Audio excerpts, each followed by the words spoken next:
जैसा कि हम लोगों ने कल भी देखा था कि डॉक्टर परिनाज हमरा वाला क्लिनिक के थ्रू 3 डॉक्टर्स का हमारा 3 डेज का टेम्परामेंट पे चर्चा हो रहा था, तो जिसमें कल डॉक्टर हर्षदे गावडे ने कॉलिक टेम्परामेंट पे चर्चा की थी, और आज उनके सेकेंड डे में डॉक्टर लक्ष्मी पिल्लई जो कि नर्वस और सैंग्विन टेम्परामेंट पे चर्चा करेंगी। सो डॉक्टर लक्ष्मी पिल्लई, आपका IFPH मंच पे बहुत बहुत स्वागत है। Over to you ma'am. नमस्कार, गुड इवनिंग। मैं डॉक्टर लक्ष्मी पिल्लई बोल रही हूँ। मैं डॉक्टर परिनाज उमरान वाला क्लिनिक में असिस्टेंट डॉक्टर हूँ। आज टेम्परामेंट्स में मैं सैंग्विन और नर्वस टेम्परामेंट के बारे में बात करने वाली हूँ। I would like to share my screen. Yes yes ma'am, you can say. मैं स्टार्ट करना चाहूंगी एक एग्जाम्पल देके कि टेम्परामेंट्स होता क्या है। For example, if you see railway platform, अगर आप एक रेलवे प्लेटफॉर्म पे वेट कर रहे हो और एक अनाउंसमेंट आती है कि ट्रेन लेट है।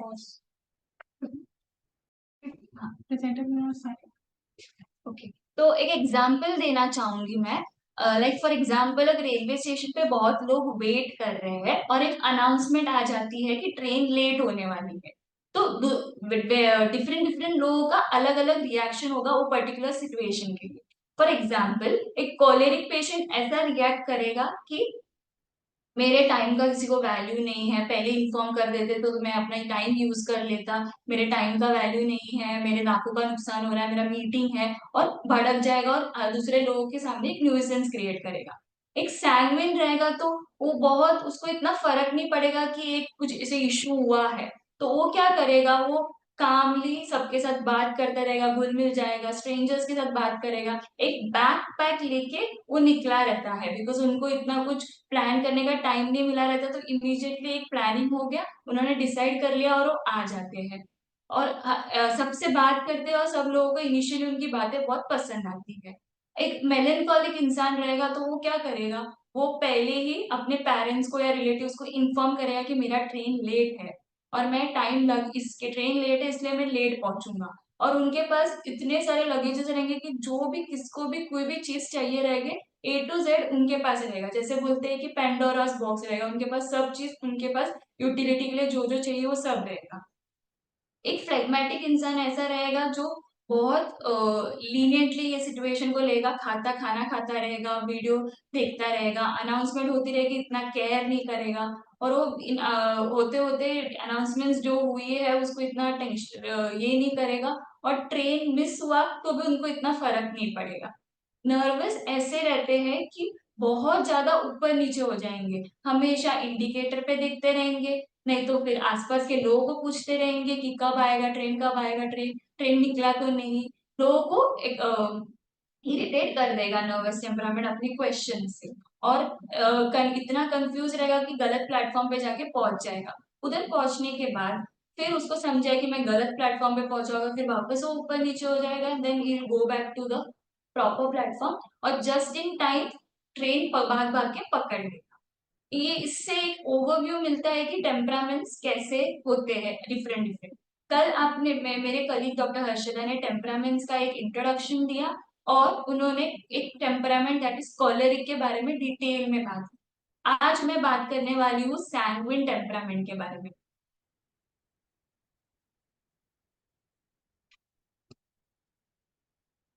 सैंग्विन कैसे होते हैं, यूजुअली उनके कीवर्ड्स क्या होते हैं, बहुत ज्यादा बातूनी होते हैं, बात करना बहुत पसंद है, कभी टायर्ड ही नहीं होंगे बात करते करते, लोगों से बात करना, वो अनजान लोगों से बात करना उनको कोई फर्क नहीं पड़ता है। कोई भी जगह हो, कोई भी एनवायरनमेंट हो, अगर सैंग्विन रहेगा तो बहुत लाइवली हो जाता है। अगर एक फैमिली में भी एक सैंग्विन पर्सन का एब्सेंस हो, वो बहुत दिख के आएगा कि ये इंसान है नहीं पार्टी में या घर में किधर है। सब लोग जानते हैं, उनको बहुत ज्यादा अटेंशन पसंद है इसलिए, और वो ऐसी चीजें भी करते हैं कि लोगों को पसंद आती है। बहुत ज्यादा मिलनसार होते हैं, बहुत लोगों से बात करना पसंद है, लोगों में रहते बहुत है, बहुत अप्रोचेबल होते हैं, वार्म होते हैं, उनको बहुत से लोगों के लिए इमोशंस रहते हैं, उनसे बात करके लोगों को बहुत अच्छा लगता है, बहुत कूल फील होती है, बहुत शांति मिलती है, और बहुत ज्यादा ऑप्टिमिस्टिक होते हैं। ऑप्टिमिस्टिक मतलब पॉजिटिव बहुत होते हैं। उनको ऐसे लगता है कि कोई भी चीज गलत हो ही नहीं सकती, अगर इनकेस गलत होता भी है तो भी वो इतना उसके लिए टेंशन नहीं लेते। इनकेस भी अगर फेलियर हो जाता है तो उनको इतना वरी नहीं है, उसमें भी वो एक पॉजिटिव आउटलुक ढूंढ ही लेंगे कि नेक्स्ट टाइम हो जाएगा, लेट गो कर लीजिए। अगर फेलियर सक्सेस हुआ तो उसको वो बहुत बहुत ग्रांटेड ले लेंगे, उनको बहुत अब बड़ी तरीके से बोलेंगे कि मैं सक्सेस मिल गया मेरे को, जबकि मैंने इतना हार्डवर्क किया भी ना। उनको सैंग्विन टेम्परामेंट एक ग्रास हॉपर से आप कंपेयर कर सकते हो, बिकॉज वो बहुत प्रेजेंट वर्ल्ड या प्रेजेंट डे में जीते हैं। पास्ट के बारे में नहीं सोचेंगे, फ्यूचर का वरी उनको नहीं रहेगा। वो बहुत लाइवली होते हैं, बहुत एंथुजियास्टिक होते हैं, बहुत एनर्जेटिक होते हैं। एक सैंग्विन टेम्परामेंट का एक कैरेक्टर कैसा होता है, लाइक उनका एक बेसिक कैसे हम डिफाइन करेंगे कि एक पर्सन सैंग्विन है। उनका रिएक्शन बहुत स्पॉन्टेनियस होता है, बहुत क्विक होता है। वो बहुत इमीडिएटली कोई भी चीज से ऑफेंड भी हो सकते हैं, बहुत चीजों से रिएक्ट भी कर लग सकते हैं। अगर कोई किसी ने उनको ऑफेंड सपोज कर लिया तो उनका एक वायलेंट रिएक्शन हो जाएगा, बहुत जल्दी से गुस्सा हो जाएंगे, जो मन में है वो मुंह पे बोल देंगे। फिर उसके बाद जो बोल दिया, फिर उसके बाद अंदर कुछ नहीं रखेंगे, कोई ग्रज नहीं रहेगा, कोई टेंशन नहीं रहेगा। फिर उसके बाद वो बोल दिया उन्होंने, फिर वो काम डाउन हो जाएंगे। फिर उन्होंने जैसे उन्होंने बोल दिया, उनका पूरा भड़ास उन्होंने निकाल दिया, तो फिर वो काम हो जाते हैं, फिर जैसे उनका जो प्रीवियस नेचर था, पहले का जो नेचर था उस पे चले जाते हैं। फंडामेंटल डिस्पोजिशन या उनका बेस क्या होता है? यूजुअली सैंग्विन टेम्परामेंट एक उनका ना आइसबर्ग जैसा एक सिचुएशन होता है। जैसे कि अभी आइसबर्ग में हमें सिर्फ जो सी के ऊपर एक पोर्शन दिखता है, वो आउटसाइडली विजिबल होता है, बट उसके अंदर उनका जो डेप्थ है वो हमें नहीं दिखता है। सिमिलरली सैंग्विन टेम्परामेंट का नेचर वैसा होता है, वो जो भी ऊपर से दिखता है, जैसे कि एक्सटर्नल लुक्स हो, कलर हो, लाइट हो, कभी भी वो किसी भी चीज के लिए डीप में नहीं जाएंगे, कि उनको हर चीज ऊपर से आता है। फॉर एग्जाम्पल अगर उन्होंने कुछ चीज सीखना चालू कर दिया तो वो क्या करेंगे, वो सीखना चालू कर देंगे, फिर थोड़े टाइम के बाद वो बोर हो जाएंगे, फिर उससे निकल के वो दूसरी चीज सीखने जाएंगे, फिर उसमें भी वो बोर हो जाएंगे, फिर तीसरे चीज में चले जाएंगे।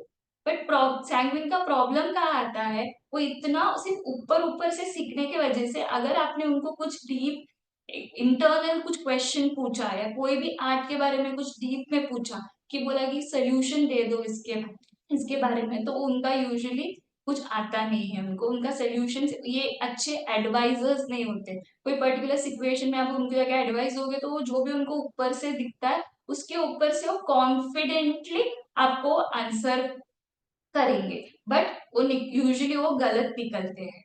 इंस्टेबिलिटी बहुत होती है, जैसे कि अस्थिर बहुत होते हैं। फॉर एग्जाम्पल अगर उनको एक चीज अभी एक मोमेंट में वो रोते रहेंगे, दूसरे मोमेंट में वो हंसते रहेंगे, बहुत जल्दी उनका मूड चेंज हो जाता है, कोई प्रेडिक्ट भी नहीं कर सकता कि उनका मूड चेंज हुआ है, बहुत इंस्टेबल रहते हैं। फिर उनके उनके पास अगर कोई भी काम करना हो, उनको ना बहुत फ्रीक्वेंटली वो चेंज कर देंगे। एक मोमेंट में वो ये काम करते रहेंगे, उधर से निकल के दूसरे मोमेंट में दूसरा कुछ करते रहेंगे। बहुत हाई एंड लो, बहुत उनका इमीडिएट रिस्पॉन्स से इमीडिएटली हो जाती है। डीप पैशंस उनको नहीं होते हैं, मतलब किसी भी मैटर में, किसी भी रिलेशनशिप में, किसी भी फ्रेंडशिप में वो डीप में नहीं जाते हैं, इसलिए उनका कोई बॉन्डिंग नहीं है, कोई कनेक्शन नहीं होता है। हर चीज वो ऊपर से ही देखेंगे, बहुत अस्थिर होते हैं, और उनको कोई चीज में इंटरेस्ट नहीं होता कि उनको डीप में जाना है। उनका मोटो ही ये होता है कि फन से जिए, खुशी से जिए, आराम से जिए, और उनके जो भी विशेस हो, नीड्स हो, वो सिर्फ फुलफिल करनी होती है उनको, वो प्रेजेंट में जीते हैं। एक एग्जाम्पल के लिए आप ये देख सकते हो कि एक छोटा सा वीडियो है जिसको आपको एक जो गीत का कैरेक्टर है फ्रॉम जब वी मेट, आपको परफेक्ट एग्जाम्पल है एक सैंग्विन टेम्परामेंट।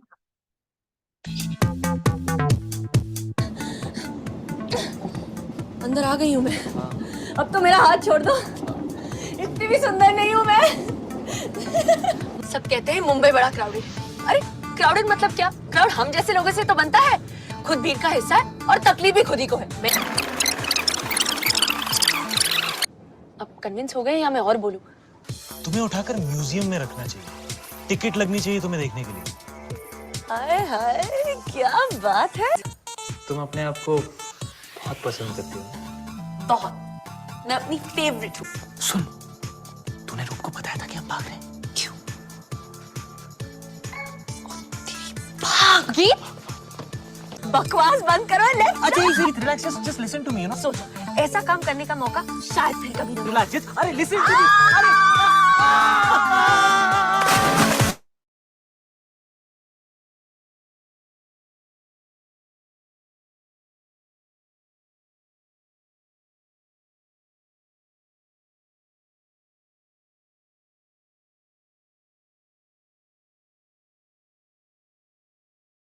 यार थॉट भी नहीं आएगा कि ऑपोजिट पर्सन मेरे बातों से बोर हो रहा है।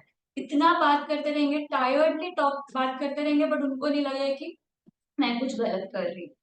उनको बहुत खुद बहुत उनको वो खुद के बहुत फेवरेट होते हैं, लाइक उनको बहुत खुद में बहुत भरोसा होता है, बहुत कॉन्फिडेंस होती है, बहुत लुक्स हो, अपीयरेंस हो, ये सब चीजें उनको बहुत महत्व है और वो एट द मोमेंट जीते हैं। जैसे कि वो मोमेंट में उनको जंप करना था वो ब्रिज से, तो वो जंप कर लेंगे। उसके आगे उनको बीमार पड़ जाएंगे या उनको ड्राउन हो सकते हैं, किसी को हेल्प लेनी पड़ेगी, ये सब चीजें वो नहीं सोचते हैं। भागना भी हो तो भाग जाएंगे, उसके जो कॉन्सिक्वेंसेस होते हैं वो नहीं सोचेंगे। तो बहुत fun way, enjoy, live at the moment वाला फेस होता है उनका, कि वो टेंशन किसी चीज का लेते नहीं। अगर हम उनके सैंग्विन के मेन फीचर्स देखने जाए तो बहुत क्यूरियस क्यूरियस रहते हैं। हर चीज में बहुत डिटेल में जानना उनके लिए बहुत इंपॉर्टेंट होता है। बहुत डिटेल में हर चीज के लिए चले और इंटरेस्ट दिखाते हैं और देखते भी है। सक्सेस उनको बहुत इजीली मिल जाती है क्योंकि वो उतना एफर्ट डालते नहीं। अगर इनके सक्सेस मिल गया तो उसको बहुत इजीली ग्रांटेड लेते हैं, फिर वो कुछ नहीं करेंगे, मेरे को सक्सेस मिल गया ठीक है।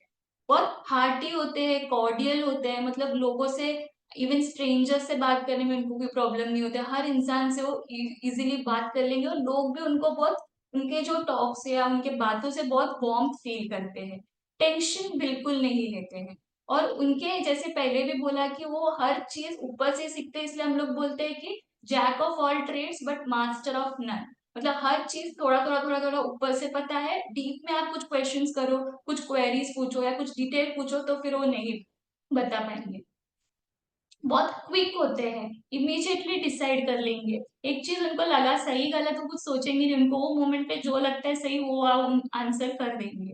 उनको बहुत चेंज चाहिए, फ्रीक्वेंट डिजायर टू चेंज, मतलब हर चीज उनको इमीडिएटली चेंज होना चाहिए। इजीली एडजस्ट हो जाते हैं हर सिचुएशन में। वो फॉर एग्जाम्पल एक डॉटर इन लॉ भी शादी करने के बाद ऐसे first sanguine daughter in law रहेगी तो इजीली एडजस्ट हो जाएंगे। उनको फर्क नहीं पड़ेगा कि कौन क्या सोचता है, वो सबके लिए सब करेंगे, सबके साथ बात करेंगे, सबको वार्म देंगे, सबके लिए केयर करेंगे, इमोशंस बहुत रहेंगी। एनवायरनमेंट घर का है, बहुत वार्मथ रखेंगे, बहुत खुशी रखेंगे। उनको लोग, कोई लोग उनसे अप्रोच करने के लिए कभी कोई डरते नहीं, बिकॉज उतने वो लाइवली होते हैं, इतने ग्राउंडेड होते हैं कि वो बात करते ही रहेंगे। बट मूड स्विंग्स बहुत जल्दी, cry, laughter, smiling, crying, everything is extremes, एक एंड से दूसरे एंड पे बहुत जल्दी चेंज हो जाते हैं। अगर एक सैंग्विन, फॉर एग्जाम्पल एक सैंग्विन बच्चा, टेक एन एग्जाम्पल कि क्लिनिक में ही आता हो, क्लिनिक में आ जाएगा वो इतना सबको हंसेगा, स्माइल करेगा, उसके एक प्रेजेंस से ही पूरा क्लिनिक विल बी हैप्पी। वो आते इवन फर्स्ट टाइम भी आता हो तो सबसे, अगर किसी ने उनसे बात करेगा तो वो हिचकिचाएगा नहीं और वो रिस्पॉन्ड करेगा आराम से। बहुत एक्सप्रेशन एनिमेटेड रहेगा, हाथों से एक्सप्रेस करके, फेस एक्सप्रेशन से, स्माइलिंग, वो बहुत हैप्पी रहेंगे और वो रिस्पॉन्ड करेंगे। अगर कोई पिक्चर्स हो, कलर्स हो रूम में तो फिर वो उसके तरफ जाके वो ऑब्जर्व करेंगे, वो देखेंगे, वो कोई बच्चा हो क्लिनिक में दूसरा तो उनके साथ खेलने जाएंगे, उनसे अपना टॉय शेयर करेंगे, उनको कोई फर्क नहीं पड़ता है कोई चीज का। और बहुत जिंदा दिल होते हैं, बहुत एनर्जी होती है, स्टोरी बोलना बहुत पसंद है। फॉर एग्जाम्पल वो पूरे दिन का स्टोरी अपने मम्मी को क्लियरली बता देगा कि मम्मी ये मैंने स्कूल में ये किया, मेरे फ्रेंड ने ये किया, मैं ये चीज बोलने लग गई थी, मेरे फ्रेंड ने ये किया, मैंने ये परफॉर्म किया, मेरे को टीचर्स ने बहुत अप्रिशिएट किया, बहुत प्रेज किया, बहुत ताली मारी, मैंने ये खाया, एवरीथिंग इन डिटेल वो आके स्टोरी बोलेंगे। बट प्रॉब्लम ये भी है कि उनका कौन सा स्टोरी सही है और कौन सा स्टोरी गलत है ये बोलना थोड़ा डिफिकल्ट है, बिकॉज उतना वो कन्विंसिंगली आपको अप्रोच करके बोल देंगे। तो एक में सैंग्विन बच्चा लोगों को बहुत पसंद आता है।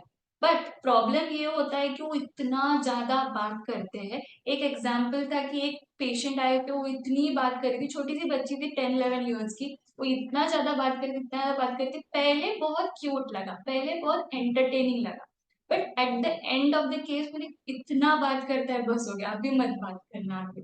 तो इसलिए इतना बात करते हैं कि आसपास के लोगों को समझता है, उनको नहीं समझता कि आसपास के लोगों को बस हो गया है। थोड़ा बड़ा हो जाए, जैसे कि टीन एज हो, स्कूल लाइफ में कैसे होते हैं, वो टायरलेसली बात करते रहेंगे, वेट ही नहीं करेंगे कि दूसरों को बात करने का मौका ही नहीं देंगे। बहुत ह्यूमर सेंस बहुत होती है, ये बहुत मॉक करेंगे, टीज करेंगे, इरिटेट करेंगे, बट थोड़ा एक्सीड भी कर सकते हैं। वो ऐसे नहीं सोचते हैं कि जो ऑपोजिट पर्सन है उसको भी ये चीज इरिटेट कर सकती है, वो नहीं सोचते हो। बहुत पॉपुलर होते हैं, स्कूल के बहुत पॉपुलर इंसानों में से एक होते हैं वो। और स्कूल में टीचर्स जानते हैं, स्टूडेंट्स जानते हैं, उन लोग हमेशा उनका नाम वॉलंटरीली बोलते हैं कि आप इनका नाम ले लो। बहुत फेस होते हैं, लाइक हर इवेंट का उनको स्टेज फ्राइट नहीं होता है, हर इवेंट में वो फर्स्ट फर्स्ट रहेंगे, और स्टेज में बहुत अच्छा स्ट्रॉन्ग प्रेजेंस होता है। ऑडियंस को भी हाथ में लेना उनको बहुत इजीली आता है, बहुत लोग अप्रिशिएट करते, प्रेज करते हैं, बहुत क्विक है। अगर कुछ भी उनको ऑन प्रॉम्प्ट भी बोला कुछ करने के लिए, एट द मोमेंट भी वो कर लेंगे, उनको फर्क नहीं पड़ेगा कि क्या सोचेंगे लोग, मेरा गलत हुआ तो क्या होगा, अच्छा कर ही लेंगे, ये कॉन्फिडेंस उनको होती ही है। बहुत ईगरली वेट करते उनको कोई परफॉर्म करने दे या कुछ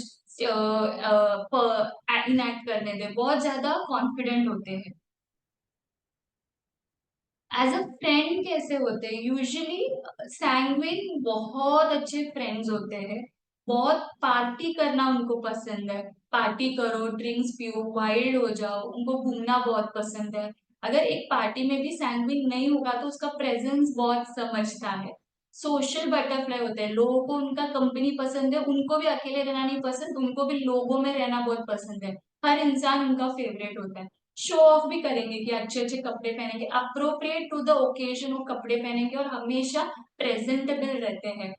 ब्रैगिंग नहीं होती है, बट जस्ट सिंपल अट्रैक्शन या अटेंशन ग्रैब करने के लिए वो जो हो सकता है वो अच्छे से ड्रेसअप होके आएंगे। बट प्रॉब्लम ये होती है कि अगर अभी सपोज उनको पार्टी करना है तो वो एक ग्रुप के साथ के पार्टी कर रहे हैं, वो उधर से उनका पार्टी हो गया, वो थोड़ा थक गए, अभी और कुछ नहीं कर रहे, बोर हो गया उनको, तो वो क्या करेंगे, वो ग्रुप छोड़ के दूसरे ग्रुप में चले जाएंगे जिधर वो ट्रैवल करने चले, बिकॉज इनको भी बहुत ट्रैवल करना पसंद है, तो ये ग्रुप छोड़ के वो ग्रुप में जाके ट्रैवल करना चालू कर देंगे। फिर कोई लिंक या कोई बॉन्डिंग नहीं होती है। अगर आप पूछोगे सैंग्विन को कि आपको फ्रेंड्स है, तो बोलेंगे मेरे को बहुत फ्रेंड्स है।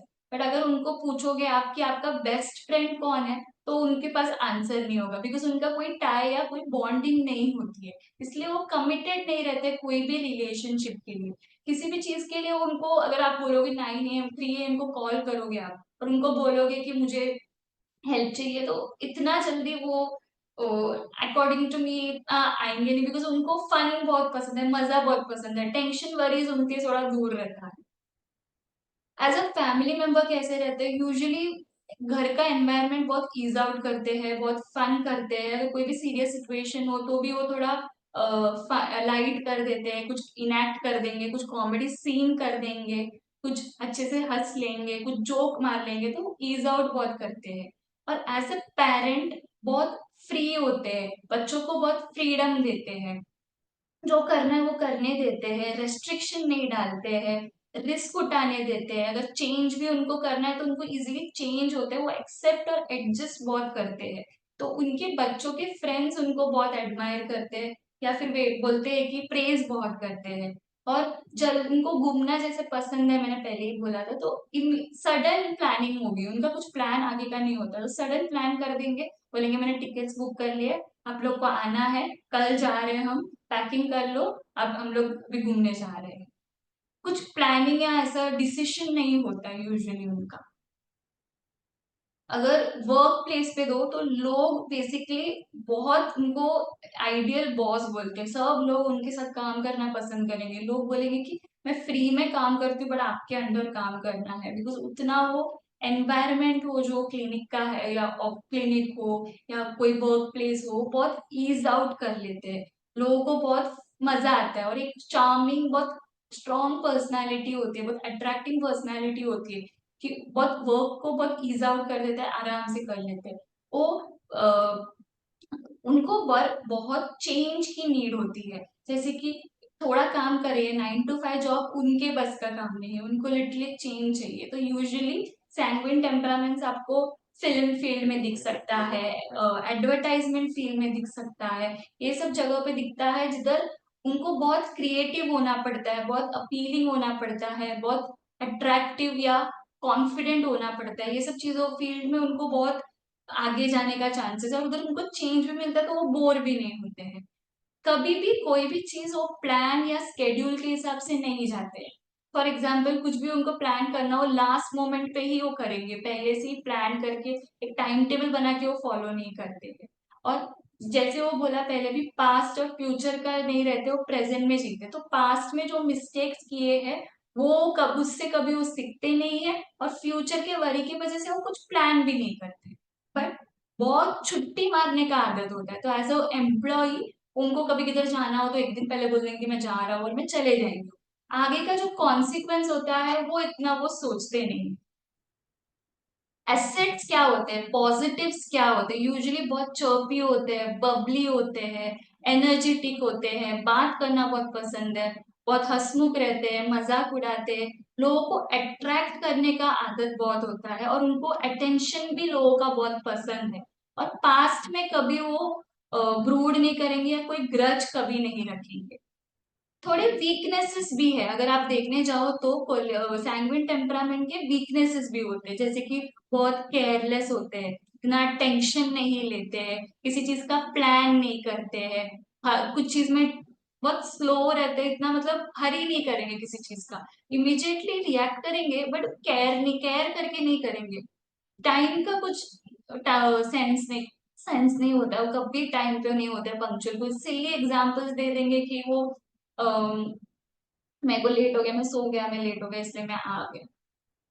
बहुत स्पेंड करना पसंद है, वो ये नहीं सोचेंगे, अगर उनको कुछ पसंद आ गया, कुछ कलर दिख गया, कुछ दिख गया तो वो ले लेंगे, वो ऐसे नहीं करेंगे कि वो सोचेंगे कि ये मेरे पैसे के लिए वैल्यू है क्या, टैप वैल्यू फॉर मनी है कि नहीं है, मेरे को फ्यूचर में यूज होगा कि ये कितना चलेगा, कैसा है क्वालिटी, ये सब नहीं सोचते, उनको खरीदना है तो खरीद ले।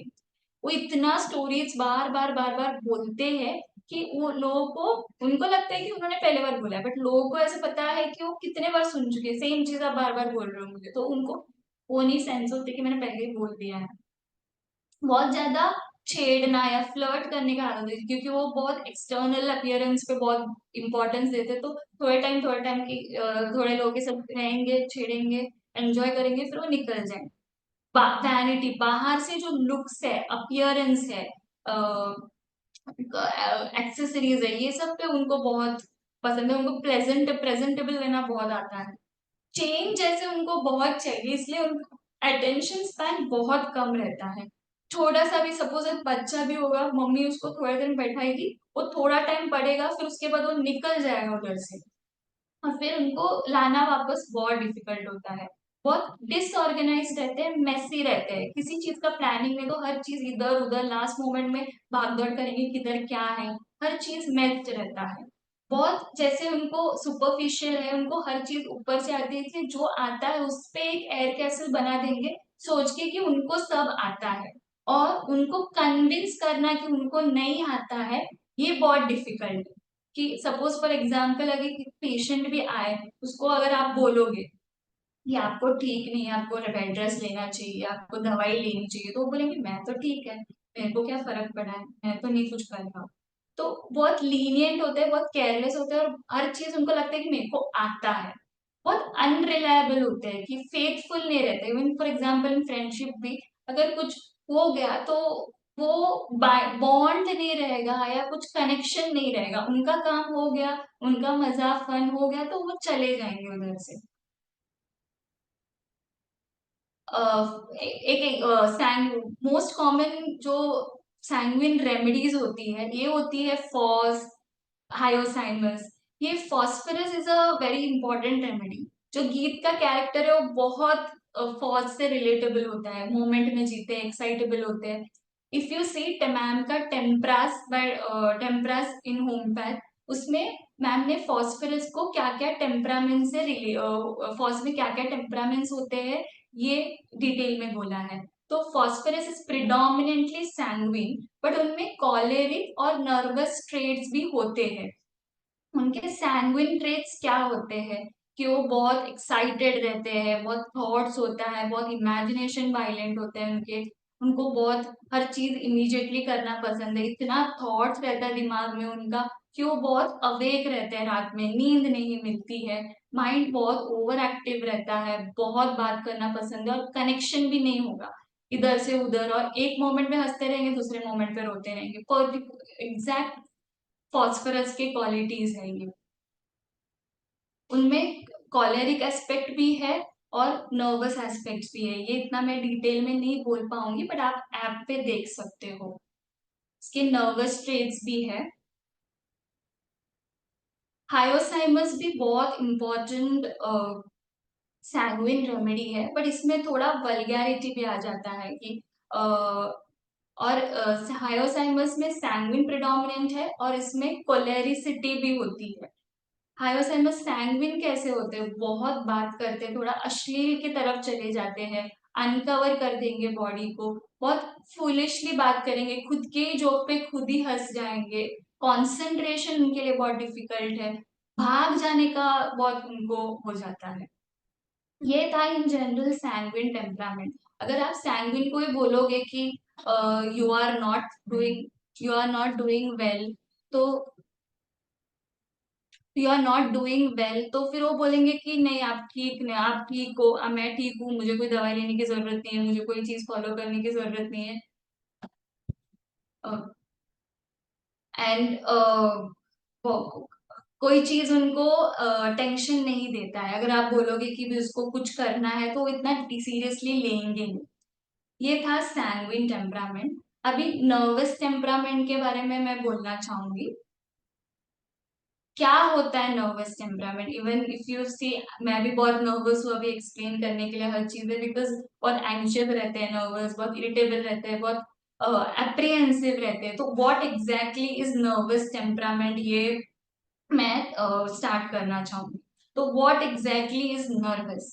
नर्वस बहुत एंशियस होते हैं, उनको हर चीज से चिंता होती है, हर चीज उनका कोई टाइम पे कुछ नहीं हुआ या कुछ भी चेंज हुआ तो उनको बहुत वरी करता है। वो बहुत प्रतीक्षा, अगर उनको कुछ करने चीज के लिए प्रतीक्षा करने बोले तो उनको बहुत टेंशन आ जाती है कि मेरे को वेट क्यों करा रहे, रिपोर्ट भी क्यों आया तो क्यों इतना लेट आ रहा है, कुछ गड़बड़ है, मेरे को कोई बीमारी है, ऐसे हो जाते हैं। फॉर एग्जाम्पल अगर एक एंशियस पर्सन ने ट्रीटमेंट लेने के लिए भी जस्ट अप्रोच भी किया, जैसे कि कॉल किया अपॉइंटमेंट लेने के लिए, तो भी एक आपको हिंट मिल जाती है, या फिर बहुत ऑब्वियस हो जाता है कि ये पक्का नर्वस रेमेडी है।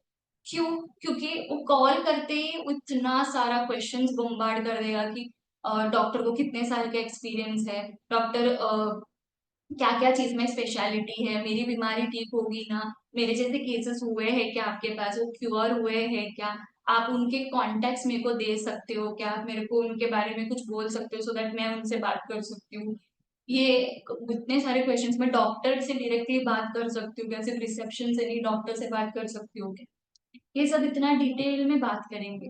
फिर बाद में आते ही उनको क्लिनिक में भी लोग पहचान लेंगे कि इनमें ये तो नर्वस है, क्योंकि आते ही खड़े नहीं रहेंगे, जल्दी से नाम लिख देंगे, उधर ही खड़े रहेंगे, किधर जाना है, मेरे को टाइम पे लोग है ना, मेरे को जल्दी जाना है, मेरे को बाहर जाना है, मेरा मीटिंग है, मेरे को जल्दी ले लीजिए। हिस्ट्री दे देंगे, हिस्ट्री भी खड़े खड़े असिस्टेंट को हिस्ट्री दे देंगे कि मेरे को ये हो रहा है, जल्दी से जल्दी कर दीजिए आप, मेरे को अंदर जाना है। मैं लास्ट टाइम दवाई लेके गई थी बट मिली नहीं थी डॉक्टर से। मैं फोन पे दवाई, मैंने फोन पे बोला था और मेरे किसी ने आके मेरे को दवाई लेके गए थे, ऐसे बोल देंगे। इन केस तो भी बोलेंगे कि मैंने मैम डॉक्टर ने देखा नहीं मेरे को, डॉक्टर ने चेक नहीं किया मेरे को फिजिकली, तो इसलिए मैं ठीक नहीं हूँ, इसलिए मैं आई हूँ ये टाइम। डॉक्टर है ना, डॉक्टर जाएंगे तो नहीं ना, मेरे को देख लेंगे ना टाइम पे। फिर अंदर जाते ही उनको हर चीज एग्जामिन करनी है, बीपी वेट हो, फिजिकल एग्जामिनेशन हो, सब करना है उनको। करते ही वो नर्वस भी होंगे कि मेरे को चेक करें। उनका यूजुअली वो जो व्हाइट कॉलर हाइपरटेंशन है वो होता ही है, मोस्ट प्रोबेबली उनका बीपी हाई हो ही जाएगा। उनका पल्स रेट यूजुअली हाई रहता है, थ्रेडी रहता है। अगर उनको अंदर जाए, उनको मैम डॉक्टर को भी बहुत सारे क्वेश्चंस पूछेंगे। फिर जाते जाते मैं ठीक होगी ना, मुझे कैंसर तो नहीं है ना, छोटी सी चीज रहेगी बट मेरे को कैंसर तो नहीं है ना, ऐसे बोल के वो वरी करेंगे। फिर उधर से वो निकल के बाहर चले जाएंगे, डोर बंद करेंगे, वापस अंदर आके बोलेंगे कि मैं भूल गई बोलना, ये भी हो रहा है मेरे को, ये भी ट्रीट कर सकते हो ना, हो जाएगी ना मैं ठीक, कुछ प्रॉब्लम तो नहीं है ना। टू द एक्सटेंड वो कोई भी फिजिशियन को वो इरिटेट कर देंगे। फिर बाहर से बाहर निकल के रिसेप्शन पे आके मेरा दवाई बराबर से बनाना, मेरा दवाई जल्दी बना लीजिए, मेरा ही दवाई बना रहे हैं ना, फिर प्रॉपरली चेक करके वो चले जाएंगे। इतने देर पूरे एनवायरमेंट में वो एक स्प्रेड हो जाती है नर्वसनेस। बहुत इंट्रोवर्ट होते हैं, यूजुअली शेयर करना या डिस्कस करना उतना पसंद नहीं, वो रिजर्व अंदर ही रखते हैं। बहुत ज्यादा नेगेटिव होते हैं, उनको नेगेटिव सोच बहुत होती है, हर चीज का एक्सट्रीम ही सोचते हैं। जैसे कि एक बोला, वो छोटी भी चीज हो उनको लगता है कि उनको कैंसर है, ये बहुत कॉमन होती है। यूजुअली बहुत ज्यादा एंशियस होते हैं। अगर फॉर एग्जाम्पल उनको फ्लाइट से बहुत लोगों को नफरत होती है, स्पेशली द नर्वस लोगों को, क्योंकि उनको लगता है कि पूरा एनवायरमेंट ही बहुत नेगेटिव है।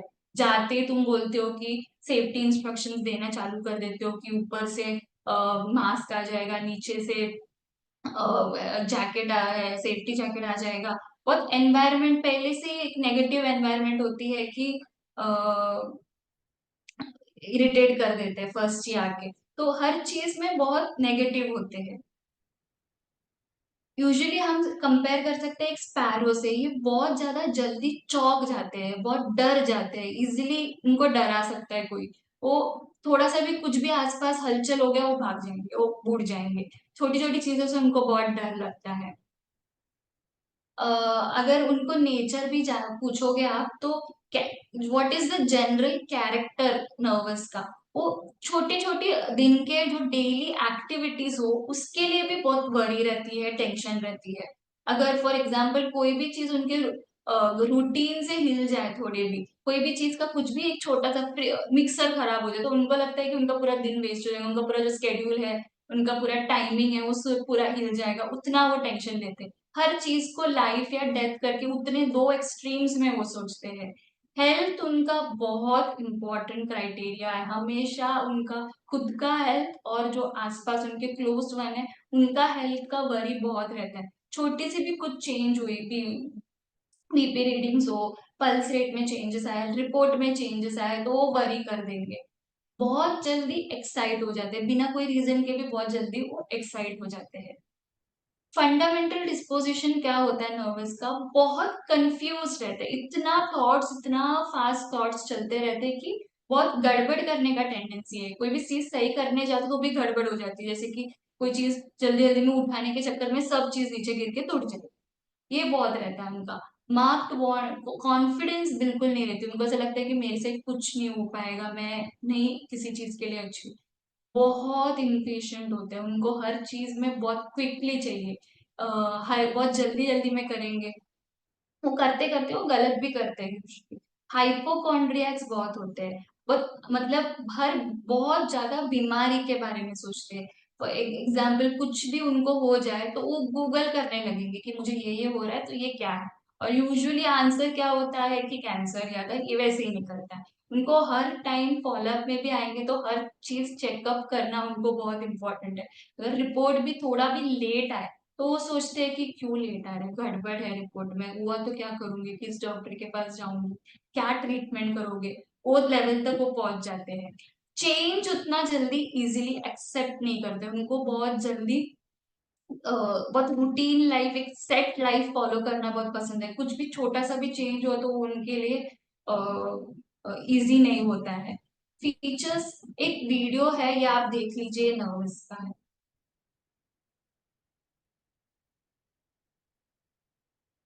कॉन्फिडेंस कैसे? अबे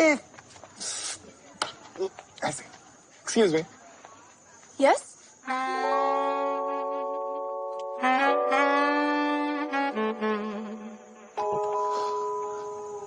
हाय बड़े ना सॉरी। सीनियर्स तू नो नो नो क्या कर रहा है भाई?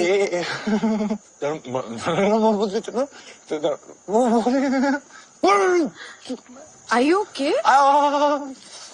वो हमारे सीनियर्स ने लड़कियों के कपड़े लाने के कहा, लेके नहीं गए ना तो मुंह में बहुत धोएंगे। क्या आप लड़कियों के कपड़े दिला सकती हो प्लीज? बस, ये इतना क्यों घबरा रहा है? पहली बार लड़की से बात कर रहे हो? वो स्मॉल ये वीडियो में जैसे देखे कि बहुत ट्रेम्बल करते हैं, बहुत नर्वस हो जाते हैं, बहुत फंबल करेंगे कुछ बात करना, कोई भी डिफरेंट सिचुएशन दिया, कुछ नया सिचुएशन दिया, कुछ चेंज दिया उनको करना, या फर्स्ट टाइम कुछ करने बोले तो बहुत ज्यादा वो फंबल करेंगे, ट्रेम्बल करेंगे, बहुत नर्वस हो जाएंगे। यूजुअली उनका मोटो क्या होता है कि बहुत ज्यादा सेफ एंड कॉशियस प्ले करते हैं, सब रूल्स फॉलो करेंगे, जो भी प्रिंसिपल्स हो उसके हिसाब से ही चलेंगे, कोई भी चीज गलत नहीं करेंगे। उनको गलत किया तो भी उतना टेंशन आता है कि ये मैंने गलत कर दिया, अब इसके कॉन्सिक्वेंसेस क्या होने वाले, इसलिए बहुत सेफ एंड कॉशियस प्ले करते हैं। यूजुअली उनका क्या, नर्वस का मेन फीचर्स क्या होते हैं, बहुत जल्दी डर जाते हैं, हर चीज उनको डर लगती है, चौंक जाते हैं, हेल्थ उनके लिए बहुत इंपॉर्टेंट है, बहुत जल्दी जल्दी चीजें करते हैं, हमेशा उनके चेहरे पे एक उदासी रहेगी, एक डर रहेगा, एक नर्वसनेस रहेगी, और उनकी आंखों में दिखती है कि बहुत डरे हुए हैं। उनको यूजुअली कोई दिलासा देना, कंसोल करना, सपोर्ट देना वो बहुत जरूरी होती है। किसी को ट्रस्ट करना उनके लिए इजी नहीं होता है, उनके लिए डॉक्टर्स का भी ट्रस्ट गेन करना बहुत डिफिकल्ट होता है, बहुत टाइम लगता है। एज अ चाइल्ड कैसे होते हैं, बहुत शर्मीले होते हैं, शाय होते हैं, बात नहीं करेंगे। अभी क्लिनिक में भी आएंगे तो भी सपोज किसी कुछ उन्होंने पूछ लिया तो मम्मी के ऊपर जाके चिपक जाएंगे, कि बोलेंगे ही नहीं, कुछ बोलेंगे मम्मी बोल लो, बहुत नर्वस होते हैं, बहुत रिएक्ट ही नहीं करेंगे, खुद ही खुद में ही रहेंगे, किधर हिलेंगे नहीं, मम्मी को चिपक के बैठे रहेंगे, बहुत क्लिंगी होते हैं, बहुत कॉशियसली खेलते हैं। जैसे कि फॉर एग्जाम्पल भी हो, अगर वो दूजा बच्चा हो तो दूजा बच्चा बहुत कॉशियस होता है, वो हर चीज, अगर उसको एक जगह से गर्म तवे से उसको जल गया है तो फिर वो उसके हाथ वापस हाथ नहीं लगाएगा। जबकि ट्यूबरकुलोसिस चाइल्ड हो तो बहुत केयरलेस है, उसको पता है कि उसको जलेगा, उसको झटका लगेगा तो भी वो वापस जाएगा। बट नर्वस लोग बहुत कॉशियस खेलते हैं, बहुत आराम से सोच समझ के सब चीज करते हैं, इवन बच्चे भी।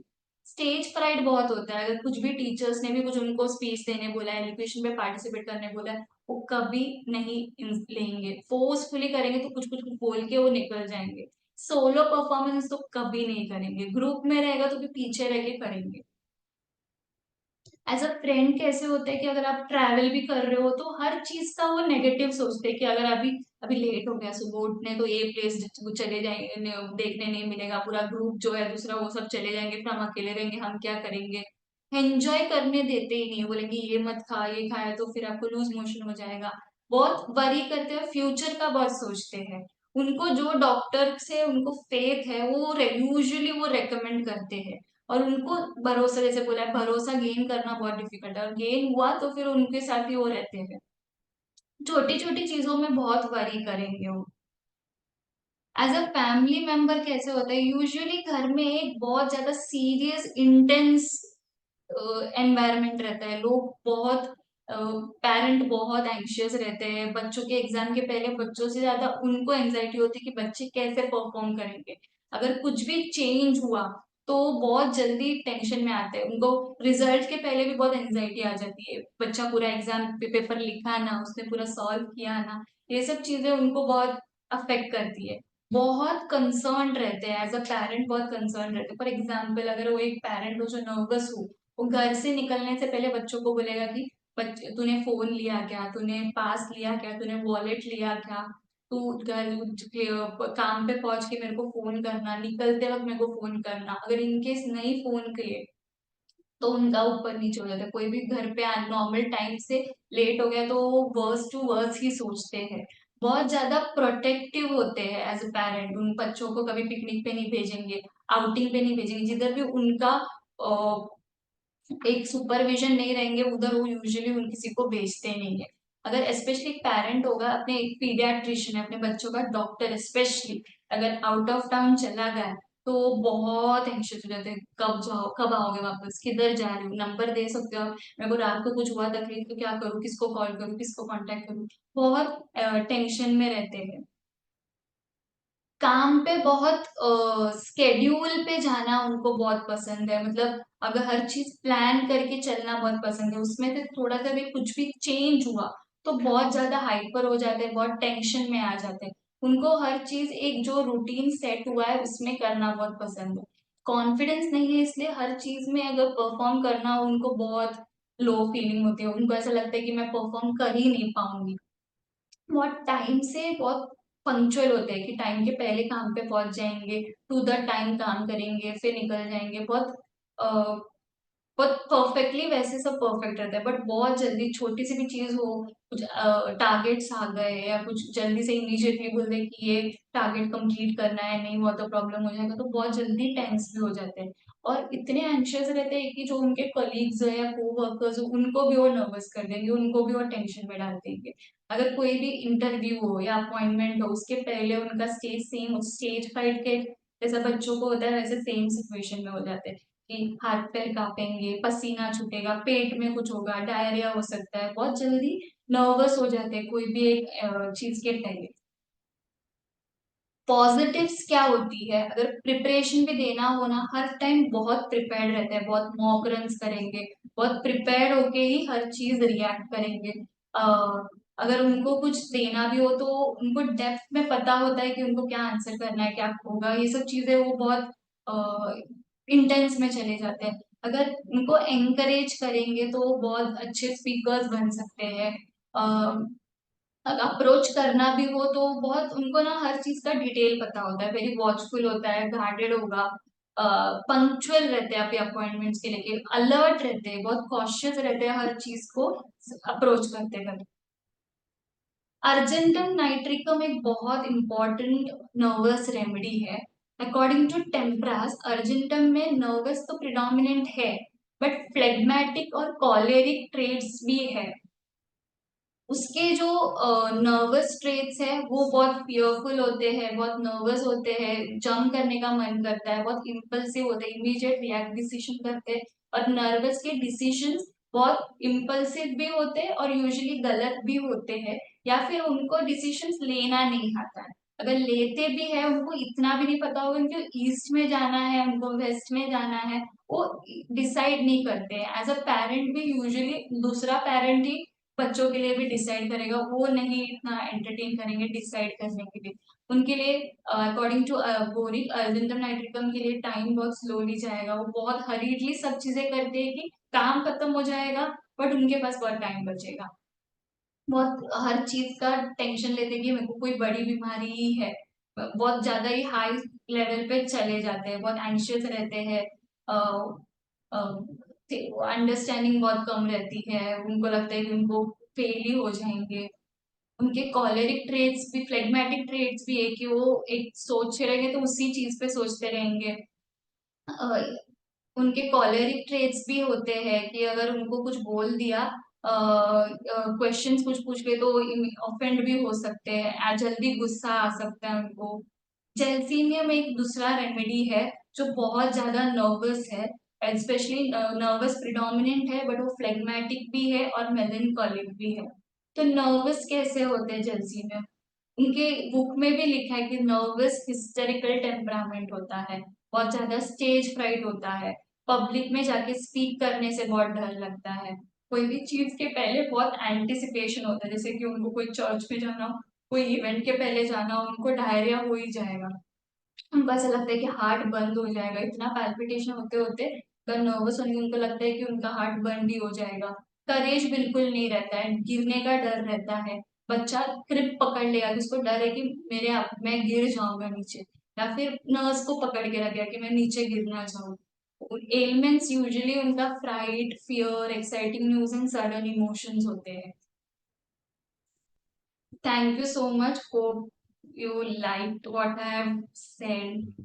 And feedback कोई भी चीज हो तो you can contact Dr. PH cases@gmail.com पे आप मेल कर सकते हो, जितना हो सकता है हम लोग आंसर करेंगे। Thank you so much everyone. Thank you very Committee members, Dr. Parina Zumramala, everyone, thank you so much to giving me the opportunity. thank you very much, ma'am. अपना स्लाइड बंद कर दीजिए, PPT of.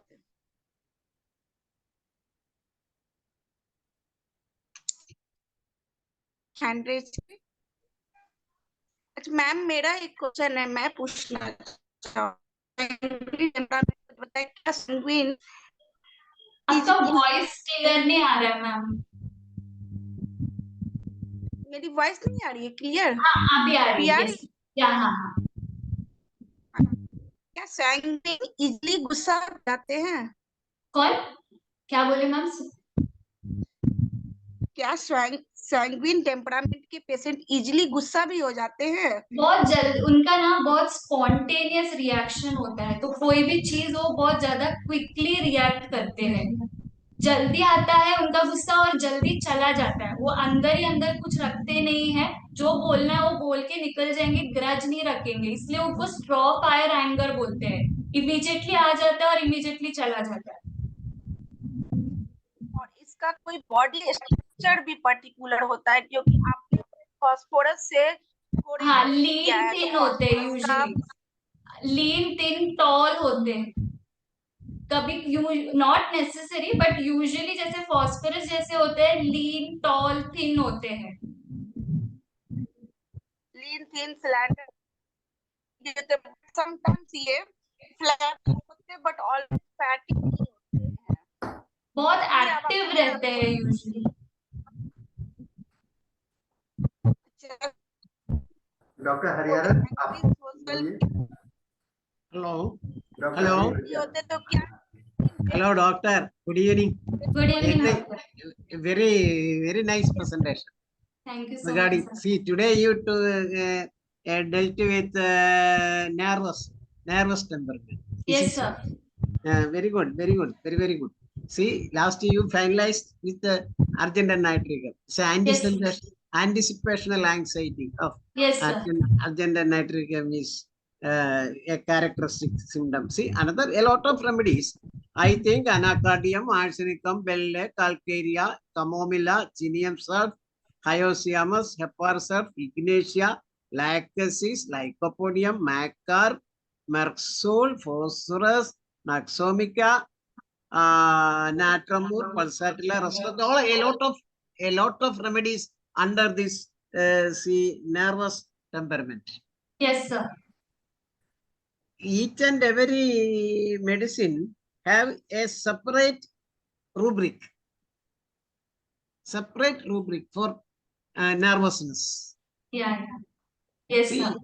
A best homeopath will find out apt rubric and prescribe.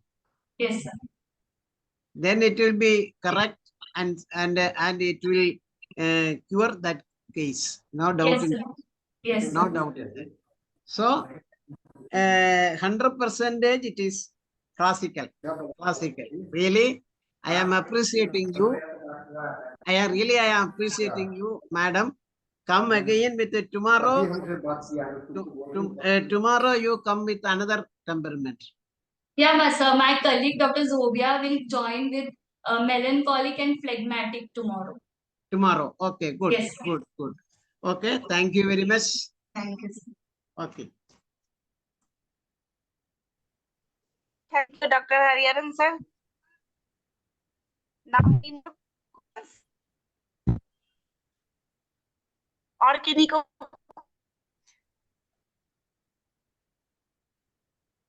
है तो मैं ये बोलना चाहूंगी क्या आपने तो ये भी बोला जा सकता है कि क्या सैंग्विन पर्सनालिटी कहा जा सकता है? सुनाई नहीं दे मैम, क्लियर नहीं है। सर दरवाजा सेट कर दो। क्योंकि सैंग्विन को आपने social, creative, fun, confident, very talkative, extroverted बोला है, तो क्या हम ये भी बोल सकते हैं कि सैंग्विन बेस्ट पर्सनालिटी होती है? ऐसे नहीं होते हैं, हर पर्सनालिटी के प्रोज एंड कॉन्स भी होते हैं। जैसे कि वो सोशल है, इंटरैक्टिव है, टॉकेटिव है, उसके ऑपोजिटली वो केयरलेस होते हैं, फ्यूचर के बारे में सोचते नहीं है, पंक्चुअल नहीं होते हैं, फेथफुल नहीं होती है, रिलेशनशिप में कभी कनेक्टेड नहीं रहते। तो हर टेम्परामेंट के जैसे दोनों प्रोज एंड कॉन्स दोनों होते हैं।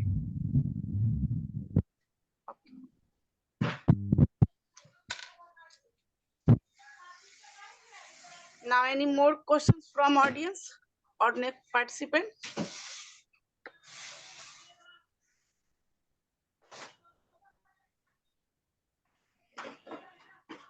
ओके मैम, आपने बहुत ही खूबसूरती से टेम्परामेंट को आपने एक्सप्लेन किया, नर्वस को और सैंग्विन को।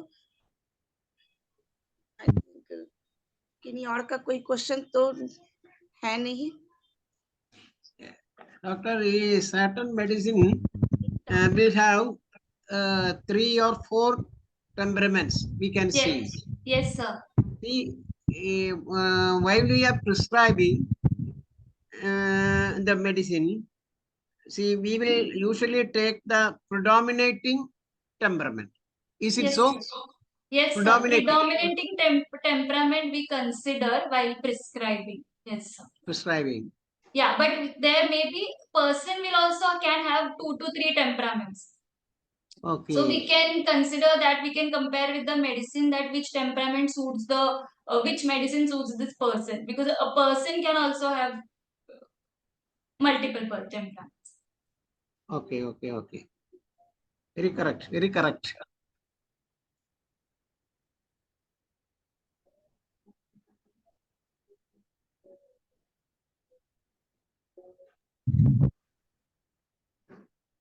We can see in Naxomica, choleric temperament and this nervous temperament. This both temperament predominates in Naxomica.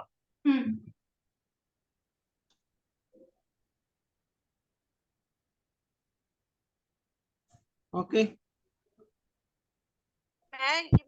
एक कोई भी पेशेंट में सिंगल एक टेम्परामेंट नहीं होते, मोर देन वन टेम्परामेंट भी हो सकते हैं। वो सैंग्विन भी, नर्वस भी, या इवन आपने कल कौन से टेम्परामेंट का, कॉलरिक, डिपेंड करता है। कभी कभी पर्सन सिर्फ एक टेम्परामेंट होते हैं, कभी कभी मल्टीपल टेम्परामेंट्स भी हो सकते हैं सिंगल पेशेंट में।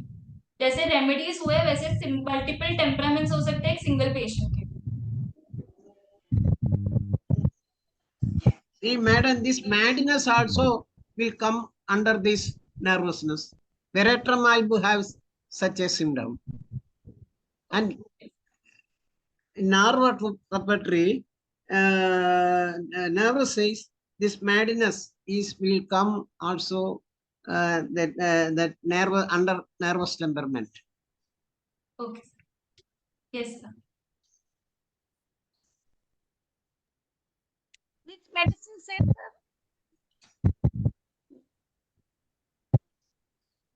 Dr. Hariharan sir? Okay, okay, doctor. Thank you very much. Thank you. Thank you very much.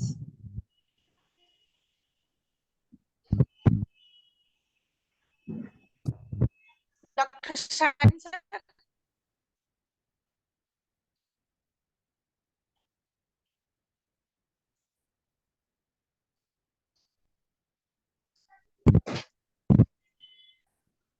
Hello, sir. Dr. Shani, sir. You are muted. हाँ नहीं मैं बोल रहा हूँ लक्ष्मी जी आपने काफी अच्छा प्रेजेंटेशन किया है एंड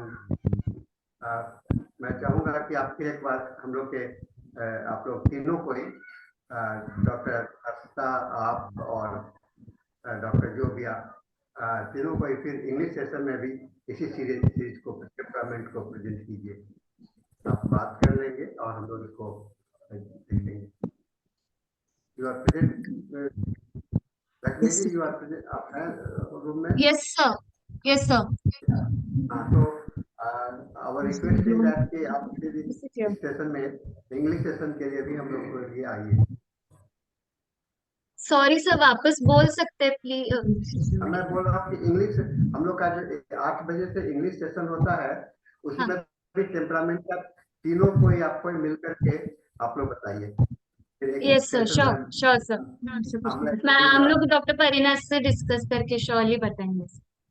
या मैं बात कर लूंगा और एक ओके सेशन हम लोग फिक्स अप कर लेंगे okay okay sir.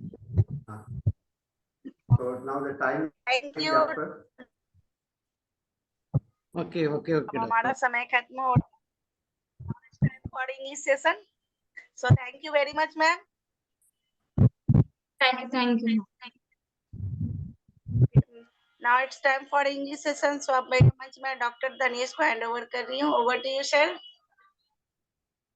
Thank you, Dr. Deva Malayalam and Sahani sir.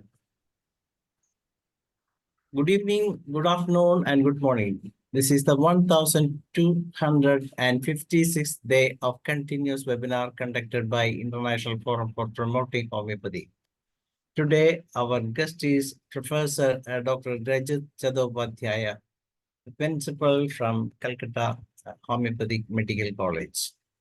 Let us begin the session with 1 minute silent prayer.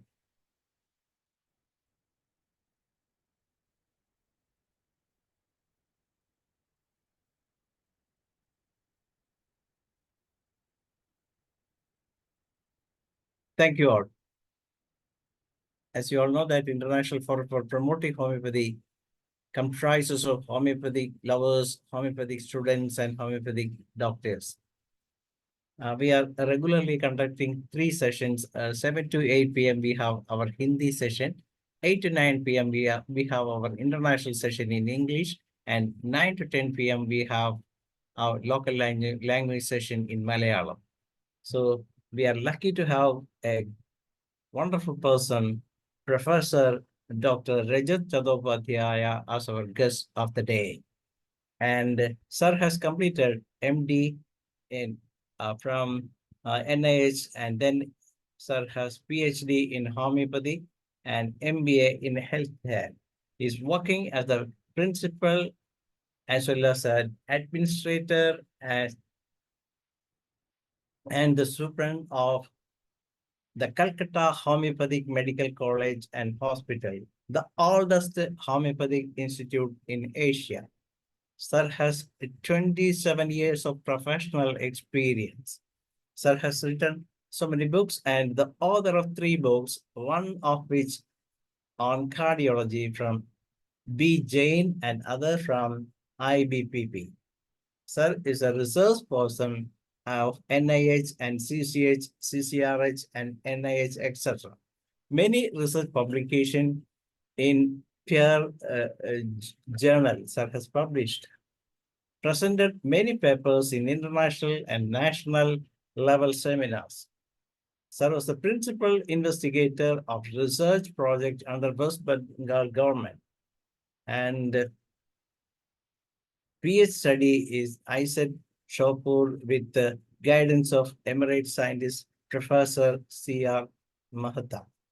And now, sir, sir is the officer in charge Dean of West Bengal Health University for 5 years and as HOD 12 years at Government Homeopathic Institute and experience as the head of examiner, moderator, adjudicator of all levels, UG, PG, and PhD. Sir was the chairman. Sir is the chairman of Drug Proving Committee of CCRH at college and member DST, Ayush R and D Project Evaluation Committee, and member of West Bengal MCC, Government of West Bengal. So, sir has presented a paper last time, Applied Homeopathy in Integrated Medicine. Sir has elaborated everything about the same, and when sir come up with the medicinal part, we have shortage of time. Today, sir will be presenting the second part of the same, particularly concentrating more on the materia medica part of the same. We are proudly welcoming our Professor RAJAT CHATTOPADHYAY, sir. Sir, you can go ahead with the session, sir. Thank you. First of all, I want to share my screen, and Yes, I sir. must convey my thanks to the organizer for this continuous type of webinar for the cause of homeopathic profession. It is much needed, the need of the hour. Thank you. So I want to share my screen, and the first part of the presentation already completed few days back. So I will concentrate on the applied part on materia medica and few approaches of homeopathic approaches for patient's part, patient's treatment part.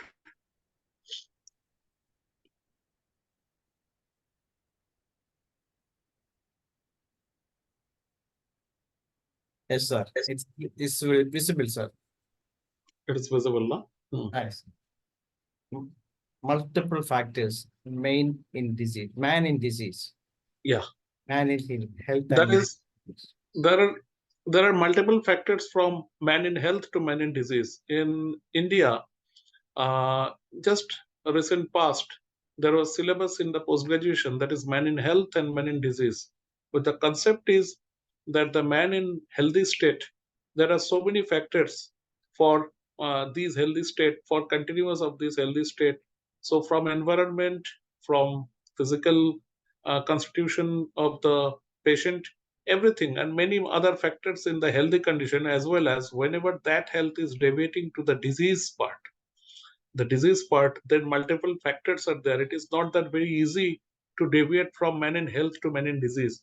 So many factors, from psychological point of view to environmental point of view, from iatrogenic disease, like our homeopathic artificial chronic disease, multiple factors for which man in health can transfer to man in disease. So we have to consider all this during taking the case. So a very famous quotation, that is, a well taken case is half cured.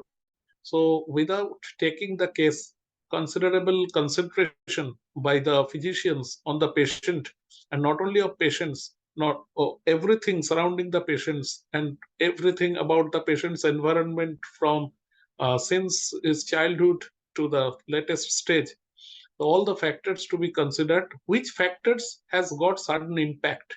There are so many factors which has got no impact. There may be death in the family, but no such impact of that death in that person. So that is not that for that you will consider the grief. If there is sudden impact from this grief or from this incident, that may be very grief type, or that may be matter of pleasure, that may be matter of anxiety, any state which can cause deflection in the health, then it may cause disease. So we have to consider everything. So case taking part is very, very important.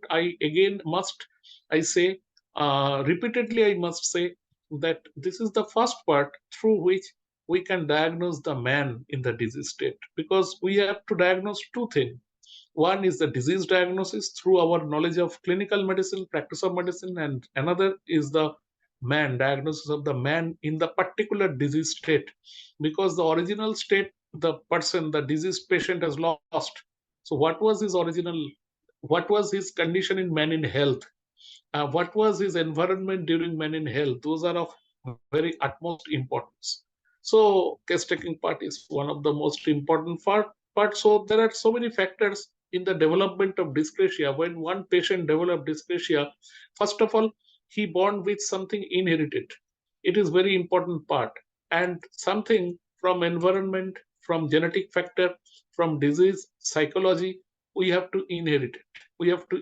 So even nowadays, it is said that 40% for development of one disease, 40% responsibility is from genetic factors that we have inherited. And the other 60% that is modifiable influencing factors, those may be from environment. Genetic factors will come under inherited. In this slide, it is not rightly said. The genetic factor will be with the inherited and the disease psychology. So this part can be modifiable, Ultimately, we develop new dyscrasia. So what we have inherited from our ancestors, from our parents, from genetically, and in what environment. That environment not means only environment of your nature, environment of your family, environment of your social environment, society, environment of your school, environment of your office, environment of your clinics, environment of your mental, every environment you have to consider. So from all those factors, few factors may cause deleterious effect from the transformation of the healthy state to the disease state. Okay, so new dyscrasia developed from this. So there are so many factors. What I was just telling about the multiple factors. We should have knowledge of sociology. Without knowing the society, how can we treat one patient in that society? What is going on in our society? You are right now. You are observing the patient. We are all in a hurry.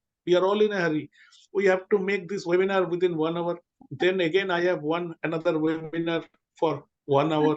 Then again, I have to give time to my family because everything. I too much busy. Before sleep, I remain busy. Everyone is just, we are running. So in this first run, this is very natural that hyperactive baby is taking birth.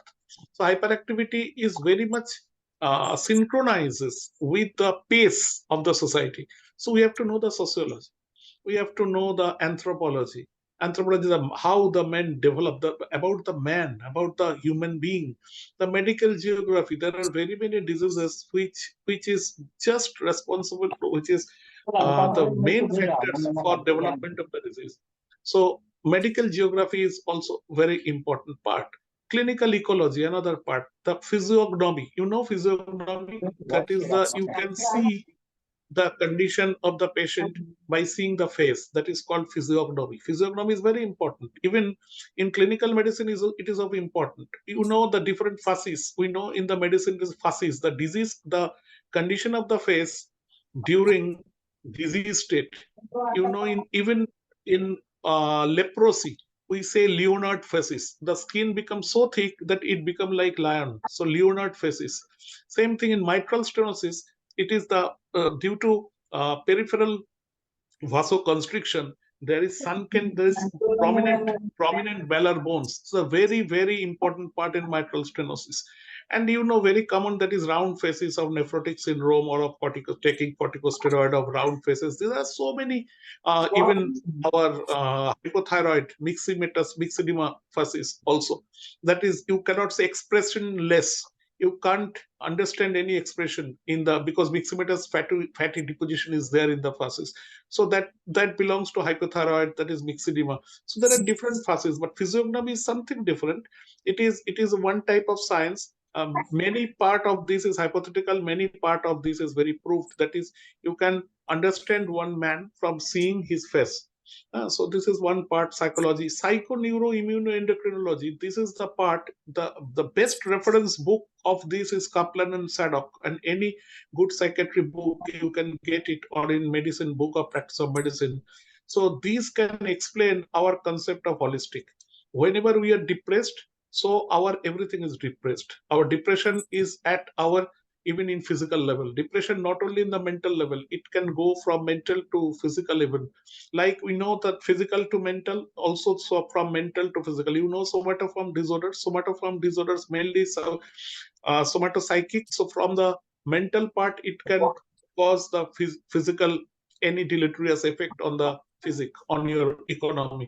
So like whenever depression in the mind, that depression may come to your even peristaltic movement. So your bowel movement may not be regular, your anything. So whenever these will go for continuous for few days or few months, then ultimately the immunity change will be there. There will be, you can get the immunity markers, etc. So ultimately, then the disease pathology, you can diagnose the disease pathology. So psycho, neuro, immunoendocrinology, these are the all part, even etc. There are so many parts we have to know if we want to understand. I think anyone have open the he or she should mute himself or Dr. herself. Danesh, Dr. Danesh, please unmute. Please mute. Dr. Danesh. Dr. Danesh, yes. So lifestyle diseases are a result of an inappropriate relationship of people with their environment. That's why nowadays diabetes mellitus is not considered as a disease of uh, metabolic disorders. Nowadays, diabetic mellitus, like hypothyroidism, autoimmune disorders, very many diseases which are considered to be a lifestyle disorders. So if we even WHO recommendation before up to not crossing the 200 limit of blood sugar or true diabetes, if you are not true diabetic, then beyond below level 200 in the postprandial blood sugar level, then don't, in case of T2DM, type 2 diabetes mellitus, don't go for medicine. Just only modification of lifestyle, good type of exercise, food habit, etc. can cause very good control of the diabetes. You know, whenever you become diabetic, diabetes cannot be cured. One cannot say, I have cured diabetes. Diabetes can be managed. Diabetes can be managed, and all the complications of the diabetes, you may show that the peripheral blood sugar level is normal, but the diabetes remain, and it is a very silent killer. With the time, diabetes ultimately, because destruction is in the micro blood vessel level, so it may be from brain to kidney, from anything. So these type of lifestyle modification can cause the very slow process of the pathology. So the disease pathology, the diabetic pathology, the complications will be much less. It will give you a very good time. I have seen many cases to my seniors, even at our OPD, even by ourselves, that is a very good managed by these type of diabetes mellitus, and they never become true diabetic. Then with a good lifestyle modifications, they have controlled diabetes, but we have to be very cautious. So pre-diabetic, we can now diagnose through HbA1c, who one is pre-diabetic or prone to diabetics. Also, we have added advantage as a homeopath. If we know the man with his past history and family history that having very bad miasmatic dyscrasias of syphilitic and psychotic tendencies, then it is obvious that his or her disease pathology will go very fast. So we have to remain very cautious. But if the patient is predominantly psoric only and not with very mixed miasmatic state, or if even the mixed miasmatic state is there, but psychotic and syphilitic part is very dominant, the symptomatology, the phenotypic expression is not there, in that case, we can get enough time and we can make aware the patient that you should not take any other medicine from modern medicine or any other type. You will be in a very good control state of diabetes mellitus. Like I am giving one example of lifestyle disorders. It is not that the solely diabetes mellitus is only lifestyle disorders. There are very many diseases of lifestyle disorders, especially another one, hypothyroidism. Nowadays, it is very burning. You ask anyone the hypothyroidism, because nowadays the very use of pesticides in the vegetables, and you can get all the vegetables around the whole year. It is not that seasonal fruits or seasonal vegetables. Nowadays it is very rare. Every vegetables, every fruits is available in the market throughout the year. And for this, they have to make the pesticides, they have to make the artificial and many things, which is very, very having deleterious effect on the health. So these type of things we have to take very, very consideration during taking the case. And also we should aware the patient. The patient's awareness is very much important. Our good advice is very much important for these lifestyle disorders. The changing disease burden and the rise of chronic disease. If you go through when I was student, even before my student tenure, when I was childhood, at the level of childhood, I have seen so many acute diseases were there. Even before my birth, it is an era of 1960, 65. You can see there are so many acute diseases and infectious diseases. But right now, with the advent of our good lifestyles, economical development, and something of homeopathic control, something by our vaccination, etc. So these infectious diseases, most of it, even one or two, is claimed to be eradicated. But then we have observed that there is sudden rise in chronic diseases. So there are chronic diseases and ultimately these lifestyle disorders. But one thing you should know, I know here within the audience, there are so many good practitioners, senior practitioners also. You will agree with me that in the last 5 years, 4 or 5 years, you have been observing the re-emerging of infectious diseases, that chicken pox, which was only of, or measles, which usually occur in the childhood or in the adolescence period, chicken pox. Now it can be occurred at the age of 45, 50. So it is even one or two having more than 2 times, 3 times, which was very, very unusual. So even 4 years back or 5 years back, the ICMR's one challenge was that the control the re-emerging of infectious diseases, which diseases were considered or claimed to be that eradicated, it will not come, but that was re-emerging of infectious diseases, and especially in India. These are the challenge by the ICMR. Now we have to consider the miasmatic diagnosis, and from the multifactorial, whatever I have already told, that is in the homeopathic concept, that genetic factors, modifiers, lifestyle combination, and we have to know these multifactorial causes. And if these causes can be modified, or if it can be totally removed, then artificial chronic disease, not like artificial chronic disease, if it is in the stage of maintaining causes. So if we remove the maintaining cause, automatic, you give the time, it will automatic come. And in case of artificial chronic disease, it is very, very applicable right now. It is not only written in organon of medicine. Right now, everyone is taking one pill of hypothyroidism, not hypothyroidism. One is taking pill of any peptic ulcer disease. Another one is taking pill of cholesterol, anti-cholesterol, and another hypertension, diabetes. So 4 to 5 diseases they have been taking, and so the disease picture will be a very mixing one. So you cannot get the true disease picture. Within that we have to treat. So we are going through very complex conditions, especially in the urban areas. In comparison to that, in the rural areas, in the village areas, you can get more these disease picture more clear in comparison to urban areas. So we have to consider the accessory circumstances. What are the conditions that can cause disease, that can modify disease, that can be the one of the most important part as prognostic factors. And the miasmatic influences, that is, these miasmatic influences you cannot get in any a book of clinical medicine. This is our philosophy.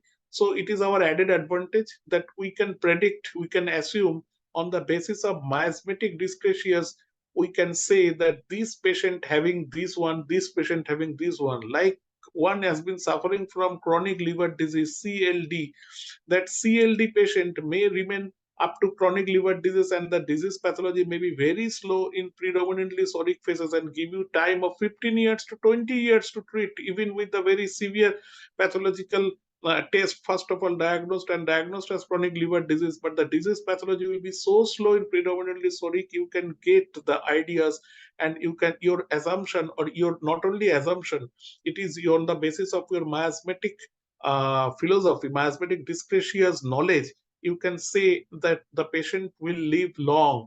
And with the lifestyle modification, right constitutional medicine, you can be a very miracle doctor to that patient, because I have been suffering from chronic liver disease, but doctor cured me.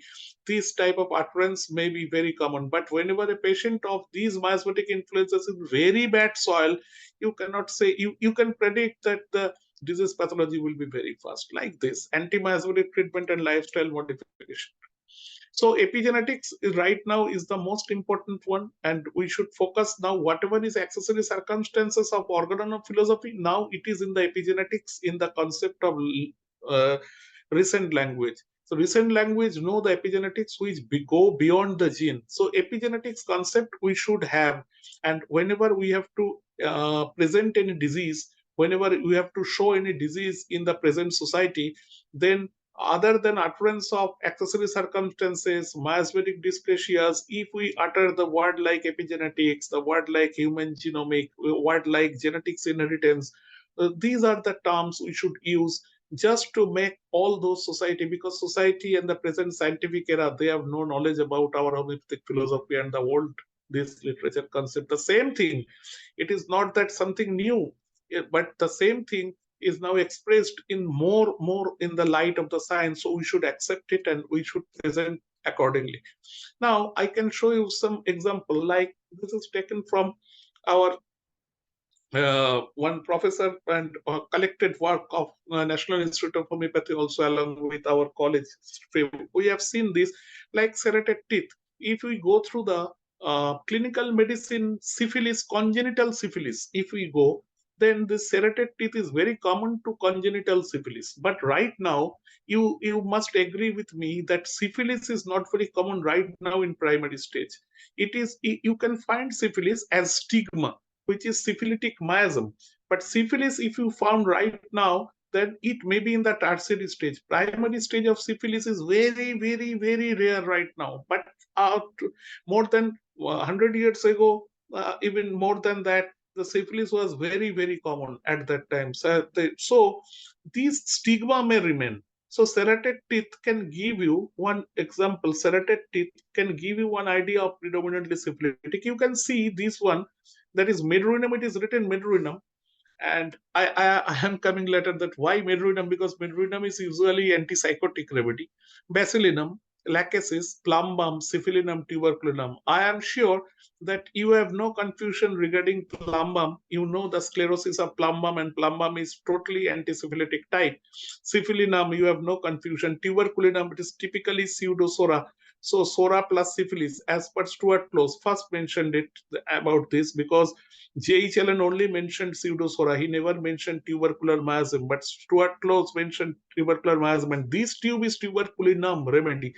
So tuberculinum, syphilinum, plum balm, lachesis, all those have touch of syphilis, you can see. So serrated teeth are very common to this syphilitic, antisyphilitic group of drugs. But you should know that medurinum and basilinum also having few symptoms of basilinum obviously will be like tuberculinum.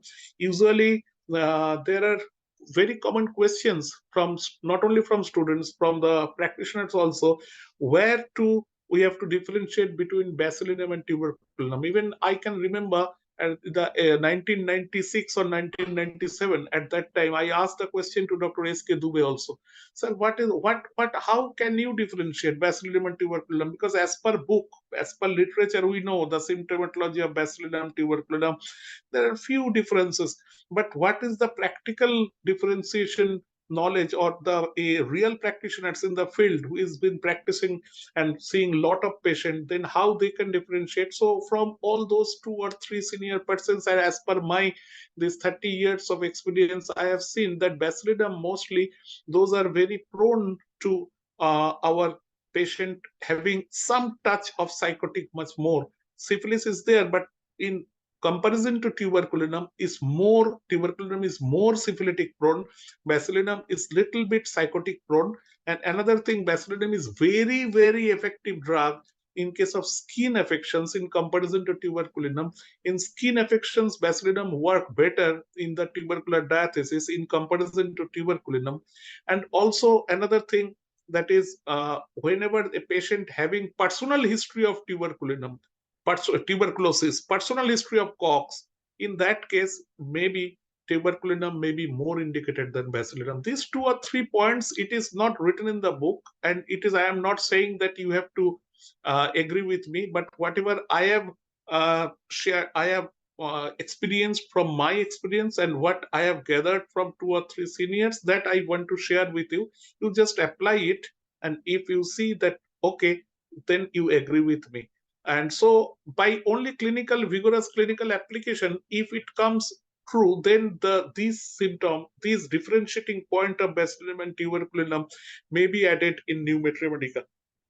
Shiny nose of phosphorus, this is the indications. This is our homeopathic indication, because phosphorus, usually we know phosphorus, that a very intellectual person, maybe stoop shouldered, this is written, but phosphorus is typically without tuberculosis or without tubercular diathesis, there is no phosphorus, but very intellectual person, very intellectual. And whenever he has been diffusing capacity, he can impress anyone, vini vidi vici, like that. Whenever he has that power to make impression on anyone. So this phosphorus type, we whenever during prescription, only shiny nose may not be the indications of phosphorus. But if we are thinking of phosphorus, then if shiny nose we get, then certainly you are very confident. Even the hairy back of tuberculinum, it is very characteristic of tuberculinum. We can get it hairy back, like two eyebrows is totally not different. Two eyebrows is totally, it is one eyebrow like that. It is one of the clinical indication of thyroidinum. Also in one proving it comes thyroidinum medicine, like hairy back in the tuberculinum. Yellow teeth is Lycopodium thuja bacillum. But I know you know that another one medicine, that is syphilinum also, that the yellow teeth cannot be kept clean after so many brushing, but the teeth remain yellow. So these are the conditions. It is this Lycopodium part, thuja part, bacillum part, this yellow teeth also related to syphilis, and yellow teeth also related to previous years. Very in the remote past, there was a medicine from modern medicine, that is tetracycline. Whoever has taken tetracycline for a long period, all those becomes yellow teeth. So those yellow teeth is iatrogenic, but congenitally inherited yellow teeth, that is something that is stigma we have to consider. And you see the Lycopodium thuja bacillum, all those three drugs are very, very good constitutional drugs. It is not acute drug. Large leaves of bacillum. Large leaves, I must mention, here is only written bacillum and bracket bufo as per Mathematica, but the pouty leaves is the one of the most important indication of syphilitic. Predominant syphilitic dyscrasias, that is the pouty lip, you can see, and the lips, the cracked, in between the cracked, the hepatsulfur calcareum, the hepatsulfur calcareum. These drug also is very much considered as antisoric medicine, but it is a very good drug of it has the component of syphilitic also. You go through the discharges of hepatsulf, all the discharges of hepatsulf are very, very offensive, and it is like syphilitic predominance. So hepatsulfur chilliness, hepatsulfur sensation, the sensation. Just yesterday I was talking with one of the very genius scientists of Science College, and they were mentioning they are working on signaling, the molecular signaling, with the molecular signaling, individualization, etc. So whenever suddenly I saw one part, they have been working on differentiation of pain, and they are talking that one type of genetic disorders or human genome natural, they have one type of pain, and another one having the second type of pain. If we consider our homeopathic concept also, we know the syphilitic pain is like electric shock. Like you think of phytolacca, it is electric shock like. So this is a lancinating pain, electric shock like pain. This is a very, very characteristic of syphilitic, in constant to dull, stabbing pain, constant pain of psychotic. So, and all the psoric, it is whenever psoric pain is something in functional level. So you cannot say this is very characteristic of psora. You cannot depend on psora in any form.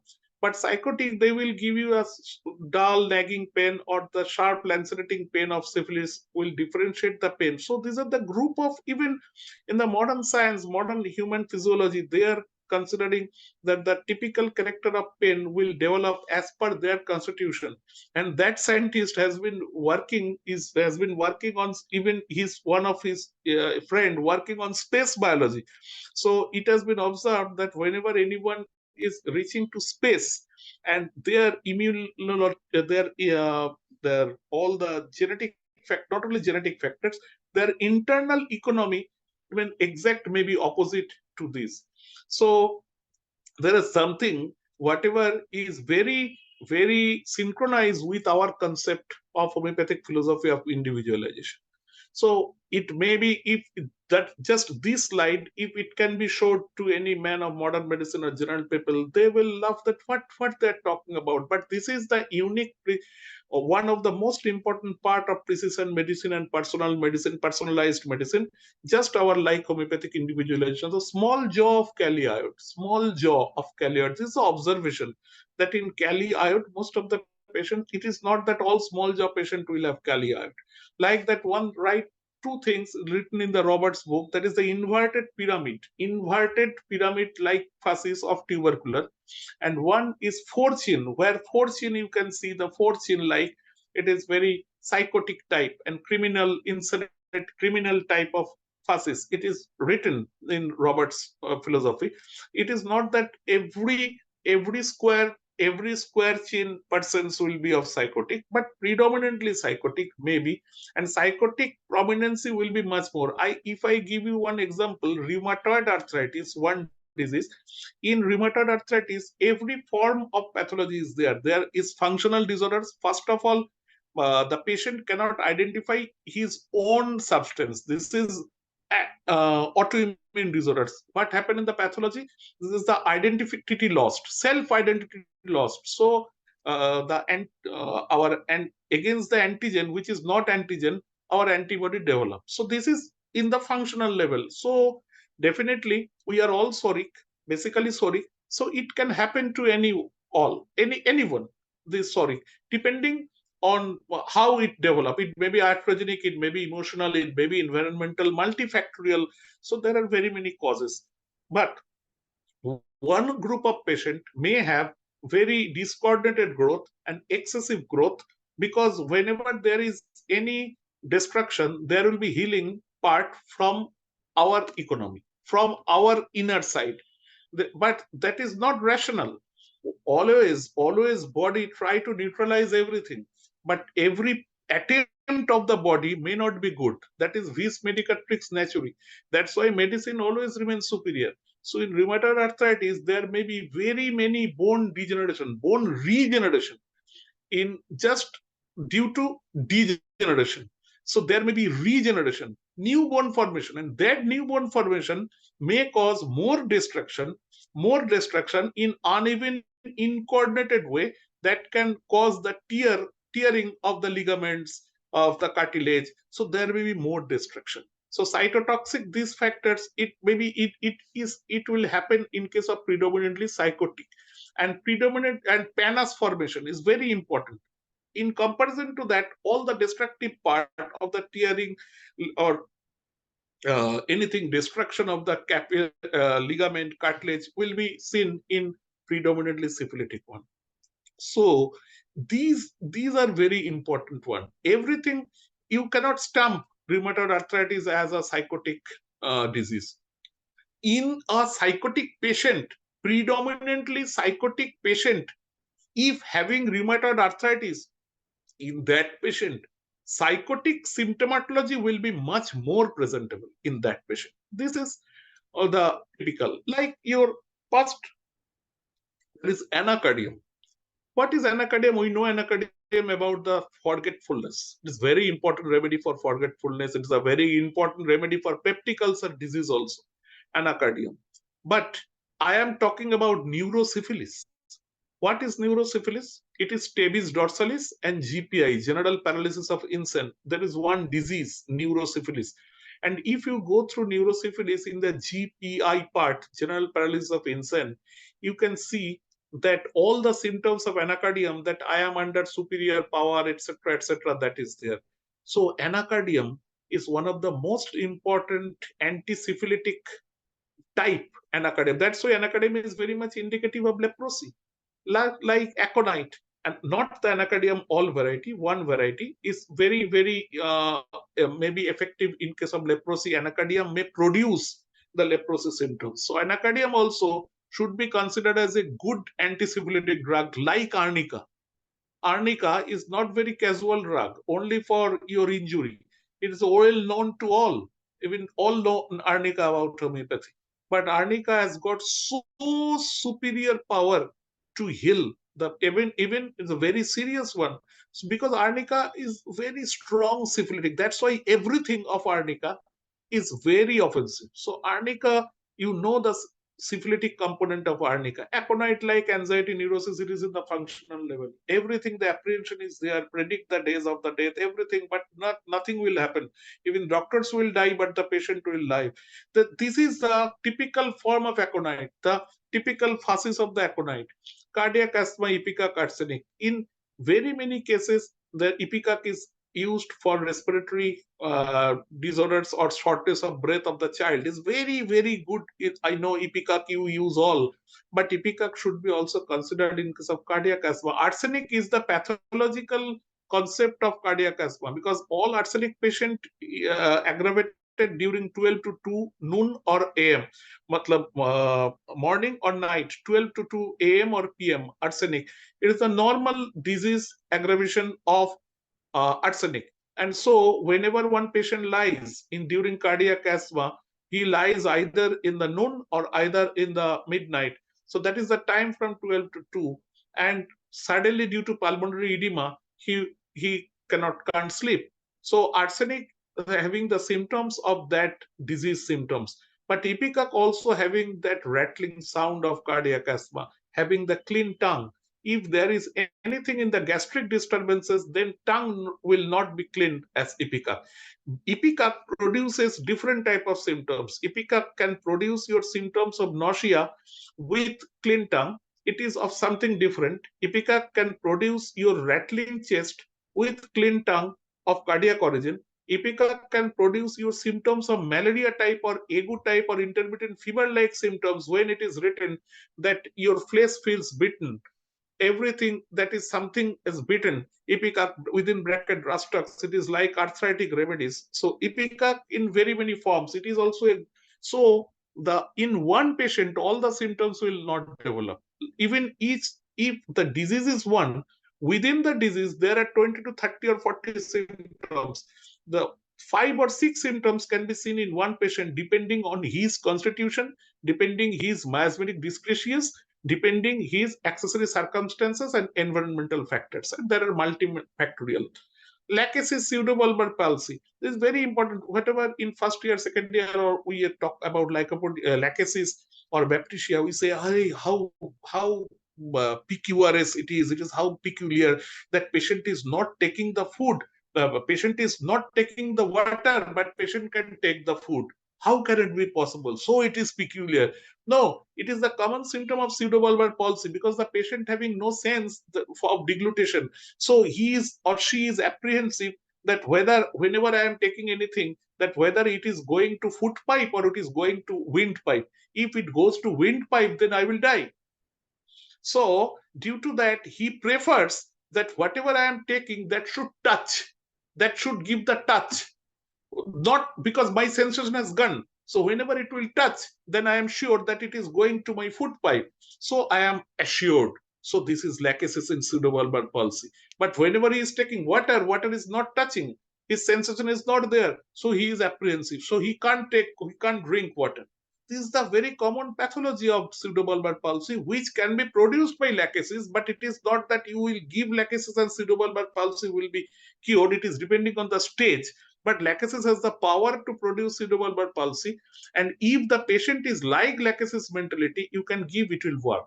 The bradycardia of gelsemium, the same thing. Gelsemium can produce the slow pulse of old age. It is very common, slow pulse of old age. It is nothing new.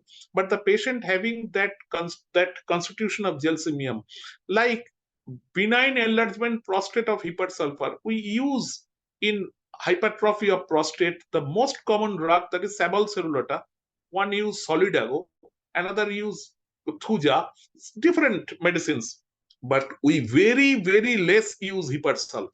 Hypersulfur is also very good drug. And one very important symptoms, that is urine drop in flows urine vertically, urine drops vertically. This is very important part. The learning disability of causticum. If you go through repertory, there is one rubric that is mistake often, and you can find the single remedy drug of causticum.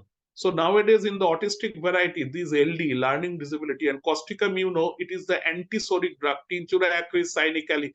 It is one of the, not only sulfur, the king of the antisoric, causticum is also considered to be a very good antisoric drug.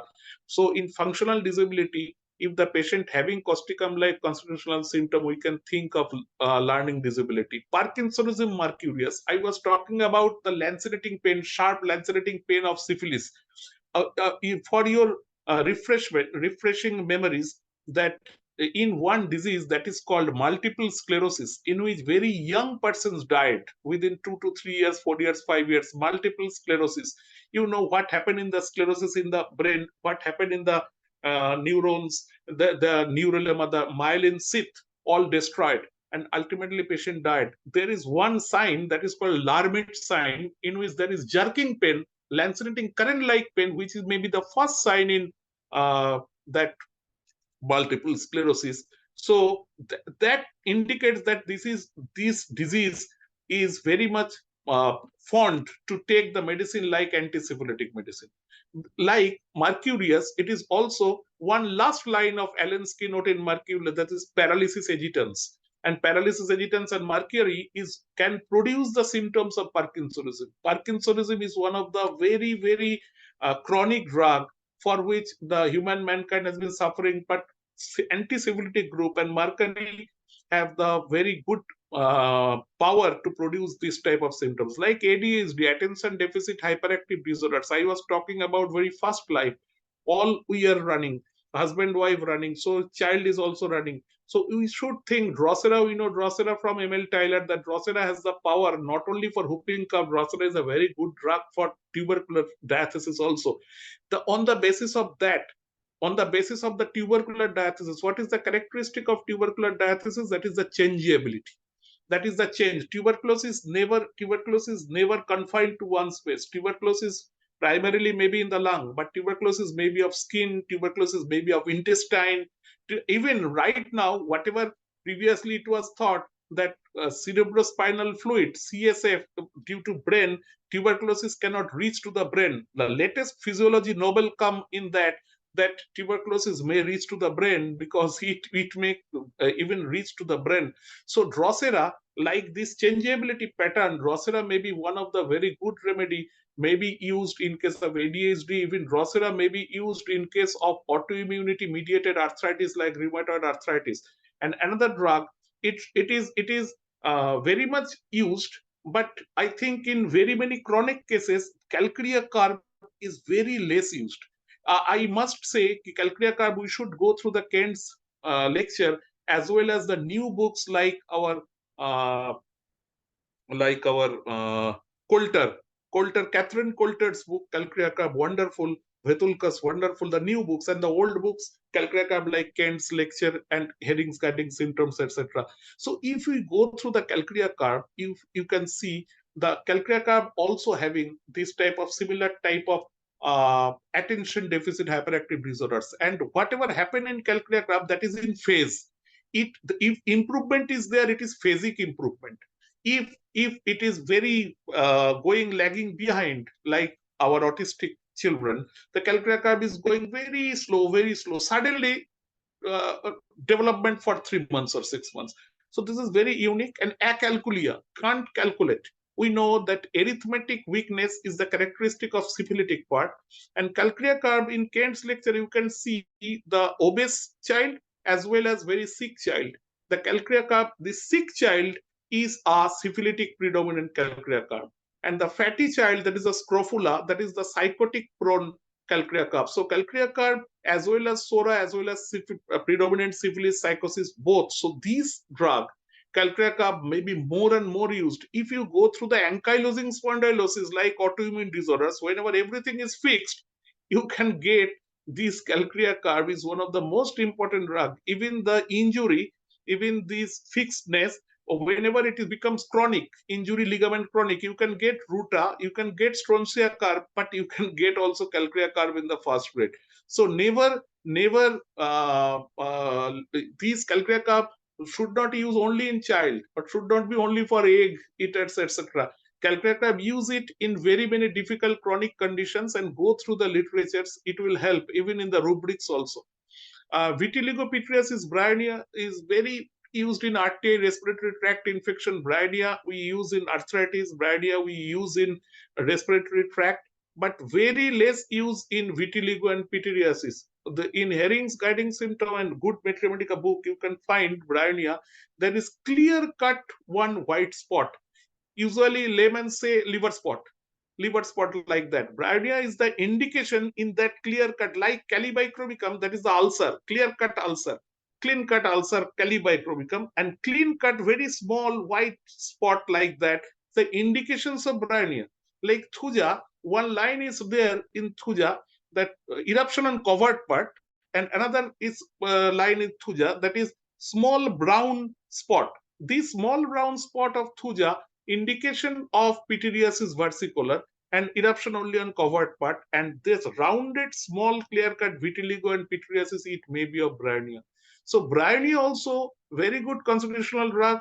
It is effective in respiratory tract infection. Bryonia is effective in chronic renal failure, CRF. Two most important drug, that is bryonia and lycopodium. We very less use of this. We use L-serum, we use Apis mellifica, we use Barbaris vulgaris on the basis of pathological. I know that the chronic renal failure stage, if it goes creatinine level very high, or the patient is at the level of or something modern medicine interference, but you think of bryonia lycopodium like medicine and go through the pathology, how it developed, because bryonia, Bright's disease is a very old term, nephritis, but bryonia, pathogenicity of bryonia, it can develop a patient of chronic renal failure. Same thing in case of lycopodium. So these bryonia and lycopodium in chronic renal failure must be more used if the symptom is there.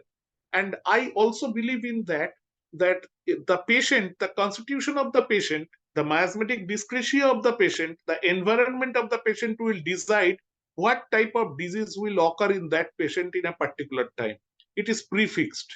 It is prefixed. It may be little bit, but so we have to search for the patient. If we diagnose the patient, then the diagnosis of the disease is very, right now, today's era, it is very easy. But diagnosis of the patient with its constitution is the most very, we have to go through diligently and exhaustive case taking only. It's the IBS, you know, everything is in the IBS. As a homeopath, we should know the difference between IBS and IBD, purely IBS functional disorders. There is nothing related to SORA and psychosis and syphilis. And you can see this is IBS, anxiety, depression, somatization. And they have the tendency of IBS patient, doctor, probably I have been suffering from colon cancer. So I go for this one.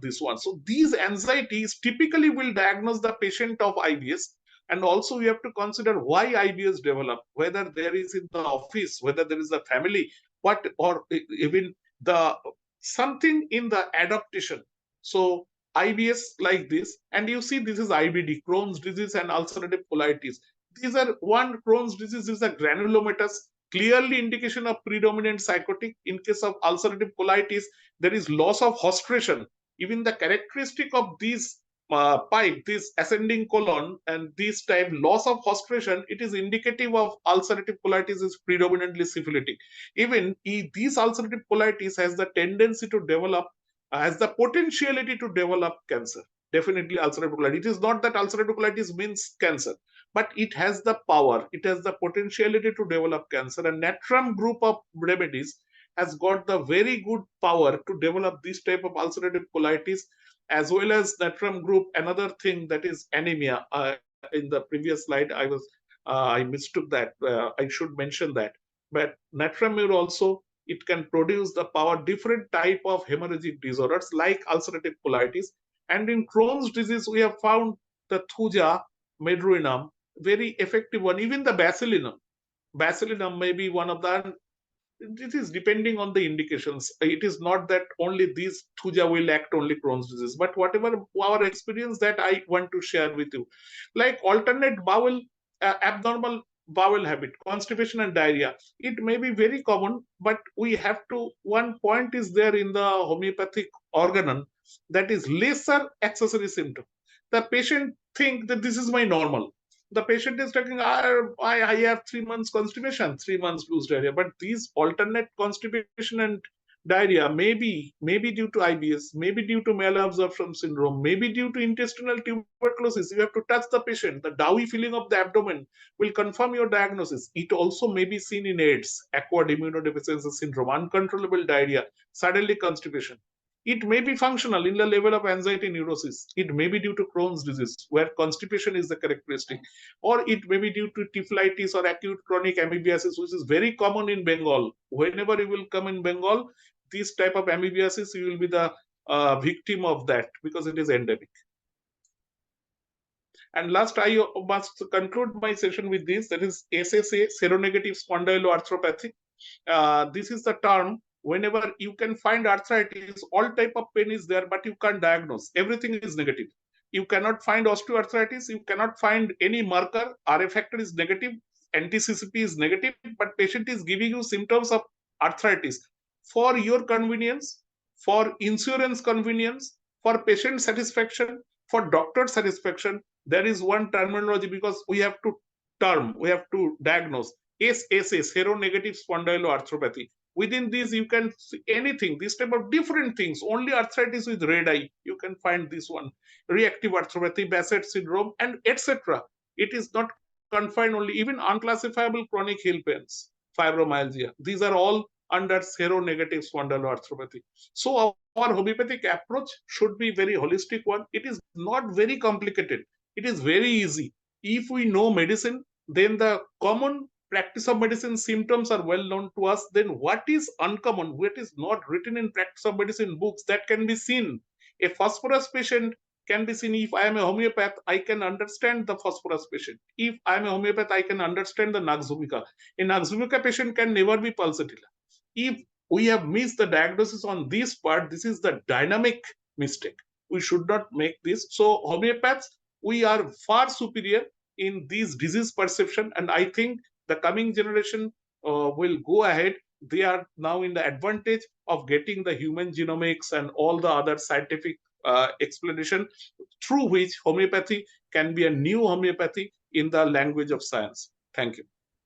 Yes, sir. It's great. It is just like cerebrangular batting, and from the other one side, just like a phenomena you have produced. What a beautiful presentation! You come up with the rare, peculiar, uncommon symptom that we never noticed in some medicines.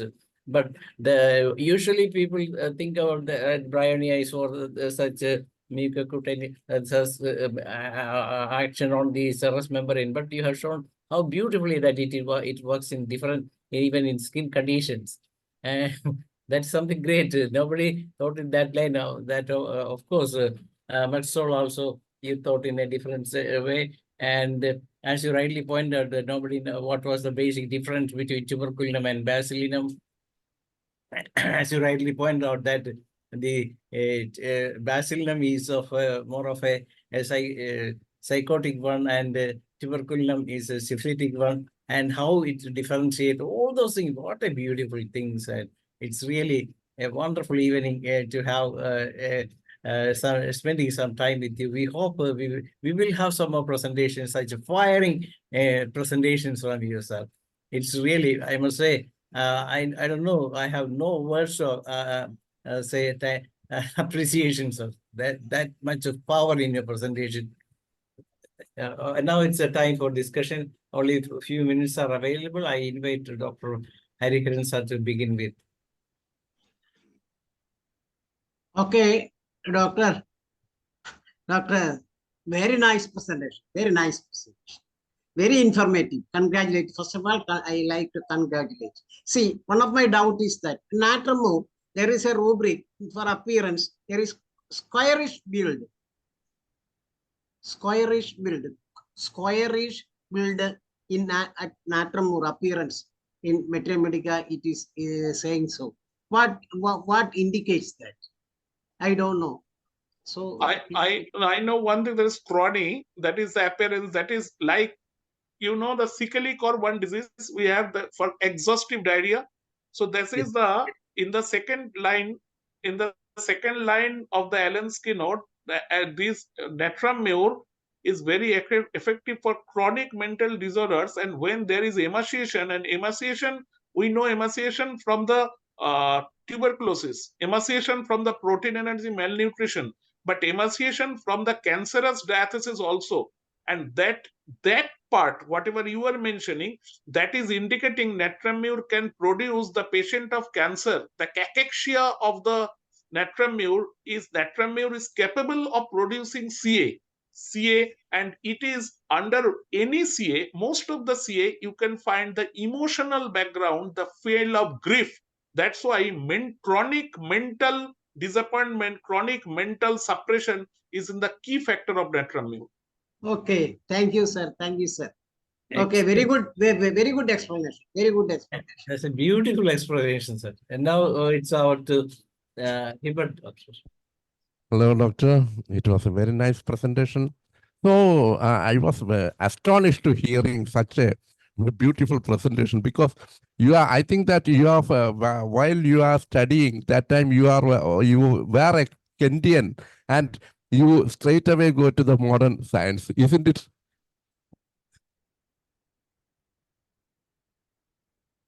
What happened, I usually, with the advent of science now, we are far more, we are now, because when I was student, the science was not so much advanced. Now with the advancement of science, homeopathy, we are getting more benefit. Our philosophy will be more explained. Sir, I want to know, cocculus indicus, multiple sclerosis, in multiple sclerosis cases, cocculus indica, whether you have any experience and for these COVID conditions, and you have any experiences. That is, I want to know. No, multiple sclerosis or COVID, related to COVID, multiple sclerosis. Yeah, definite. Because basically, if you go through the virology COVID, it is predominantly the symptoms are syphilitic symptoms. Hello? Yes, sir. So the multiple sclerosis cases are in rise, like tuberculosis cases are in rise. That's why Government of India, they have taken the initiative for not only through all over India, through the states, for preventing tuberculosis, like sclerosis, multiple sclerosis, because the syphilitic part of the diseases aggravated from this COVID phase. I agree. Okay. But I have no such experience with cocculus indica in multiple sclerosis. Personally, I have no experience. Thank you, sir. Thank you very much. Okay, now I invite Dr. Ramparesh, sir. So, yes, please unmute. You are mute. Please unmute once again. Okay. Thank you, Dr. Rajat sir. Very nice, excellent presentation. Beautiful, really. Multiple factors of man in disease, psychotic, syphilitic, other medicine. Very nice presentation. I am Dr. RP Supal. RP Supal. Thank you. Now it is the time to wind up the session. I invite Dr. Bob Lim to say a word of thanks. Bob Lim from Malaysia, please make the word of thanks.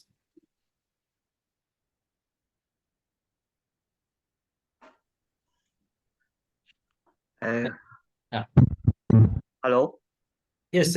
Can you hear me? Yes. Need to open my video. Wait. Am I? Can you hear me? Yes. Hello? Yes. Hello? Yes, we can hear you. You can talk. Okay, before I close the session,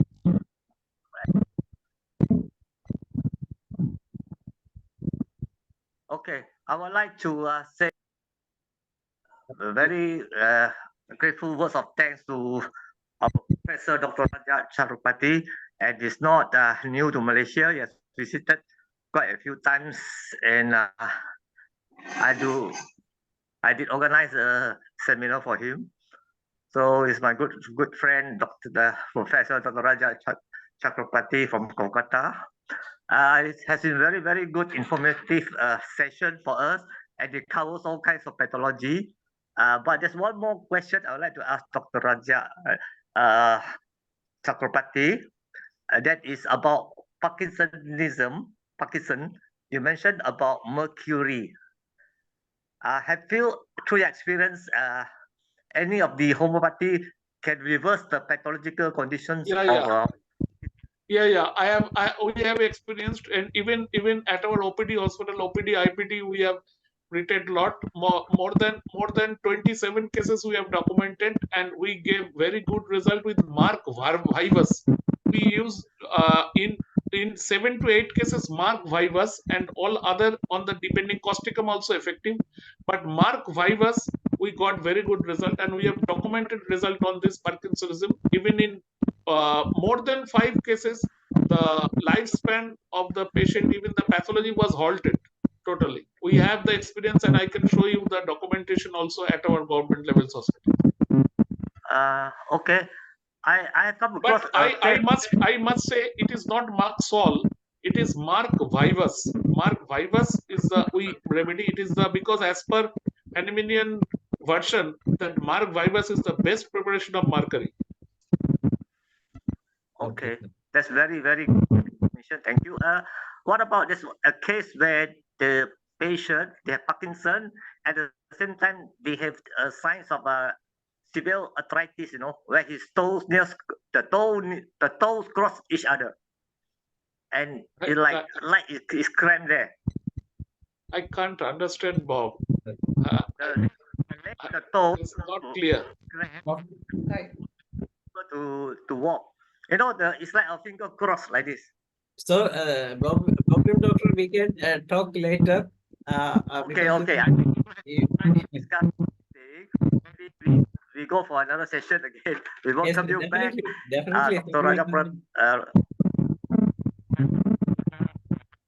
on behalf of the International Forum for the Promotion of Homeopathy, I would like to say a very big thank you to you for sharing tonight, and hope that you will be able to come and share again in the very near future. Thank you very much.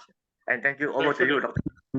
I have my mail. Any question or any confusion, you can send mail to me. I am in the chat box. I am giving my mail ID. Everything is written on the poster itself. So anybody can contact us. Anyway, with that, we come to our program tonight, and tomorrow we will have a session by Dr. Veena, and the subject will be why homeopathic science should be sung, and that is the subject. And this is all about today. And with that we come to the end of the day 1157. We are all thankful to those who participated in the discussion as well as in the session. And thank you once again, Dr. RAJAT CHATTOPADHYAY sir. It's over to Dr. P. Shaila to moderate the Malayalam session. Thank you all. Good night. Okay. Thank you, all doctors in English section. Thank you, Dr. Dhanesh. Namaskaram. നമ്മുടെ IFPH-ന്റെ ഇടതടവില്ലാതെ തുടർന്നു വരുന്ന web പരമ്പരയുടെ Malayalam section ഇന്ന് 1257 ദിവസം. ഇന്ന് Malayalam session പ്രോഗ്രാമിൽ ഒരു ക്ലാസ് ആണ്. ഇന്നത്തെ ക്ലാസ് ശ്രവിക്കുന്നതിനായി സൂം പ്ലാറ്റ്ഫോമിൽ എത്തിയിട്ടുള്ള എല്ലാ ബഹുമാന്യരായ ഡോക്ടേഴ്സിനെയും ഹോമിയോപ്പതി സ്നേഹികളെയും സ്റ്റുഡൻസിനെയും എല്ലാവരെയും ഞാൻ സന്തോഷപൂർവ്വം സ്വാഗതം ചെയ്യുന്നു. ഇന്നത്തെ ക്ലാസ് തുടങ്ങുന്നതിന് മുമ്പായി ഒരു നിമിഷം ഈശ്വര പ്രാർത്ഥന.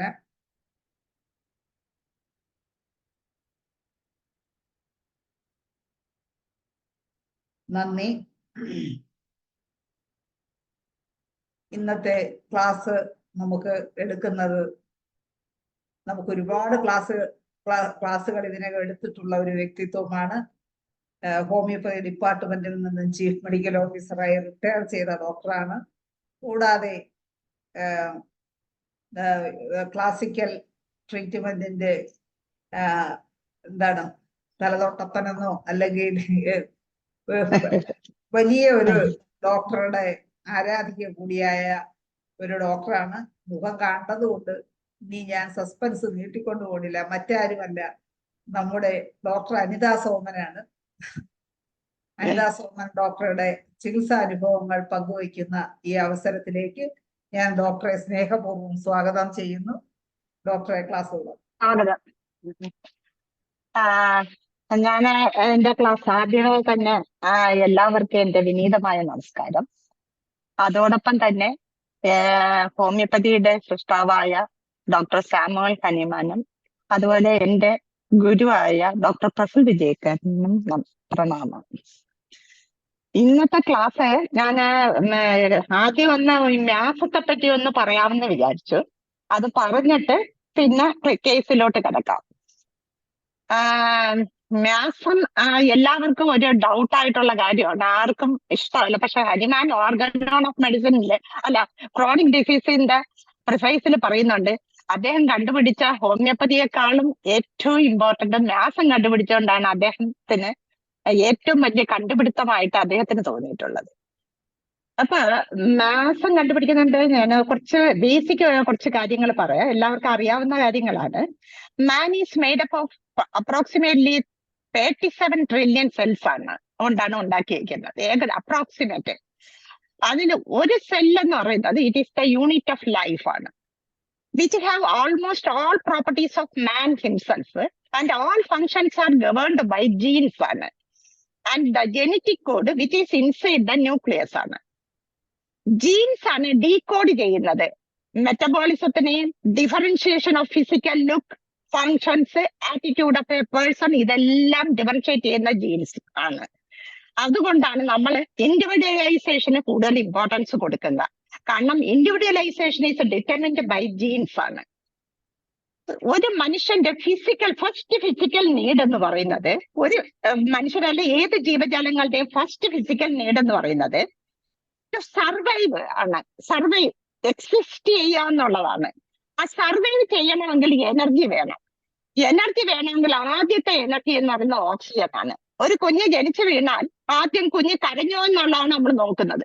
കാരണം കുഞ്ഞിന്റെ പൊക്കിൾ അമ്മയിൽ നിന്നുള്ള ബന്ധം വിടുമ്പോഴത്തേക്ക് അംബിലിക്കൽ കോർഡ് കട്ട് ചെയ്താൽ ഉടനെ കുഞ്ഞ് കരയണം. കാരണം കുട്ടിക്ക് ഓക്സിജൻ കിട്ടണം, ഇല്ലെങ്കിൽ ബ്രെയിൻ സെല്ല് ഡെഡ് ആയി പോകും. ഒരു 5 മിനിറ്റ് കഴിഞ്ഞാൽ ഡെഡ് ആയി പോകും. അപ്പൊ അതിനു മുമ്പേ ഓക്സിജൻ കിട്ടണം. ആ ഓക്സിജൻ കിട്ടണമെന്നാകുമ്പോഴത്തേക്ക് കുഞ്ഞ് കരയുന്നതിന് കാരണം അതിന്റെ ലങ്സ് പെട്ടെന്ന് ടപ്പോന്ന് പറഞ്ഞ് വലുതായിട്ട് വികസിക്കുമ്പോഴാണ് കുഞ്ഞിന് പെയിൻ കൊണ്ടാണ്.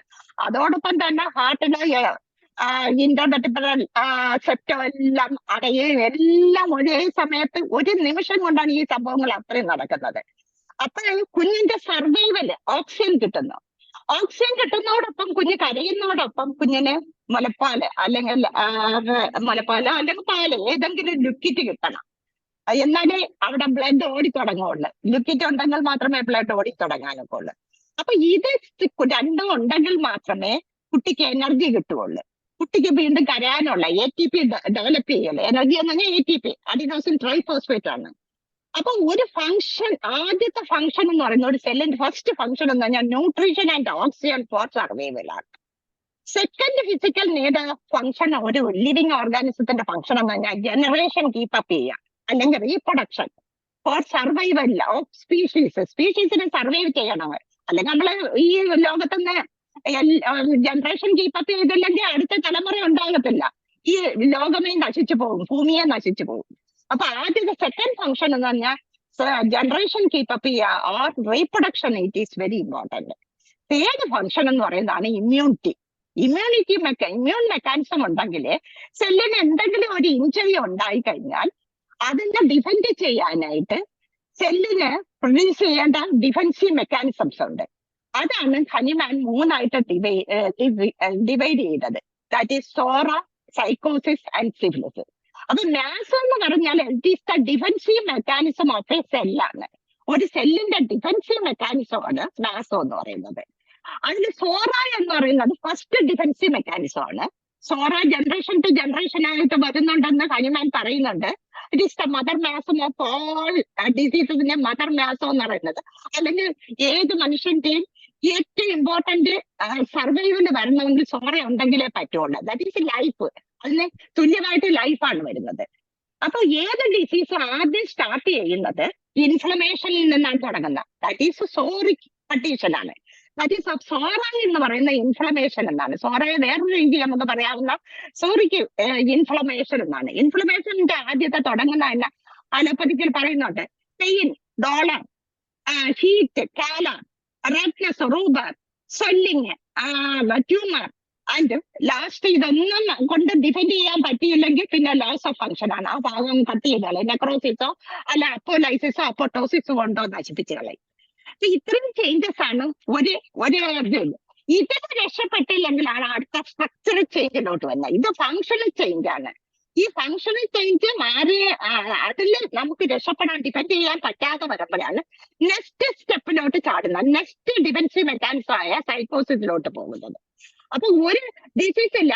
ഫസ്റ്റ് പ്രൈമറി ഡിഫൻസ് എന്ന് പറഞ്ഞാൽ സോറിക് ഇൻഫ്ലമേഷൻ ആണ്. സെക്കൻഡറി ഡിഫൻസ് എന്ന് പറയുന്ന ഹൈപ്പർട്രോഫി അല്ലെങ്കിൽ അട്രോഫി അല്ലെങ്കിൽ ഇൻഡറേഷൻ ഓർ ട്യൂമർ ഉണ്ടാകുന്നത്. ദാറ്റ് ഈസ് സൈക്കോട്ടിക് ആണ്. ദാറ്റ് ഈസ് സൈക്കോട്ടിക് ഡിഫൻസ് ആണ്. ഈ സൈക്കോട്ടിക് ഡിഫൻസ് കൊണ്ട് നമുക്ക് ആ ഇഞ്ചുറിയെ കവറപ്പ് ചെയ്യാൻ സാധിച്ചില്ലെങ്കിൽ ഉടനെ തന്നെ ബോഡിയുടെ ഡിഫൻസീവ് മെക്കാനിസം അടുത്ത തേർഡ് ഗിയറിലോട്ട് മാറും. തേർഡ് ഗിയർ എന്ന് പറഞ്ഞാൽ സിഫിലിസ്. ദാറ്റ് ഈസ് ഡിസ്ട്രോയ് ചെയ്യണം. അതിൽ നിയന്ത്രിക്കാൻ പറ്റുന്നില്ല എന്ന് കണ്ടു കഴിഞ്ഞാൽ ആ പാർട്ടിനെ അങ്ങ് നെക്രോസ്റ്റ് ആക്കി നശിപ്പിച്ച് കളയും. അതിൽ ഗാംഗ്രീൻ ആക്കി നശിപ്പിച്ച് കളയും. അല്ലെങ്കിൽ മനുഷ്യനെ മൊത്തമായിട്ട് നശിപ്പിക്കും. ഇതാണ് ഇവിടെ സംഭവിക്കുന്നത്. ഈ 3 കാര്യങ്ങളെ ഈ ലോകത്ത് നടക്കത്തുള്ളൂ. അപ്പൊ ഹനുമാൻ അതാണ് ക്ലിയർ ആയിട്ട് പറഞ്ഞ. സോറ ആദ്യം ഉണ്ടാകും. ഒരു ഡിസീസ് ഉണ്ടാകണമെങ്കിൽ ഫസ്റ്റ് സോറിക് ഇൻഫ്ലമേഷൻ ഉണ്ടാകും. അതിൽ നിന്ന് നിലനിൽക്കാൻ പറ്റുന്നില്ല, സെല്ലിന് നിലനിൽക്കാൻ പറ്റുന്നില്ലെങ്കിൽ സെക്കൻഡ് ഡിഫൻസിലോട്ട് പോകും. That is സൈക്കോസിസ്. വാള് പോലെ ഇന്റർവേഷൻ അല്ലെങ്കിൽ ട്യൂമർ ആയിട്ടോ അല്ലെങ്കിൽ ഡയൽറ്റേഷൻ ആയിട്ടോ അല്ലെങ്കിൽ അട്രോഫി ആയിട്ടോ എങ്ങനെയെങ്കിലും ഡെവലപ്പ് ചെയ്യും. അതിലും പിടിച്ചു നിൽക്കാൻ വരാതെ വരുമ്പോഴാണ് തേർഡ് ഗിയറിലോട്ട് മാറുന്നത്. That is syphilis. That is A destruction. അതെന്ന് പറയുന്നത് ഒന്നുകിൽ ഡിസ്ട്രക്ഷൻ ഓഫ് ദ ഡിസീസ്ഡ് പാർട്ടിനെ നശിപ്പിക്കുക, ബാക്കിയുള്ളതിനെ സേവ് ചെയ്യുക. അല്ലെങ്കിൽ ഒന്നും സേവ് ചെയ്യാൻ പറ്റുന്നില്ല, ക്യാൻസർ പോലുള്ള കണ്ടീഷൻ സേവ് ചെയ്യാൻ പറ്റുന്നില്ലെങ്കിൽ ആ മനുഷ്യനെ തന്നെ നശിപ്പിക്കുകയാണ് ചെയ്യുന്നത്. ഇതാണ് defensive mechanism of A cell എന്ന് പറയുന്നതാണ് വ്യാസം എന്ന് പറയുന്നത്. വേറെ ഒന്നുമല്ല. അപ്പൊ ഒരു സെല്ലിനെ ഇൻജുറി ചെയ്യുന്ന പല കാര്യങ്ങളുണ്ട്. അതിൽ physical agents mechanical trauma, accident പോലുള്ള കണ്ടീഷൻ, അല്ലെങ്കിൽ എക്സ്ട്രീംസ് ഓഫ് ടെമ്പറേച്ചർ, ഹീറ്റ് സ്ട്രോക്കോ അല്ലെങ്കിൽ ചിൽ ബ്ലെയിൻസോ ഉണ്ടായിട്ട്, അല്ലെങ്കിൽ സഡൻ അറ്റ്മോസ്ഫിയറിക് ചേഞ്ച്, അല്ലെങ്കിൽ ഇലക്ട്രിക് ഷോക്ക്, അല്ലെങ്കിൽ റേഡിയേഷൻ, അല്ലെങ്കിൽ മാഗ്നറ്റിസം, അല്ലെങ്കിൽ കോസ്മിക് റേഡിയേഷൻ, ഇങ്ങനെയുള്ള ഈ ഫിസിക്കൽ ആയിട്ടുള്ള ഏജൻസ് കൊണ്ടുള്ള ഒരുപാട് കംപ്ലൈന്റ് സെല്ലിനെ ഇഞ്ചുറി ചെയ്യാം, അല്ലെങ്കിൽ ട്രോമ ഉണ്ടാക്കാം. അല്ലെങ്കിൽ ഓക്സിജൻ ഡിപ്രൈവേഷൻ, ഓക്സിജൻ കുറഞ്ഞു കഴിഞ്ഞാൽ ഹൈപ്പോക്സിയ. ഈ ഹിമാലയൻ ഭാഗത്തൊക്കെ പോകുമ്പോഴത്തെ ഓക്സിജൻ ഒട്ടും കിട്ടത്തില്ല. അപ്പൊ അവിടെ ഓക്സിജൻ ഹൈപ്പോക്സിയ വന്നു കഴിഞ്ഞാൽ ഉടനെ തന്നെ ഡിക്രീസ്ഡ് ബ്ലഡ് ഫ്ലോയും വരും. അതായത് ഇസ്കീമിയ ഉണ്ടാകും. ആള് മരിക്കാനുള്ള ചാൻസ്, ഓക്സിജൻ ഇല്ലെങ്കിൽ മരിച്ചു പോകും. കാരണം ഏറ്റവും ഇമ്പോർട്ടന്റ് പാർട്ടാണ് ഓക്സിജൻ എന്ന് പറഞ്ഞാൽ. അപ്പൊ ഹൈപ്പോക്സിയ വന്നു കഴിഞ്ഞാൽ അവിടെ ഡെത്ത് സംഭവിച്ചിരിക്കും. പിന്നെ കെമിക്കൽ ഏജൻസ് അല്ലെങ്കിൽ ഡ്രഗ്സ് കൊണ്ട് നമുക്ക് ഡിസീസ് സെല്ലിനെ ഇഞ്ചുറി ചെയ്യാം. ദാറ്റ് ഈസ് ഗ്ലൂക്കോസ് കൂടുതൽ കഴിച്ചാലും കുഴപ്പം, ഗ്ലൂക്കോസ് കുറച്ച് കഴിച്ചാലും കുഴപ്പം, സാൾട്ട് കൂടുതൽ കഴിച്ചാലും കുഴപ്പം, എക്സസ് ആയാലും കുഴപ്പം, ഹൈ കോൺസെൻട്രേഷൻ ആയാലും കുഴപ്പം, ലോ കോൺസെൻട്രേഷൻ ആയാലും കുഴപ്പം. അതുപോലെ ഓക്സിജൻ ഹൈ കോൺസെൻട്രേഷൻ ആയാലും കുഴപ്പമാണ്, ലോ കോൺസെൻട്രേഷൻ ആയാലും കുഴപ്പമാണ്. ഇതെല്ലാം പ്രശ്നങ്ങളാണ് ഉണ്ടാക്കുന്നത്, സെല്ലിന് ഇഞ്ചുറി ഉണ്ടാക്കും. അതുപോലെ poisons, cyanide poison, arsenic poison, mercury poison, air pollutant ആയിട്ടുള്ള insecticides, herbicides, carbon monoxide poison, അങ്ങനെ കുറെ പോയിസൺസ് ഉണ്ട്. പിന്നെ സോഷ്യൽ സ്റ്റിമുലി ആയിട്ടുള്ള ആൽക്കഹോളിക് അഡിക്ഷൻസ് അല്ലെങ്കിൽ നാർക്കോട്ടിക്സ്, ഇതെല്ലാം മൈൻഡിനെ ഡിസ്ട്രോയ് ചെയ്തിട്ട് ആ പേഷ്യന്റ് അവസാനം സ്വയം സൂയിസൈഡ് ചെയ്യുക അല്ലെങ്കിൽ എന്തെങ്കിലും ചെയ്തിരിക്കും. അതവിടെ സംഭവിക്കുന്നത്.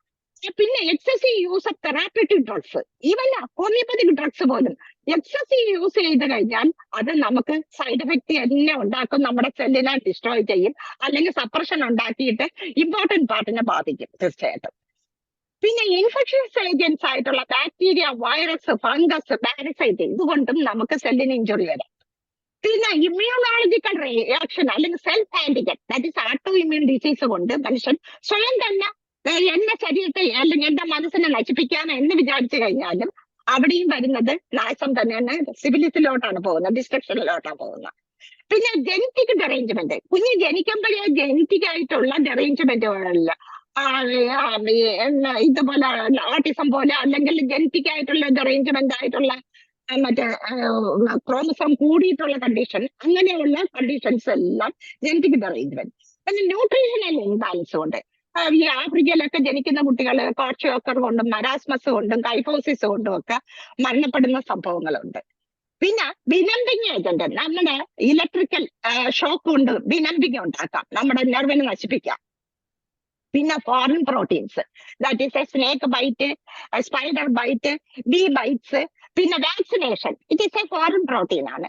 ആ പ്രോട്ടീൻസ് വെളിയിൽ നിന്ന് വരുന്ന നമ്മുടെ ബോഡി റിജക്ട് ചെയ്ത് നമുക്ക് അവിടെ നാശമേ ഉണ്ടാവില്ല, ആ സെല്ല് നശിക്കും, അല്ലെങ്കിൽ മൊത്തം മനുഷ്യനെ നശിപ്പിക്കും. അപ്പൊ സെല്ലിന്റെ ഡിഫൻസീവ് മെക്കാനിസം എന്ന് പറയുന്നതാണ് ദാറ്റ് ഇസ് ന്യാസം എന്ന് പറയുന്നത്. അത് രണ്ട് തരത്തിലുണ്ട്, ഫിസിയോളജിക്കൽ ഡിഫൻസും ഉണ്ട്, മോർഫോളജിക്കൽ ഡിഫൻസും ഉണ്ട്. Physiological defence or functional defence എന്ന് പറയുന്നതാണ് ഇൻഫ്ലമേഷൻ എന്ന് പറയുന്നത്. That is psoric inflammation.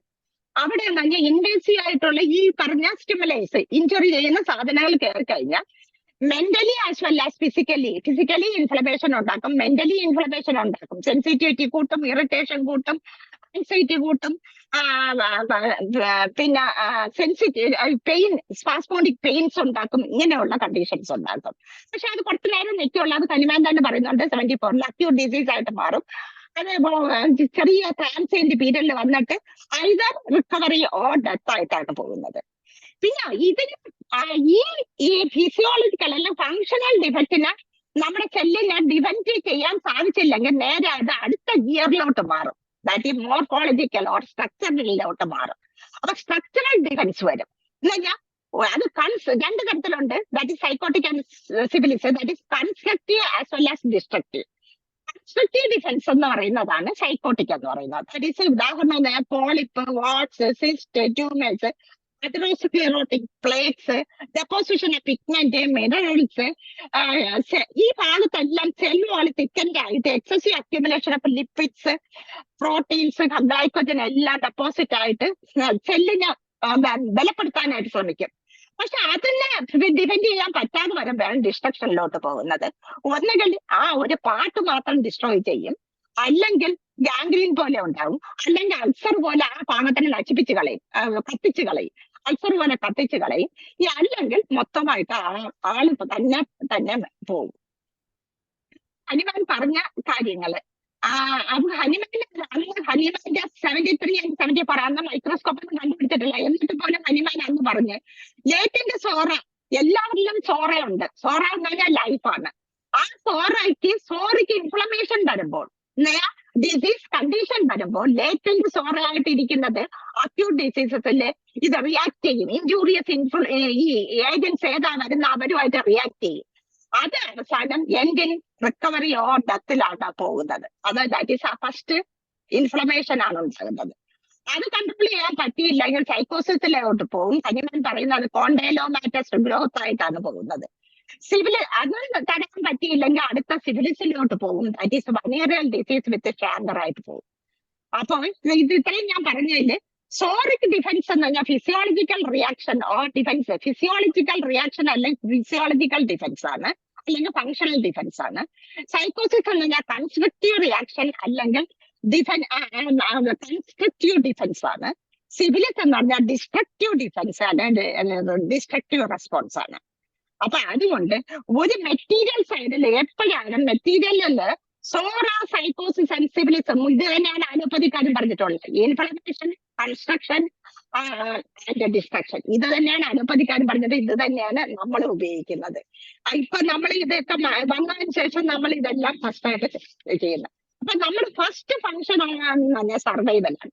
അവിടെ സർവൈവ് ചെയ്യാൻ വേണ്ടിയാണ് ഇൻഫ്ലമേഷൻ ഉണ്ടാക്കുന്നത്. അത് പറ്റില്ലെങ്കിൽ ആ ഫിസിയോളജിക്കൽ യൂസ് ഇങ്ങനെ മോർഫോളജിക്കൽ ആയിട്ട് പോകും. അതിൽ സൈക്കോട്ടിക് ഡിഫൻസിൽ എന്ന് പറഞ്ഞാൽ ഡയലറ്റേഷൻ ഓഫ് ടിഷ്യൂ ഉണ്ടാകും. ചിലർക്ക് ഡയലറ്റേഷൻ അല്ലെങ്കിൽ കാർഡിയോമെഗാലി ഡയലറ്റേഷൻ ആണ് വരുന്നത്. അവിടെ എന്താ കാരണം എന്താണ്? Caused by less fibrin production വളരെ കുറവാണ്, അവിടെ സൈക്കോസിസ് ലെസ് ആവും. അല്ലെങ്കിൽ relaxation of tissues relax relax പോലുള്ള കണ്ടീഷൻ, അവിടെ എന്താണ് എലാസ്റ്റിൻ ലെസ് ആയി പോകുന്നത്. നമ്മൾ റബ്ബർ ആലോചിക്കാതെ ഇലാസ്റ്റിക് റബ്ബർ ലെസ് ഇലാസ്റ്റിക് ആണെങ്കിൽ അത് വലിഞ്ഞു പോകും. That is an relaxation of tissues. That is അവിടെയും psychosis less ആണ്. അതേസമയം psychosis excess ആയപ്പോൾ induration of tissues ആണ്, കട്ടിയാകാണ്. That is excess of ഫൈബറും കൊണ്ട് നിറഞ്ഞിട്ട് കട്ടിയാകും. അത് ഭയങ്കര ഇൻഡ്യൂറേറ്റഡ് ആണ്. നമ്മൾ പിടിച്ചു കഴിഞ്ഞാൽ കട്ടിക്കിരിക്കും, കല്ലുപോലെ ഇരിക്കും. അവിടെ സൈക്കോസിസ് എക്സസ് ആണ്. കൺട്രാക്ഷൻ ഓഫ് ടിഷ്യൂസ് ഉണ്ടാകും, ചിലർക്ക് സ്റ്റെനോസിസ് പോലെ ഉണ്ടാകും. അങ്ങനെ വരികയാണെങ്കിൽ അവിടെ എക്സസ് ഓഫ് ഇലാസ്റ്റിൻ ആണ്, ഇലാസ്റ്റിൻ ഭയങ്കര കൂടുതലാണ്, അവിടെയും സൈക്കോസിസ് എക്സസ് ആണ്. അതേസമയം സിഫിലിറ്റിക് ഡിഫൻസ് ആണെങ്കിൽ total destruction of certain parts, that is necrosis or gangrene of certain parts, to save the whole part save ചെയ്യാൻ വേണ്ടി അത് ചെയ്യും. അല്ലെങ്കിൽ അത് ഡിസ്റ്റോർഷൻ ആയിട്ട് മാറും, ഫാൾട്ടി ഓർഗാനിക് ആൾട്ടറേഷൻ ആയിട്ട് മാറും. ഇതാണ് സംഭവിക്കുന്നത് externally as well as internally. അതായത് ഉദാഹരണം, ഞാൻ ഓരോരുത്തരുടെ ജെനറ്റിക് കോഡ് ഡിസൈഡ്, ജെനറ്റിക് കോഡാണ് നമ്മളെ ഡിസൈഡ് ചെയ്യുന്ന ഏത് റിയാക്ഷന് ആ ഇൻഡിവിജ്വലിന് വരണമെന്ന്. ഒരു ആക്ഷൻ വരുമ്പോൾ റിയാക്ഷൻ വരണമെന്ന് നിശ്ചയിക്കുന്ന നമ്മുടെ ജെനറ്റിക് കോഡാണ്. ഉദാഹരണത്തിന്, if A person throw A stone on A group of people standing on the road, the reaction of every person is going to be different, governed by his individual genetic code അനുസരിച്ച് മാറിക്കൊണ്ടിരിക്കും. ഒരു person ആണെങ്കിൽ കല്ല് വരുന്ന കണ്ട ഉടനെ അവൻ fast ആയിട്ട് എന്ത് ചെയ്യും, അവിടെ നിന്ന് എസ്കേപ്പ് ചെയ്യും. ആ എസ്കേപ്പ് ചെയ്ത് അവൻ എങ്ങനെയെങ്കിലും രക്ഷപ്പെടാൻ നോക്കും, അവന്റെ ജീവൻ രക്ഷപ്പെടുത്താൻ അവൻ നോക്കും. അത് കഴിഞ്ഞാൽ മെഡിസിൻസ് എന്ന് പറഞ്ഞാൽ ലാക്ടസിസ്, കനാബിക്, ഇൻഡിക്ക, ഓപ്പിയം, ഇങ്ങനെയുള്ള മെഡിസിൻസ് ആണ് ഈ ജോലി ചെയ്യുന്നത്. അതേസമയം വേറൊരു പേഴ്സണിനാണെങ്കിൽ കല്ല് വരുന്നത് കാണുമ്പോൾ അയാൾ അതിശയിക്കില്ല, അയ്യോ കല്ല് വരുന്നു, എന്ത് ചെയ്യും, അയ്യോ എന്റെ അടുത്തോട്ട് കല്ല് വരുന്നു. അയാൾ പേടിച്ച് പാനിക്കായിട്ട് ഒന്നും ചെയ്യാൻ വയ്യാതെ ഇങ്ങനെ നിശ്ചലമായി നിന്നു. ആ കല്ല് വന്ന് അയാൾ തട്ടി അയാൾ വീഴും. അത് ആ മെഡിസിൻസ് എന്ന് പറഞ്ഞാൽ അക്കണൈറ്റിസ്, അമോണിയം, അർജന്റ് നൈട്രിക്കം പോലുള്ള മെഡിസിൻസ് ആണ്. അവർക്ക് പാനിക്കായി പോകും, അവർക്ക് പെട്ടെന്ന് വരാൻ പറ്റും, പെട്ടെന്നുള്ള ആക്ഷൻ റിയാക്ഷൻ ഇങ്ങനെയാണ് വരുന്നത്. ആണെങ്കിൽ അങ്ങനെ വേണ്ട, ഇതിനെപ്പറ്റി ശ്രദ്ധിക്കാൻ പോലും ഇല്ല, ഒരു റിലാക്സ്ഡ് മൂഡിൽ അങ്ങ് നിൽക്കുകയാണ്. Not sharp enough to notice ആ സ്റ്റോൺ എവിടെ വരുന്ന, ഷോർട്ട് ഇന്റർവൽ ഓഫ് ടൈമിന് വരുന്ന അവരെ വന്ന് ഇടിച്ച് അവർ വീണ് അവർ നെറ്റി പൊട്ടേ അല്ലെങ്കിൽ ഏതെങ്കിലും ഭാഗം ഇമ്പോർട്ടന്റ് ഭാഗം പൊട്ടേ ചെയ്യും. അങ്ങനെയുള്ള മെഡിസിൻസ് കാൽക്കേരിയ, പരേറ്റാസ്, ഹെലബോറസൻ, ഗെൽസീമിയം പോലുള്ള മെഡിസിൻസ് ആണ്. ഇത് ഓരോ ജനറ്റിക് കോഡ് അനുസരിച്ചാണ് റിയാക്ഷൻ വരുന്നത്. അങ്ങനെയല്ല, അത് ഭയങ്കര പെട്ടെന്ന് ഇവർ കല്ലെറിയാൻ എന്ത് കാരണം, ഈ കല്ല് അങ്ങോട്ട് പിടിച്ചെടുത്തിട്ട് തിരിച്ച് അവന്റെ മണ്ടയ്ക്ക് എറിഞ്ഞു കൊടുക്കും. അതെന്ന് പറയുന്നത് മെർക്കുറി, ലക്സോമിക്ക, കോസ്റ്റിക്കം പോലുള്ള മെഡിസിൻസ് ആണ്. ഇതാണ് ജനറ്റിക് കോഡ് എന്ന് പറയുന്നത്. ചില പേഷ്യൻസ് ആണെങ്കിൽ, ചില ആളുകളാണെങ്കിൽ ഇത് എന്താണ് വന്ന് അടിച്ചത്, എന്താ മറിച്ചിട്ടല്ലോ എന്താണെന്ന് പോലും അറിയാൻ വയ്യാത്ത ആളുകളുണ്ട്, ഒരു നോളജ് മൂളയും ഇല്ലാത്ത ആളുകൾ. ഇങ്ങനെയുള്ളവരാണ് ബയേറ്റാസും, ബ്യൂഫോയെ, എയ്ത്തൂസയും. അത് ഇത്രയാണ്. ഞാൻ ഇനിയും ഒരുപാടുണ്ട്, ഞാൻ ഇനി ഇത്രയേ പറയുന്നുള്ളു. പിന്നെ ഒരു മെന്റൽ നീഡോട് പറയാം. നമ്മുടെ ഓരോ മനുഷ്യർക്കും mental need, primary mental needs എന്ന് പറഞ്ഞാൽ ഒരു കുഞ്ഞിനാണെങ്കിൽ ലവ് ആൻഡ് കെയർ ആണ് വേണ്ടത്. അവര് നമ്മൾ കുഞ്ഞിനെ ജനിച്ചു വീഴുമ്പോഴത്തേക്ക് എടുത്തൊന്ന് ചിരിച്ചു കഴിഞ്ഞാൽ, അല്ലെ സ്നേഹത്തോട് അടുപ്പിച്ചു കഴിഞ്ഞാൽ അത് ചിരിക്കും. That is love and care ആണ് അവർക്ക് അത്യാവശ്യം. അത് കഴിഞ്ഞാൽ ഒരു വയസ്സ് കഴിയുമ്പോൾ അവർക്ക് നടന്നു കൊടുക്കണമെങ്കിൽ സപ്പോർട്ട് വേണം, ഏതിന് സപ്പോർട്ട് വേണം, അവർക്ക് പഠിക്കണമെങ്കിൽ സപ്പോർട്ട് വേണം, ഏതിന് സപ്പോർട്ട് വേണം. അത് കഴിഞ്ഞ് ഒരു 11-12 വയസ്സാകുമ്പോഴത്തേക്കാണ് അവരുടെ സെൽഫ് എസ്റ്റീം ഡെവലപ്പ് ചെയ്യുന്നത്, അഡോളസെന്റ് ഏജില്.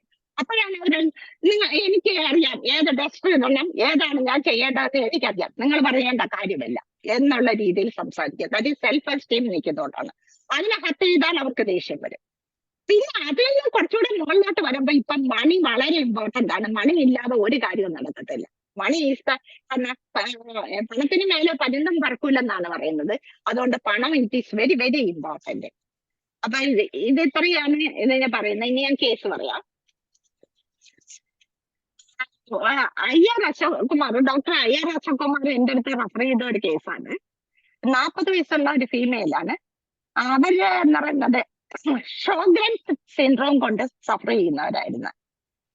അപ്പൊ ഷോഗ്രൻസ് സിൻഡ്രോം എന്ന് പറഞ്ഞാൽ it is an autoimmune disorder ആണ്. The bodies on immune mechanism attack their ഗ്ലാൻസിനെ അറ്റാക്ക് ചെയ്യും. That is secreting fluid secrete ചെയ്യുന്ന ഗ്ലാൻസിനെ അറ്റാക്ക് ചെയ്തിട്ട് അതില് ടീയേഴ്സിനെയും സലൈവറി ഗ്ലാൻസ്, സ്കിന്നിലുള്ള സബേഷ്യസ് ഗ്ലാൻഡ് ഇതിനെയൊക്കെ അറ്റാക്ക് ചെയ്യും. പിന്നെ എപ്പിത്തീലിയൽ സെൽസിനെ അറ്റാക്ക് ചെയ്യും. ഇത് അവിടെ എല്ലാം ഡ്രൈനെസ് ആണ് ഫീൽ ചെയ്യുന്നത്. ഈ പേഷ്യന്റിന് അതായിരുന്നു കൂടുതൽ. ഫീമെയിൽസിനാണ് ഇത് കൂടുതലായിട്ട് ബാധിക്കുന്നത്, ഓട്ടോഇമ്യൂൺ ഡിസീസ്. ഈ പേഷ്യന്റിനുണ്ടായിരുന്ന dryness of eyes, dry mouth, skin dry ആണ്, വജൈനയും ഡ്രൈ ആണ്. അപ്പൊ അവർക്ക് ഈ കൊയ്ഷൻ ഒന്നും നടത്താനൊക്കില്ല, അത്രയ്ക്ക് പെയിൻഫുൾ ആണ്. പിന്നെ അവർക്ക് അർട്ടിക്കേരിയൽ റാഷസ് ദേഹം മൊത്തം ഉണ്ടാകുമായിരുന്നു. ഇതായിരുന്നു അവരുടെ കണ്ടീഷൻ. പിന്നെ ഈ ഷോഗ്രൻസ് സിൻഡ്രോമിന് വേറെ ഒരുപാട് കംപ്ലൈന്റ് ഉണ്ട്. കാരണം it is group of syndrome ആണ്, ഗ്രൂപ്പ് ഓഫ് ഡിസീസ് ആണ്. ഇത് വന്നു കഴിഞ്ഞാൽ പിന്നെ ലാക്ക് ഓഫ് സലൈവ ഉണ്ടാവും, സലൈവ ഇല്ലാതാവും. പിന്നെ സ്മോൾ ബ്ലഡ് വെസലിനെ ബാധിച്ചു കഴിഞ്ഞാൽ വാസ്കുലൈറ്റസ് ആയിട്ട് മാറും. ജോയിന്റിനെ ബാധിച്ചു കഴിഞ്ഞാൽ ജോയിന്റ് പെയിനും മസ്കുലാർ പെയിനും ഉണ്ടാകും. ലങ്ങിനെ ബാധിച്ചു കഴിഞ്ഞാൽ അപ്പർ റെസ്പിറേറ്ററി ട്രാക്ട് ഇൻഫെക്ഷൻ കൂടെ വരും. പിന്നെ സൈനസൈറ്റിസ് ആയിട്ട് മാറും. പിന്നെ ഇറിറ്റബിൾ ഡ്രൈ കഫ് മാറും. പിന്നെ ഷോർട്ട്നെസ് ഓഫ് ബ്രീത്തും ലങ് ഫൈബ്രോസിസ് ആയിട്ടാണ് മാറുകയാണ് ചെയ്യുന്നത്. എന്നാൽ ഡ്രൈ ആയിട്ട് ഫൈബ്രോസിസ് ആയിട്ട് കട്ടായിട്ട് അട്രോഫി ആയിട്ട് മാറും. പിന്നെ ന്യൂറോളജിക്കൽ ഡിസീസസ് പറഞ്ഞാൽ ഫ്രീക്വന്റ് ഹെഡേക്ക് ആയിട്ട് വരുന്നത് മൾട്ടിപ്പിൾ നേരത്തെ സാറ് പറഞ്ഞാൽ മൾട്ടിപ്പിൾ സ്ക്ലെറോസിസ് ആയിട്ട് മാറാനുള്ള ചാൻസ് കൂടുതലാണ്. പിന്നെ ഏഴാമത്തെ എന്ന് പറഞ്ഞാൽ ഹാർട്ട് ഡിസീസ്. ഹാർട്ട് ഡിസീസ് എന്ന് പറഞ്ഞാൽ ഹൈപ്പർ ടെൻഷൻ ഉണ്ടാകും, ത്രോംബസ് ഉണ്ടാകും, അരിത്മിയ ഉണ്ടാകാനുള്ള ചാൻസ് കൂടുതലാണ്. പിന്നെ GIT ട്രാക്റ്റിനെ ബാധിച്ചു കഴിഞ്ഞാൽ നോസിയ ആൻഡ് അബ്ഡോമൻ പെയിൻ ഇടയ്ക്ക് വരും. കിഡ്നിയെ ബാധിച്ചു കഴിഞ്ഞാൽ അസിഡോസിസ് ഉണ്ടാകും, UTI എപ്പോഴും ഉണ്ടാകും. പിന്നെ അവസാനത്തെ ഡിപ്രഷൻ. ഈ പേഷ്യന്റ് ഭയങ്കര ഡിപ്രഷനിലായിരുന്നു. Depression with fatigue and fibromyalgia ആയിട്ടാണ് ഈ പേഷ്യന്റ് വന്നത്. ഭയങ്കര ഡിപ്രസീവ് മോഡിലാണ് വന്നത്. അപ്പൊ ഞാൻ ചോദിച്ച് എന്താണ് പ്രശ്നം. അപ്പൊ അവര് അവരുടെ റിപ്പോർട്ടൊക്കെ കൊണ്ടുവന്ന് ഇപ്പൊ ഈ ഇടയ്ക്കാണ് കണ്ടുപിടിച്ചത് ഇവർക്ക് ഇങ്ങനെ ഷോഗ്രൻസ് സിൻഡ്രോം ആണെന്ന് കണ്ടുപിടിച്ചത് ഈ ഇടയ്ക്കാണ്. ഇവിടെ വന്നതിന് ശേഷം ഇവര് ജനിച്ചതും വളർന്നതും എല്ലാം ദുബായിലാണ്. അവര് ഓർത്തഡോക്സ് മുസ്ലിം ഫാമിലി, പക്ഷെ അവർ ഓർത്തഡോക്സ് അല്ല. പുള്ളിക്കാരി പക്ഷെ വെസ്റ്റേൺ സ്റ്റൈലാണ്, അവരുടെ കുടുംബവും വെസ്റ്റേൺ സ്റ്റൈലാണ്. അങ്ങനെ ഇതൊന്നും ഇടാറില്ല, തലയിൽ അതൊന്നും ഇടാറില്ല. അത് കണ്ടാൽ നമ്മൾ എനിക്ക് നല്ല വെൽറ്റിടും. മലയാളം വളരെ കുറച്ചേ അറിയാവൂ, ഇംഗ്ലീഷാണ് കൂടുതൽ സംസാരിക്കുന്നത്. സംസാരിക്കുന്നതാണെങ്കിൽ എൻ്റെ അമ്മ വന്നിട്ട് ഭയങ്കര സ്പീഡാണ്. എനിക്കൊന്നും മനസ്സിലായില്ല ഈ കൊച്ചു പറയുന്ന ഒന്നും. ആദ്യം വരുന്ന സ്പീഡിൽ ഇങ്ങോട്ട് കയറി വരും. ഒരു ബിസിയാണ്, എപ്പോഴും ബിസി ആയിട്ടാണ് കയറി വരുന്നത്. കയറി വന്നിട്ട് ഇങ്ങോട്ട് സംസാരിക്കുന്നത്. ഞാൻ ഇത് എന്തോ ഈ കൊച്ചു പറയുന്നത് എനിക്കൊന്ന്. ഞാൻ പറഞ്ഞ കുറച്ചൊന്ന് സ്ലോ ആയിട്ട് പറഞ്ഞാൽ എനിക്കൊന്ന് മനസ്സിലാവും. ഇത് ഇത്രയും സ്പീഡ്, എനിക്കാണെങ്കിൽ ഭയങ്കര സ്പീഡെന്നാണ് എല്ലാരും പറയുന്നത്. എല്ലാവരും സ്പീഡാൻ പറയും, ഭയങ്കര സ്പീഡാണെന്ന് പറയും. അതിനേക്കാളും സ്പീഡാണ് ഈ കൊച്ചിന്റെ സ്പീഡ്. അപ്പൊ ഞാൻ അത് കുറച്ച് സ്പീഡ് കുറച്ച് പറയാൻ പറഞ്ഞു. അപ്പൊ ഈ കൊച്ചു ഇതൊക്കെ പറഞ്ഞു, അർട്ടിക്കേരിയൽ റാഷും ഡ്രൈനെസ് ഒക്കെ ഈ പാർട്ടും എല്ലാം ഡ്രൈ ആണെന്ന്. അപ്പൊ ഞാൻ ചോദിച്ചു ഇത് എത്ര വർഷമായി തുടങ്ങിയിട്ട്. ആദ്യം 19ാമത്തെ വയസ്സിൽ ഈ കൊച്ചിന് ഹൈപ്പോതൈറോയിഡിസം വന്നെന്ന് പറഞ്ഞു. അത് കഴിഞ്ഞിട്ട് ഇങ്ങനെ ഇടയ്ക്കിടയ്ക്ക് ഈ ഡ്രൈനെസ് ഫീൽ ചെയ്യുന്നുണ്ടായിരുന്നു. അതായത് ശ്രദ്ധിച്ചില്ല, എന്നെ മനസ്സിലായില്ലായിരുന്നു. അപ്പൊ അലോപ്പതിക് ഡ്രഗ്സ് കുറെ ഓയിൻമെന്റും ഇതെല്ലാം ഇങ്ങനെ ഇട്ട് അങ്ങനെ വന്നാണ് വന്നത്. അപ്പൊ ഞാൻ ചോദിച്ചു 19 വയസ്സിന് ഹൈപ്പോതൈറോയിഡിസം വരണമെങ്കിൽ മെറ്റബോളിക് റേറ്റ് നിങ്ങളുടെ കുറയണമെങ്കിൽ നിങ്ങൾക്ക് എന്തോ ഒരു കാര്യമായ മാനസികമായിട്ടുള്ള ഒരു ആഘാതം ഉണ്ടായിട്ടുണ്ട്. അതെന്താണെന്ന് പറഞ്ഞു കഴിഞ്ഞാൽ നമുക്ക് മരുന്ന് കണ്ടുപിടിക്കാം. അത് തുറന്നു കഴിഞ്ഞെങ്കിലേ പറ്റുള്ളൂ. അല്ലാതെ നമുക്ക് ഒന്ന്, പ്രത്യേകിച്ചും ഈ ഓട്ടോഇമ്യൂൺ ഡിസീസ് കണ്ടുപിടിക്കണമെങ്കിൽ വളരെ പ്രയാസമാണ്. നിങ്ങളുടെ മനസ്സിലുള്ളത്, നിങ്ങൾക്ക് മനസ്സിലൊരു വലിയ ആഘാതം ഉണ്ടായി, ആ ആഘാതം കിട്ടിയെങ്കിൽ മാത്രമേ നമുക്ക് ക്യൂർ ചെയ്യാൻ നോക്കുള്ളൂ, അല്ലാതെ ഒരിക്കലും പറ്റത്തില്ല. അതുകൊണ്ട് തുറന്നു പറയാം. ഞാൻ ഒറ്റയ്ക്ക് കൈയിരുത്തിയാണ് ചോദിക്കുന്നത്. അപ്പൊ അത് പറഞ്ഞ് ഡോക്ടറെ അത് ഇതൊന്ന് ഡിസ്ക്ലോസ് ചെയ്യാം. ഞാൻ പറഞ്ഞ ആരും ഡിസ്ക്ലോസ് ഒന്നും ചെയ്യത്തില്ല. പക്ഷെ അവരുടെ അടുത്ത് പ്രോമിസ് ചെയ്താണ്, എന്നിട്ട് നിങ്ങളുടെ അടുത്ത് ഡിസ്ക്ലോസ് ചെയ്യുന്നു, അത് വേറെ കാര്യം. പക്ഷെ ഈ കേസ് ഒരു നല്ലൊരു കേസായിരുന്നു ഞാൻ ഡിസ്ക്ലോസ് ചെയ്യുന്നത്. 18 ഇയേഴ്സില് ഈ കൊച്ച് 16 വയസ്സ് വരെ 10ാം ക്ലാസ് വരെ അപ്പയാണ് പഠിച്ചത്. ദുബായിലെ ഏതോ നല്ലൊരു ഇംഗ്ലീഷ് മീഡിയം സ്കൂളിലാണ് പഠിച്ചത്. അത് കഴിഞ്ഞപ്പോ അതിന്റെ അമ്മയ്ക്ക് എന്തോ അസുഖം വന്ന ആ സമയത്ത് അങ്ങനെ അതിനെ ഇവിടെ കൊണ്ടുവന്ന് +1 and +2 ചേർത്ത്. അപ്പൊ ഇവിടെ ഉമ്മമ്മയുടെ അടുത്താണ് നിന്നത്.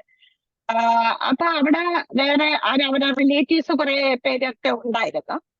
അപ്പൊ ഈ കുട്ടി പറഞ്ഞത് ഈ 17 വയസ്സ് കഴിഞ്ഞപ്പോൾ അവിടുത്തെ അവരെ ഏറ്റവും ക്ലോസ് റിലേറ്റീവ് ഈ കുട്ടിയെ ഫിസിക്കലി ഹരാസ് ചെയ്തെന്നാ പറഞ്ഞത്, ഭയങ്കരമായിട്ട്. എന്നിട്ട് അയാൾ ത്രട്ടൻ ചെയ്യാൻ തുടങ്ങി, ഇത് ആരടുത്തും മിണ്ടാൻ പാടില്ല, നിന്നെ കൊന്നുകളയുന്ന, അല്ല അത് അയാൾ ആത്മഹത്യ ചെയ്യുന്ന എന്തൊക്കെ പറഞ്ഞു. അത് പുള്ളിക്കാരിക്ക് ഭയങ്കര ഷോക്കായി പോയി. പുള്ളിക്കാരിക്ക് ആകെപ്പാടെ ഒരു എന്താണ് ഒരു ഒരു ഒന്നും മിണ്ടാൻ പറ്റാത്ത ഒരു പ്രതിമ കണക്കെ ഇരിക്കേണ്ടി വന്നെന്നാ പറയുന്നത്. 18 വയസ്സ് വരെയും സഹിച്ചിരുന്നു. 18 വയസ്സ് കഴിഞ്ഞപ്പോ അത് എന്റെ അമ്മയടുത്ത് പറഞ്ഞു, എനിക്ക് ഇവിടെ നിൽക്കാൻ ഒക്കത്തില്ല, അത് ഡിപ്രഷനിലോട്ട് പോയപ്പോഴാണ് വീട്ടുകാരറിയുന്നത് ഈ കുട്ടിക്ക് എന്തോ ഒരു മാനസിക പ്രശ്നം ഉണ്ടെന്ന് മനസ്സിലായി. അങ്ങനെ അവര് വീണ്ടും ദുബായിക്ക് കൊണ്ടുപോയി. അവിടെ ചെന്നപ്പോ ഈ കുട്ടി പറഞ്ഞു, അമ്മയടുത്ത് പറഞ്ഞ്, അമ്മയുടെ സഹോദരൻ ആരാണെന്ന് എനിക്ക് തോന്നുന്നത്, എന്താണെന്ന് എനിക്ക് ശരിക്കും മനസ്സിലായില്ല, എന്തോ ഒരു ക്ലോസ് റിലേറ്റീവ് ആണ്, എന്നിങ്ങനെ ഫിസിക്കലി ഹരാസ് ചെയ്തു എന്ന് പറഞ്ഞു കുറച്ചു നാള്. അപ്പൊ അമ്മ പറഞ്ഞു അത് അങ്ങനെയൊന്നും ഇല്ല, അത് അവൻ സഹോദരൻ ദേഹത്തെ പിടിക്കുകയും എടുക്കുകയൊക്കെ ചെയ്യും, അതൊക്കെ സ്വാഭാവികമാണ്. ഇത് കേട്ടപ്പോ ഈ കൊച്ചി തന്നെ ഈ അമ്മ എന്റെ അമ്മയാണോ എന്നുള്ളൊരു തോന്നൽ വന്നു. ഒരമ്മ ഇങ്ങനെ എങ്ങനെ പറയാൻ സാധിച്ചു എന്ന്. അന്ന് തൊട്ടാണ് ഈ കൊച്ചിന് ഹൈപ്പോതൈറോയിഡിസം വന്നത്. അതോടൊപ്പം തന്നെ ഈ ഷോഗ്രൻസ് സിൻഡ്രോം അന്നോട്ടേ ഉണ്ടെന്നാണ് അത് പറയുന്നത്. അത് കഴിഞ്ഞ് അത് അവിടെ പഠിച്ച് ജോലി ആയെന്ന് തോന്നുന്നു. ജോലിയായി 21-ാമത്തെ വയസ്സിൽ അതിന്റെ ഫസ്റ്റ് മാരേജ് നടന്നു. പക്ഷെ ആ വന്ന് കല്യാണം കഴിച്ച ചെറുക്കനാ ഭയങ്കര ഡ്രഗ് അഡിക്റ്റും ആൽക്കഹോളും. എന്നിട്ട് ബെഡ്റൂമിൽ ഇതിനെ ഹരാസ് ചെയ്യാൻ ഇനി ഒന്നുമില്ല. ഒരാഴ്ച അത് നിന്നുള്ളു, അതിനെക്കൊണ്ട് ഒട്ടും പറ്റുന്നില്ലെന്ന് പറഞ്ഞു. അത് ഇത് സ്വന്തം വീട്ടിൽ ഇങ്ങ് പോകുന്നു, എനിക്ക് ഇനി ഒരിക്കലും അയാളോട് കഴിയാൻ ഒക്കത്തില്ലെന്ന് പറഞ്ഞു. അങ്ങനെ ആ കുട്ടിയെ മൊഴി ചൊല്ലി അങ്ങനെ ഇത് കഴിഞ്ഞ് ഇങ്ങ് പോന്നു. ഇവിടെ വന്ന് അമ്മയായിട്ട് ഇങ്ങ് പോന്നു. വേറെ വീട്ടിലാണ് താമസിച്ചത്. മറ്റേ അയാളെ കണ്ടിട്ടില്ലെന്നാ പറഞ്ഞത്, കാണാൻ ശ്രമിച്ചിട്ടില്ല, അത് അത്രയും അയാളെ വീട്ടിനകത്തും കയറ്റിയിട്ടില്ലെന്ന് പറഞ്ഞു. നേരത്തെ ഹരാസ് ചെയ്ത മനുഷ്യനെ. എന്നിട്ട് പിന്നെ അതിന് അപ്പോഴും ഡിപ്രഷൻ ആയിപ്പോയി. പിന്നെ അവര് സൈക്യാട്രിക് ട്രീറ്റ്മെന്റ് ഇവിടെ കൊണ്ടുവന്ന് സൈക്യാട്രിക് ട്രീറ്റ്മെന്റ് ഒക്കെ ചെയ്തിട്ട് പിന്നെ അതിനെ വീണ്ടും ഗൾഫിൽ കൊണ്ടുപോയി. 7 വർഷം അവിടെ പഠിച്ച് ജോലി കിട്ടി. ജോലിയിൽ വർക്ക് ചെയ്തുകൊണ്ടിരിക്കുമ്പോ ഇതിന്റെ കൂടെ വർക്ക് ചെയ്യുന്ന സെയിം ഇത് തന്നെ ആ പയ്യന്റെ അടുത്ത് ആ പയ്യൻ ഭയങ്കര ഒരു സ്നേഹം കാണിക്കുന്നുണ്ടായിരുന്നു. പക്ഷെ പുള്ളിക്കാരി ആരെയും വിശ്വാസം ഇല്ലായിരുന്നു, അത്രയ്ക്ക് പുള്ളിക്കാരി അനുഭവിച്ച്. അപ്പൊ പുള്ളിക്കാരൻ പിന്നെ കാര്യമൊക്കെ ചോദിച്ച് ഒരു കുറച്ച് ബ്രോഡ് മൈൻഡഡ് മനുഷ്യനായിരുന്നു. അപ്പൊ അദ്ദേഹം കാര്യമൊക്കെ ചോദിച്ചപ്പോ ഇങ്ങനെ കാര്യങ്ങളൊക്കെ പറഞ്ഞു. എല്ലാ കാര്യവും ആ കുട്ടി തുറന്നു പറഞ്ഞു. അങ്ങനെയായിരുന്നു അദ്ദേഹത്തിന്റെ അപ്രോച്ച്, അങ്ങനെയായിരുന്നു എന്ന് പറഞ്ഞു. അപ്പൊ അദ്ദേഹം പറഞ്ഞു അതൊക്കെ കളയും, പഴയ പാസ്റ്റ് ഈസ് പാസ്റ്റിനെ ഒന്നും പറ്റി നമ്മൾ ചിന്തിക്കണ്ട, ഇദ്ദേഹത്തിന് ഇഷ്ടമുണ്ടെങ്കിൽ ഞാൻ കല്യാണം കഴിക്കാം, ഞാൻ ഒരിക്കലും അങ്ങനെ ഒന്നും ചെയ്യത്തില്ല, ഇദ്ദേഹത്തിന് താല്പര്യം ഉണ്ടെങ്കിൽ വീട്ടുകാരുടെ സമ്മതം ഉണ്ടെങ്കിൽ നടത്താന്ന് പറഞ്ഞു. അങ്ങനെ ആ കല്യാണം 7 വർഷത്തിന് ശേഷമാണ് അടുത്ത സെക്കൻഡ് മാരേജ് നടക്കുന്നത്. സെക്കൻഡ് മാരേജ് കാണുന്ന നല്ല ഭയങ്കര കോപ്പറേറ്റീവ് ആയിട്ടുള്ള ഹസ്ബൻഡാണെന്ന് പറഞ്ഞത്. അപ്പൊ ഇതിന് ഈ കംപ്ലൈന്റ് ഒക്കെ ഉണ്ട്, വജേനാൽ ഡ്രൈനെസ് ഓഫ് വജേനയൊക്കെ ഉള്ളത് കൊണ്ട് ഇതൊന്നും ചെയ്യാനേ ഒക്കത്തില്ല. അപ്പൊ ഒരുപാട് ബുദ്ധിമുട്ടുകൾ സഹിച്ചാണ് ലൂബ്രിക്കൻസ് ഒക്കെ ഉപയോഗിച്ചാണ് ഇന്റർകോഴ്സ് ഒക്കെ നടത്തുന്നത്. അങ്ങനെ 3 പ്രാവശ്യം കുട്ടികളുണ്ടായി അബോർഷൻ ആയിപ്പോയി. 3 പ്രാവശ്യം അബോർഷൻ ആയിപ്പോയി. ഫസ്റ്റ് അബോർഷൻ എന്ന് പറഞ്ഞാൽ 6th വീക്ക് ഓഫ് പ്രഗ്നൻസിയിലാണ്. Second abortion 8th week of pregnancy. Third abortion 12th week of pregnancy. അപ്പോഴേ പുള്ളിക്കാരി വീണ്ടും ഡിപ്രസ്ഡ് ആയി. പിന്നെയും വീണ്ടും ഡിപ്രഷനിലോട്ട് പോയി. അപ്പോഴത്തേക്ക് ഈ ഷോഗ്രൻസ് സിൻഡ്രോം ഭയങ്കരമായിട്ട് കൂടി. അങ്ങനെയാണ് അവരിവിടെ വന്നിട്ട് ഡോക്ടറെ കാണിക്കുന്നത്. അപ്പോഴാണ് അറിയുന്നത് ഇത് ഷോഗ്രൻസ് സിൻഡ്രോം ആണെന്ന് അറിയുന്നത്. അങ്ങനെ പുള്ളിക്കാരുടെ ചേച്ചിയുടെ കുട്ടികളെയൊക്കെ കാണിക്കുന്ന അശോക് കുമാർ ഡോക്ടറെയാണ്. അപ്പൊ അദ്ദേഹം എന്നെ ഈ പഴയ ക്ലാസ്സുകളൊക്കെ കേട്ടിട്ട് ഡോക്ടർ പറഞ്ഞു ഇങ്ങനെ ഒരു ഡോക്ടർ ഉണ്ട് നിങ്ങളുടെ വീട്ടിനടുത്തന്നല്ല, നിങ്ങൾ അവിടെ ഒന്ന് പോയി നോക്കാൻ പറഞ്ഞു. അങ്ങനെയാണ് എന്റെ അടുത്ത് വന്നത്. അപ്പൊ ഞാൻ ആ കേസ് എടുത്തത് ഈ കുട്ടിയുടെ, എനിക്കപ്പോ അത് കിട്ടിയത് അതിനോട് തന്നെ വെറുപ്പ്. അതിന്റെ ബോഡി നശിച്ച ബോഡിയാണ് ഈ പക്ഷെ നല്ല ഫെയർ കൊച്ചാണ്, ഭയങ്കര സുന്ദരിയാണ്. സുന്ദരി എന്ന് പറഞ്ഞാൽ ഭയങ്കര സുന്ദരി, ആരെ കണ്ടാലും ഇഷ്ടപ്പെട്ടു. അത്ര കളറും ഭയങ്കര സായിപ്പിയ കുട്ടിയെ പോലെയാണ് ഇരിക്കുന്നത്, ഭയങ്കര കളറുമാണ്. അപ്പൊ പുള്ളിക്കാരിക്ക് പുള്ളിക്കാരുടെ ബോഡിയോട് വെറുപ്പായിരുന്നു. ഈ ഇത്രയും വൃത്തികെട്ട ബോഡി ഉള്ളതുകൊണ്ടാണല്ലോ എനിക്ക് ഇങ്ങനെയൊക്കെ ഈ ടോർച്ചർ അനുഭവിക്കേണ്ടി വന്നത് എന്നുള്ള അത് ഞാൻ എടുത്ത റൂബ്രിക്ക് ആന്റഗോണിസം വിത്ത് സെൽഫ്. ഭയങ്കരമായിട്ട് ബോഡിയോട് വെറുപ്പായിരുന്നു. പിന്നെ confusion of mind identity as to her own identity. കാരണം അവളുടെ ഈ ഒരു ഹരാസ്മെന്റ്, ഫസ്റ്റ് ഹരാസ്മെന്റ് വന്ന അമ്മയുടെ എന്ന് പറഞ്ഞപ്പോ അമ്മ അയാളെ സപ്പോർട്ട് ചെയ്യുന്നത്, അത് അവൾക്ക് ഉൾക്കൊള്ളാനേ പറ്റില്ല. എന്റെ കൺഫ്യൂഷൻ ആയിപ്പോയി, ഇത് എന്റെ അമ്മ തന്നെയാണോ എന്നുള്ള ഒരു ഇത് വന്നു. പിന്നെ ഞാൻ ഒബ്സർവ് ചെയ്തത് ബിസി ഫ്രൂട്ട്ലെസ്ലി, ഒരു കാരണമില്ല, ചുമ്മാ ബിസിയാണ്. പിന്നെ ഞാൻ എടുത്തത് ഫീമെയിൽ ജെനിറ്റാലിയ അബോർഷനുകൾ. ഇത് ഇത്രയും കവർ ചെയ്യുന്നത് സെപ്പിയായിരുന്നു. ചില്ലി പേഷ്യന്റ് ആയിരുന്നു, ടേസ്റ്റ്ലെസ്സും ആയിരുന്നു, ഒരു ഇൻഡിഫറന്റ് ആണ്, എല്ലാത്തിനോടും ഒരു ഇൻഡിഫറന്റ് ആണ്. ഞാൻ സെപ്പിയ 200 2 ഡോസ് കൊടുത്ത്, അപ്പോഴേ 2 തുള്ളി കുടിക്കാൻ കൊടുത്തു, പിന്നെ പിറ്റേന്ന് രാവിലെയും കൊടുത്തു.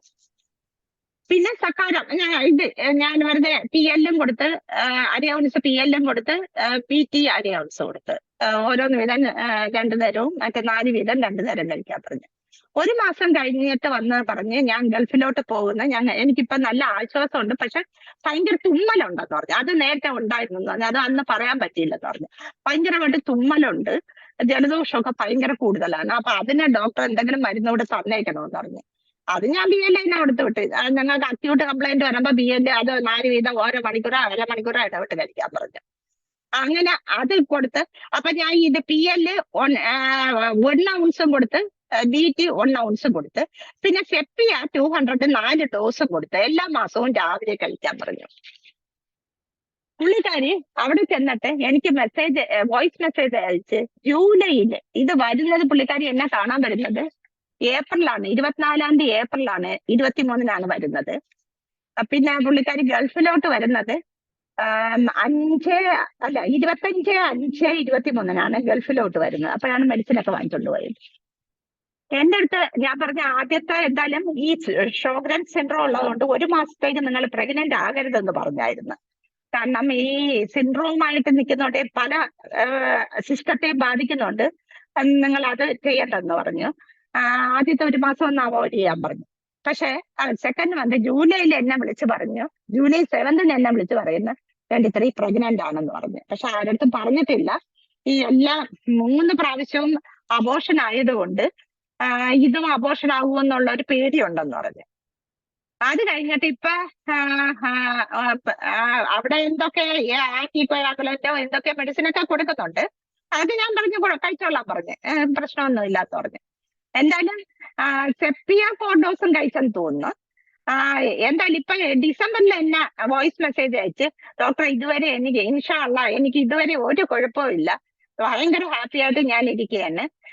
മിക്കവാറും ഈ ഫെബ്രുവരിയില് അവസാനം ഡെലിവറി നടക്കാനുള്ള ചാൻസ് ഉണ്ട്. ഇതുവരെ കുഞ്ഞിന് ഒരു പ്രശ്നവും ഇല്ല, അനക്കവും എല്ലാം ഉണ്ട്. ഡോക്ടർ പറഞ്ഞു ഒരു പ്രശ്നവും ഇല്ല, വളരെ സന്തോഷമായിട്ടിരിക്കുന്നു.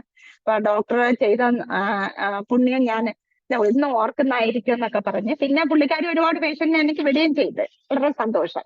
ഇങ്ങനെ ഒരു കേസ് നമ്മുടെ ഹോമിയോപ്പതി കൊണ്ട് ക്ലിയർ ചെയ്യാൻ രക്ഷപ്പെടുത്താൻ സാധിച്ചു എന്നുള്ള ഒരു ഭയങ്കര ഒരു സാറ്റിസ്ഫാക്ഷൻ ആണ് തോന്നുന്നത്. പിന്നെ അടുത്തൊരു കേസ് എന്ന് പറഞ്ഞാൽ ഒരു 38 വയസ്സുള്ള ഫീമെയിലാണ്. അവർക്ക് ബ്ലീഡിങ് പൈൽസ് ആയിട്ടാണ് വന്നത്, വിത്ത് കോൺസ്റ്റിപ്പേഷൻ.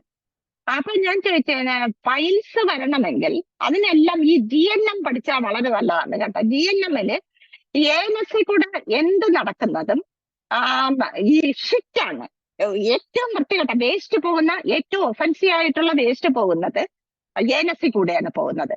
അപ്പൊ അവിടെ എന്തെങ്കിലും ഒരു പ്രൊട്ടക്റ്റീവ് മെക്കാനിസം പൈൽസ് വരണമെങ്കിൽ protective mechanism, it is A protective mechanism, psychotic ആണ് ഈ കണ്ടീഷൻ എന്ന് പറഞ്ഞാൽ. ഇവിടെ സൈക്കോസിബിലിറ്റി കണ്ടീഷൻ ആണ്, കാരണം ബ്ലീഡിംഗ് കൂടെ വന്ന. അപ്പൊ സൈക്കോസിബിലിറ്റിക്ക് വന്ന ആദ്യം പൈൽസ് വന്നിട്ട് പിന്നെ ബ്ലീഡിങ് വന്നതാണ് വിത്ത് കോൺസ്റ്റിപ്പേഷൻ. അപ്പൊ സൈക്കോസിസ് ആ കൂടുതലായിട്ട് നിൽക്കുന്നത്, പക്ഷെ ബ്ലീഡിംഗ് ഉണ്ട്. ബ്ലീഡിംഗ് ആകുമ്പോൾ സിബിലിറ്റിന് നമ്മൾ ഇമ്പോർട്ടൻസ് കൊടുക്കണം, വളരെ ഇമ്പോർട്ടന്റ് ആണ്. അപ്പൊ ഈ പൈൽസ് ഈ വന്നെന്ന് ഞാൻ ചോദിച്ചു, എന്താണ് നിങ്ങളെ മനസ്സിനെ അലട്ടുന്ന ഏറ്റവും വൃത്തികെട്ടതാണ് എന്നുള്ള തോന്നൽ വരാനുള്ള കാരണം എന്താണ്? അതേസമയം സ്നേഹത്തിന് ഇടിച്ചിലുണ്ട്. കാരണം ബ്ലീഡിങ് ഉണ്ടാക്കണമെങ്കിൽ ന്യൂട്രീഷൻ ആണ് പോകുന്നത്. വേസ്റ്റ് ബ്ലഡ് ആണെങ്കിൽ, വീനസ് ബ്ലഡ് ആണെങ്കിൽ പോലും അതിനെ കൊണ്ടുപോയി ചിത്രീകരിക്കേണ്ടതാണ്. പക്ഷെ അത് ചിത്രീകരിക്കാതെ പുള്ളിക്കാർ വെളിയിൽ കളയാണ്. എന്തിനാണ് നിങ്ങൾ അത് വെളിയിൽ കളയുന്നത്? എന്തോ നിങ്ങളെ മനസ്സിന് ഭയങ്കരമായിട്ട് അലട്ടുന്ന പ്രശ്നമുണ്ടല്ലോ. അപ്പൊ പറഞ്ഞ ഹസ്ബൻഡുമായിട്ടുള്ള പ്രശ്നമാണ്. ഹസ്ബൻഡ് ഭയങ്കര വെള്ളമടിയാണ്. വെള്ളം അടിച്ചിട്ട് വന്ന പുള്ളിക്കാരിയെ ഒരുപാട് ഉപദ്രവിക്കും, ഫിസിക്കലി ഹരാസ് ചെയ്യും ഒത്തിരി. അത് പുള്ളിക്കാരിക്ക് ഒട്ടും ടോളറേറ്റ് ചെയ്യാനേ പറ്റുന്നില്ല. പ്രത്യേകിച്ച് ഏനക്വഷനൊക്കെയാണ് ചെയ്യുന്നത്. അതൊക്കെ പുള്ളിക്കാരിക്ക് ഭയങ്കര സങ്കടം ഉണ്ടാകുന്നു, ഭയങ്കര വിഷമം ഉണ്ടാകുന്നു. അത് ഇയാളുടെ ഈ ഒരു പ്രവൃത്തി പുള്ളിക്കാരിക്ക് ഒട്ടും ടോളറേറ്റ് ചെയ്യാൻ പറ്റുന്നില്ല. അപ്പൊ പിന്നെ പുള്ളിക്കാരി ഭയങ്കര പേടി. ഇത് ചെയ്തതുകൊണ്ട് എനിക്ക് ഈ ബ്ലീഡിങ് വന്നതാണല്ലോ, അയ്യോ എനിക്ക് വല്ല മാറാ രോഗം ആയോ, ഇത് ഒരു കൺസർവേറ്റീവ് ആയിട്ടുള്ള മൈൻഡാണ് പുള്ളിക്കാരിക്ക്. അപ്പൊ പുള്ളിക്കാരിക്ക് തോന്നുന്നു ഇങ്ങനെയൊക്കെ ചെയ്തുകൊണ്ട് എനിക്ക് എന്തോ മാറാ രോഗം വന്ന ഡോക്ടറെ, എനിക്ക് ക്യാൻസർ ആണോ, എനിക്ക് അറിഞ്ഞൂടെ, അയാളെ എന്നെ ഒരുപാട് നശിപ്പിച്ച്, എനിക്ക് ഇനി എന്ത് ചെയ്യും ഡോക്ടറെ, എനിക്ക് എങ്ങനെയെങ്കിലും എനിക്ക് രക്ഷപ്പെടുത്താൻ ഒക്കുമോ എന്നൊക്കെ ചോദിച്ച്. ഞാൻ എടുത്തത് rectum haemorrhage from anus, mind delusion, disease incurable, she has an incurable disease.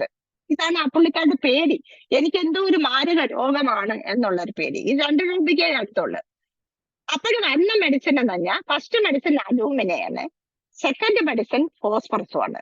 ഈ പുള്ളിക്കാർ ഭയങ്കര പേടിച്ചോടിയാണ്, ഭയങ്കര സ്ലോ ആണ്, ചില്ലി പേഷ്യന്റ് ആണ്, ടേസ്റ്റും പ്രസന്റ് ആണ്.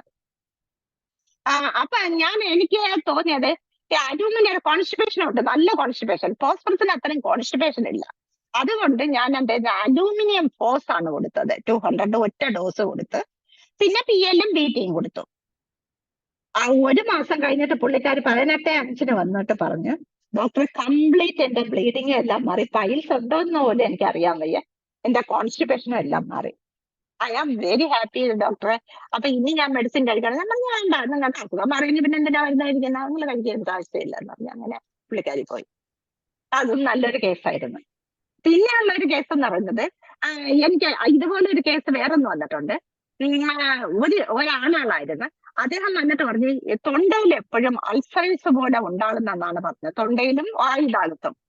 അപ്പൊ പുള്ളിക്കാരന്റെ പേടി വല്ല ക്യാൻസറും ആണോ ഡോക്ടറെ, ക്യാൻസർ ആണോ, എനിക്ക് എപ്പോഴും ഉണ്ടാകുന്ന ഡോക്ടറെ, എനിക്ക് ക്യാൻസർ വല്ലതും ആണോ, എന്തെങ്കിലും ചെയ്യാനൊക്കോ, എന്തെങ്കിലും ചെയ്യാനോ. അപ്പൊ ഞാൻ ആ റൂബ്രിക് എടുത്ത് delusion disease, throat disease which ends in fatal, ഒറ്റ മെഡിസിനേ ഉള്ളൂ, സബടില്ല 200 ഒറ്റ ഡോസ് കൊടുത്ത്. അയാളുടെ പിന്നെ അസുഖം വരണമെന്ന് വന്നിട്ടേ ഇല്ല.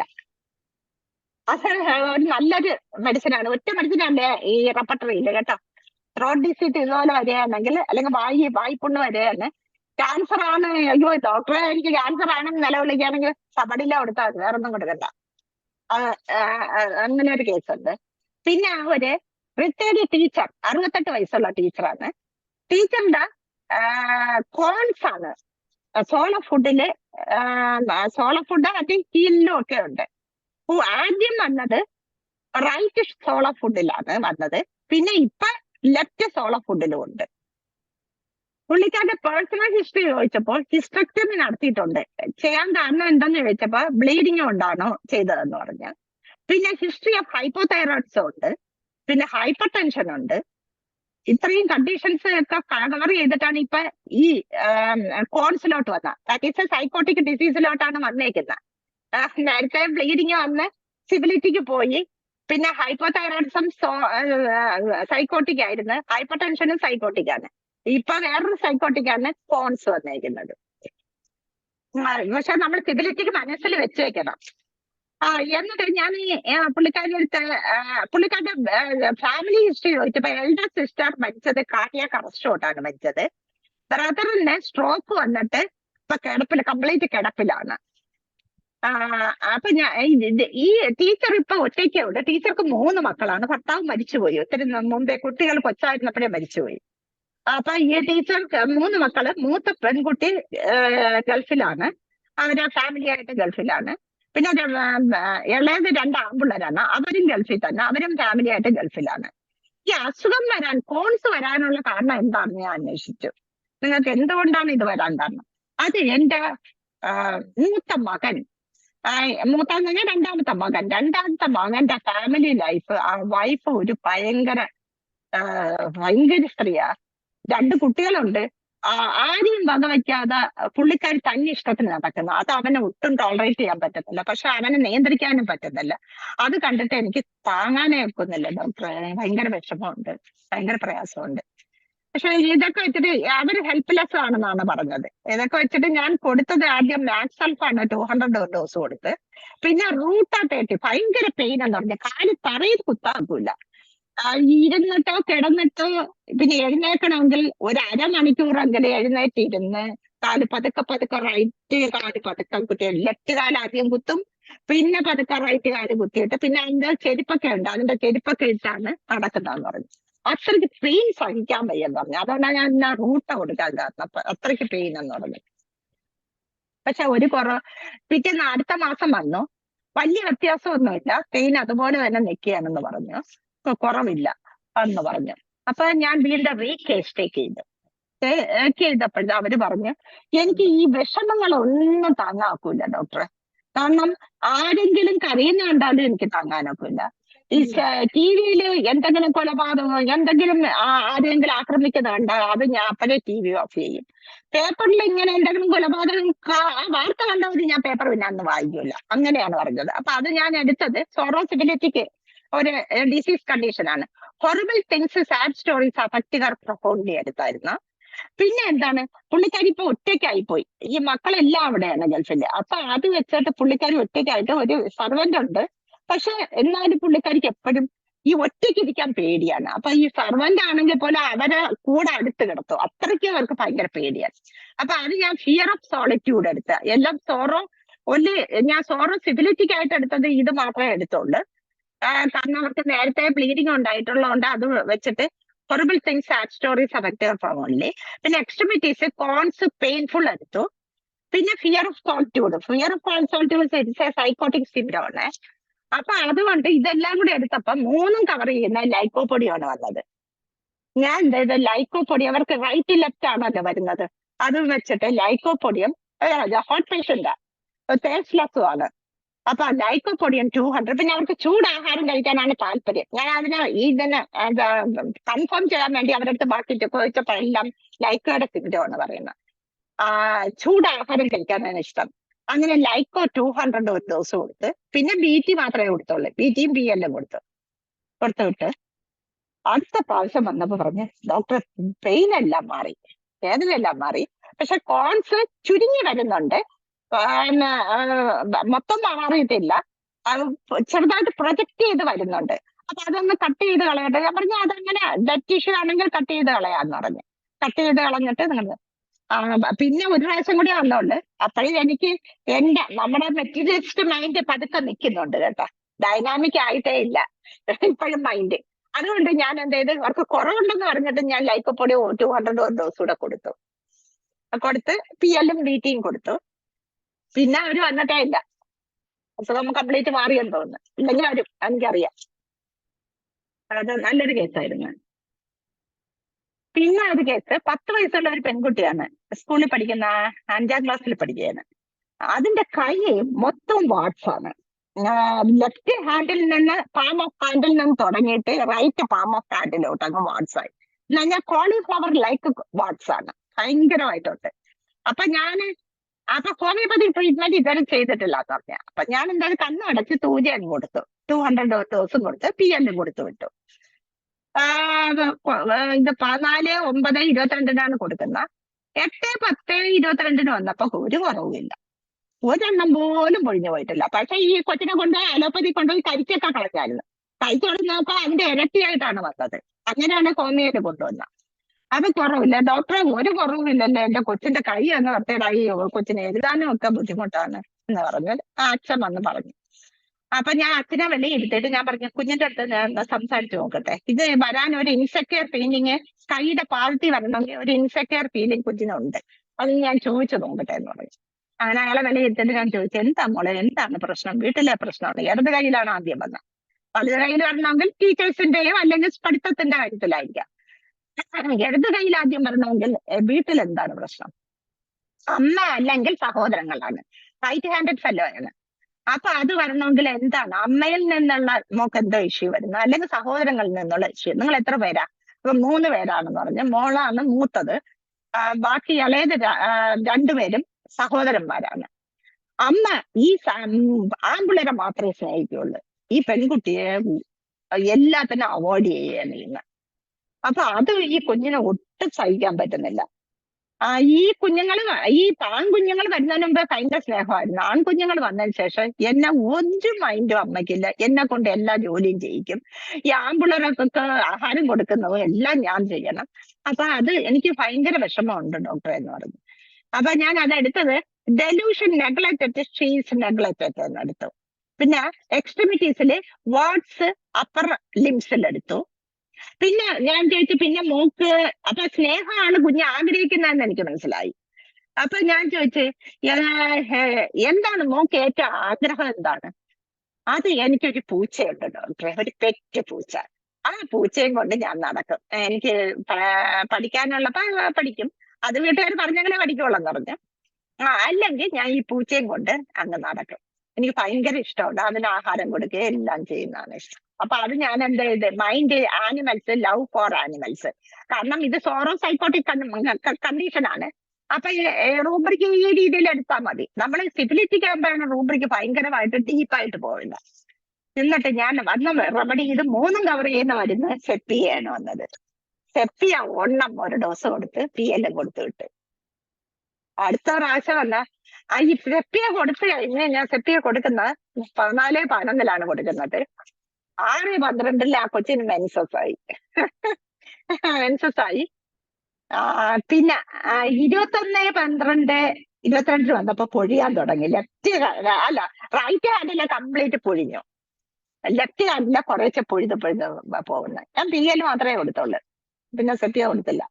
കംപ്ലീറ്റ് പോയെന്ന് പറഞ്ഞു. പുള്ളിക്കാരൻ ഇവിടെ മീൻ കൊണ്ടുവരുന്നതാണ്.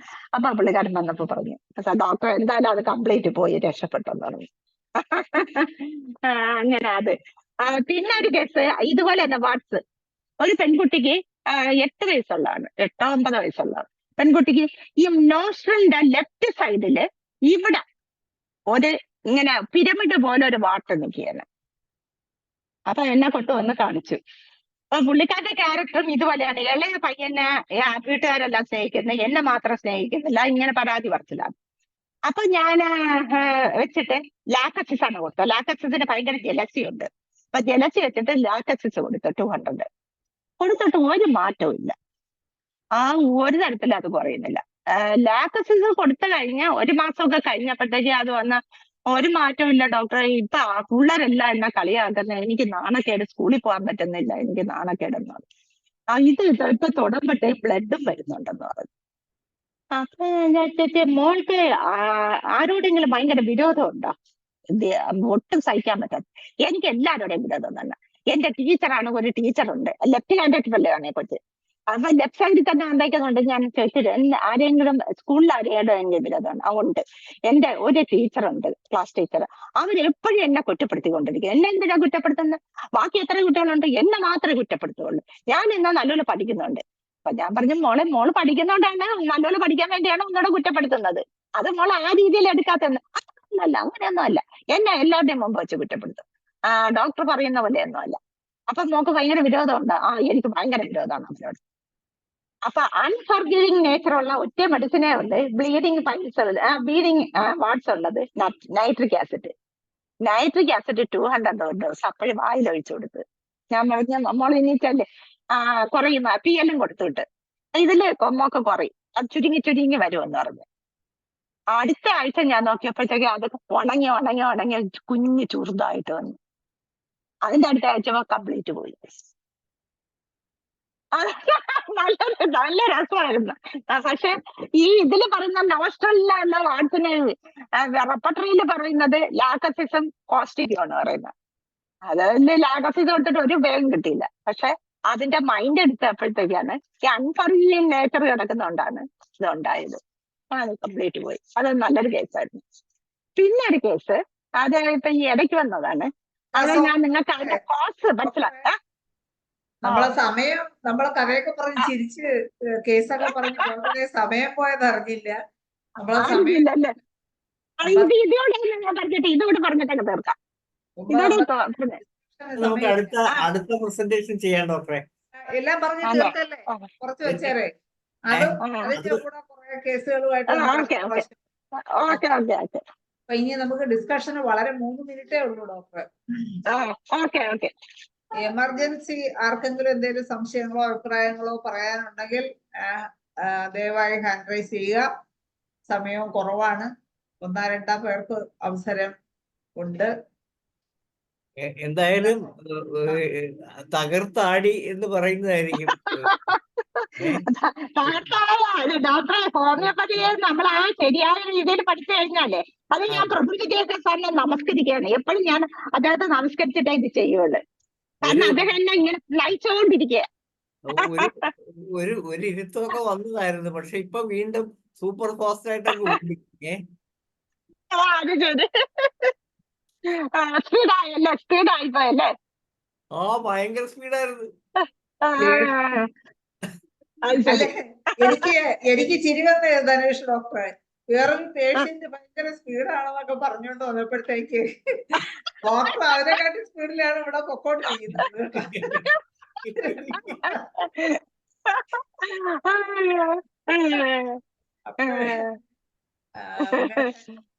എന്തായാലും വളരെ നല്ല ക്ലാസ് ആയിരുന്നു. ഞങ്ങള് ഡോക്ടറെ കൂടെ ഓടിയത് കേട്ടോ. വളരെ ചിരിച്ച് സന്തോഷിച്ച് ഓരോ കേസും ആസ്വദിച്ചാണ് ഡോക്ടർ പറഞ്ഞോട്ട്. തീർച്ചയായിട്ടും ഞാൻ ആസ്വദിക്കുകയാണ് ഓരോ കേസും കഥകൾ, ഓരോരുത്തരുടെയും കഥകൾ കേട്ട് ഭയങ്കരമായിട്ട് ഓരോ അനുഭവങ്ങൾ ഞാൻ കേട്ടിട്ട് ഞാൻ അന്തപ്പെടുകയാണ്. ഓരോ അനുഭവങ്ങൾ ഓരോ പ്രാവശ്യം ഇങ്ങനെയുള്ള ക്ലാസ്സുകളൊക്കെ എടുക്കുമ്പോ നമ്മളൊക്കെ ഇങ്ങനെ അന്തപ്പെട്ടിരിക്കുകയാണ്. ആ ഒരു ലോജിക്ക് വരണ്ടേ. റൈറ്റ് സൈഡിൽ doctor Shobhana Ramavarma madam hand raise ചെയ്തിട്ടുണ്ട്. ഡോക്ടറെ സംസാരിച്ചോളൂ, അൺമ്യൂട്ട് ചെയ്ത് സംസാരിച്ചു. ഓക്കെ. ഹലോ, കേൾക്കാമോ? Good hello. Evening doctor Anitha. Good evening. Good evening. വളരെ വളരെ നല്ലതായിരുന്നു. എപ്പോഴും എൻജോയ് ചെയ്യാറുണ്ട് ഡോക്ടറുടെ ക്ലാസ്. Thank you. പക്ഷെ സ്പീഡ് കാരണം ശരിക്കും ഫോളോ ചെയ്യാൻ പറ്റില്ല. അപ്പൊ ഒരു ഇതായിരുന്നു, എല്ലാ 4-5 കേസ് പറഞ്ഞല്ലോ, എല്ലാ കേസിലെയും എടുത്ത റൂബ്രിക്സ് ഒന്ന് റിപ്പീറ്റ് ചെയ്യാമോ? ചെയ്യാം. ഡോക്ടറെ നാളെ നമ്മൾ ഇത് അപ്ലോഡ് ചെയ്യുന്നുണ്ട്. അപ്പൊ അതിനകത്ത് ഡോക്ടർക്ക് വീണ്ടും വീണ്ടും ഒന്ന് കേട്ടാ മതി. ആരും ഇത് കാണുന്നതായിട്ട് തോന്നുന്നില്ല, കാരണം നമ്പർ ഓഫ് ലൈക്സും ഷെയറും വളരെ കുറവാണ് നമ്മുടെ വീഡിയോസിന്. അത് ചെയ്തോളാം, റിപ്പീറ്റ് ചെയ്യണ്ട കേട്ടോ, ഞാൻ കേട്ടോളാം. എന്നാൽ ഇത് നമ്മൾ വളരെ കഷ്ടപ്പെട്ട് ഹിബ ഡോക്ടർ രാത്രി 3 മണിക്കൂർ കുത്തിയിരുന്നാണ് ഇത് അപ്ലോഡ് ചെയ്യുന്നത്. പക്ഷെ അതിനത്ര അത് അനുസരിച്ചുള്ള ഒരു വ്യൂവർഷിപ്പ് നമുക്ക് കിട്ടുന്നില്ല.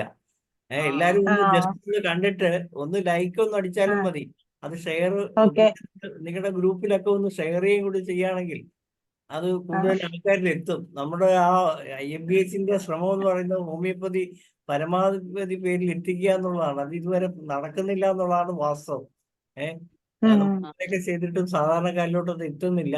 പിന്നെ അതുപോലെ തന്നെ നമ്മളെല്ലാവരും ഒരു മാസം 500 രൂപ വെച്ചൊന്ന് തന്നാൽ കൊള്ളാമായിരുന്നു. കാരണം IFBHന് സാമ്പത്തിക അത് കുഴപ്പമൊന്നുമില്ല. അല്ല, എല്ലാവരോടും കൂടി ഒരു അഭ്യർത്ഥനയാണ്. അത് ഒരാളെന്നല്ല, കാരണം നമ്മൾ ഒരു മാസം പോലെ എല്ലാരും തരുവാണെങ്കിൽ നമുക്ക് ഇനി കൊണ്ടുപോകാൻ പറ്റുള്ളൂ. ഇതിപ്പോ കയ്യിൽ കാശെടുത്ത് നടത്തുന്ന രീതിയിലോട്ടാണ് കാര്യങ്ങൾ പോകുന്നത്. അത് ഒരു ശരിയായ പ്രവണതയല്ല. നമ്മൾ എന്നാൽ ആരോടും നിർബന്ധിതമായിട്ട് പിരിവൊന്നും മേടിക്കുന്നുമില്ല. അതുകൊണ്ട് എല്ലാവരും അണ്ണാറക്കണ്ണനും തന്നാല എന്ന് പറഞ്ഞ പോലെ അതുകൊണ്ടാണ് ഒരു മിനിമം അതായത് നമ്മളിപ്പോ ഒരു സെമിനാറിനൊക്കെ ഞാൻ ഇന്നലെയും കണ്ടതാണ്, 3000 രൂപ, 2500 രൂപ, 1200 രൂപ എന്നൊക്കെ പറഞ്ഞാണ് ഇപ്പൊ റേറ്റ് വരുന്നത് ഒരു ദിവസം. നമ്മൾ ഇന്നത്തെ ഈ ഒരു 2 മണിക്കൂർ ഇവിടെ ഇരുന്നപ്പോ തന്നെ, അതായത് 3 മണിക്കൂറത്തെ പരിപാടിക്ക് തന്നെ ശരിക്കും പറഞ്ഞാൽ നല്ല റേറ്റിംഗ് ഉണ്ട്. നമ്മൾ അറിയില്ലെന്നേ ഉള്ളൂ. നല്ല ക്വാളിറ്റിയുള്ള പ്രസന്റേഷൻ. ഇപ്പൊ ഇംഗ്ലീഷിലൊക്കെ ആണെങ്കിലും ഇന്ന് അടിപൊളി പ്രസന്റേഷൻ, ഇവിടെ ആണെങ്കിലും അതിനപ്പുറം. ഇന്നലെ ആണെങ്കിലും നമ്മുടെ മലയാളം വളരെ ഗംഭീരമായിരുന്നു. നാളെ നമ്മുടെ മലയാളത്തിൽ എത്തുന്നത് CCRHൽ റിട്ടയർ ചെയ്ത ഗോപിനാഥ് സാറാണ്. അപ്പൊ എന്തുകൊണ്ടും ഇനി നാളത്തെ കഴിഞ്ഞിട്ട് മറ്റന്നാള് നമ്മുടെ നസറുള്ള ഡോക്ടർ എത്തുന്നുണ്ട്. ചൊവ്വാഴ്ച മുഹമ്മദ് അൻസാർ ഡോക്ടർ എത്തുന്നുണ്ട്. അങ്ങനെ നിരന്തരം വളരെ സൂപ്പറായിട്ടുള്ള പ്രസന്റേഷൻ ചെയ്യുന്ന ആൾക്കാരെല്ലാം ആണ് ഇപ്പൊ വേദിയിൽ എത്തിക്കൊണ്ടിരിക്കുന്നത്. ഓരോ ദിവസവും അതിഗംഭീരമായ പ്രസന്റേഷനുകളാണ് ഇനി വരുന്ന ദിനങ്ങളിലും വരുന്നത്. അതുകൊണ്ട് നമ്മൾ എങ്ങനെ ഇത് നടത്തിക്കൊണ്ടു പോകുന്ന ആലോചിക്കുമ്പോഴാണ് പ്രശ്നം. ഇത്രയും നല്ല പ്രസന്റേഷനൊക്കെ നമുക്ക് കിട്ടുന്നുണ്ട്. ഇനിയും എല്ലാവരും ധനേഷ് ഡോക്ടറുടെ അഭ്യർത്ഥന എല്ലാവരും കേട്ട് കാണും. എല്ലാവരും അതിനോടൊപ്പം സഹകരിക്കും എന്ന് നമുക്ക് പ്രതീക്ഷിക്കാം. പ്രതീക്ഷിക്കാം. ശോഭന രാമവർമ്മ ഡോക്ടറെ, നമ്മുടെ അനിതാസോമൻ ഡോക്ടർക്ക് ഒരു നന്ദി കൂടി പ്രകാശിപ്പിക്കാമോ?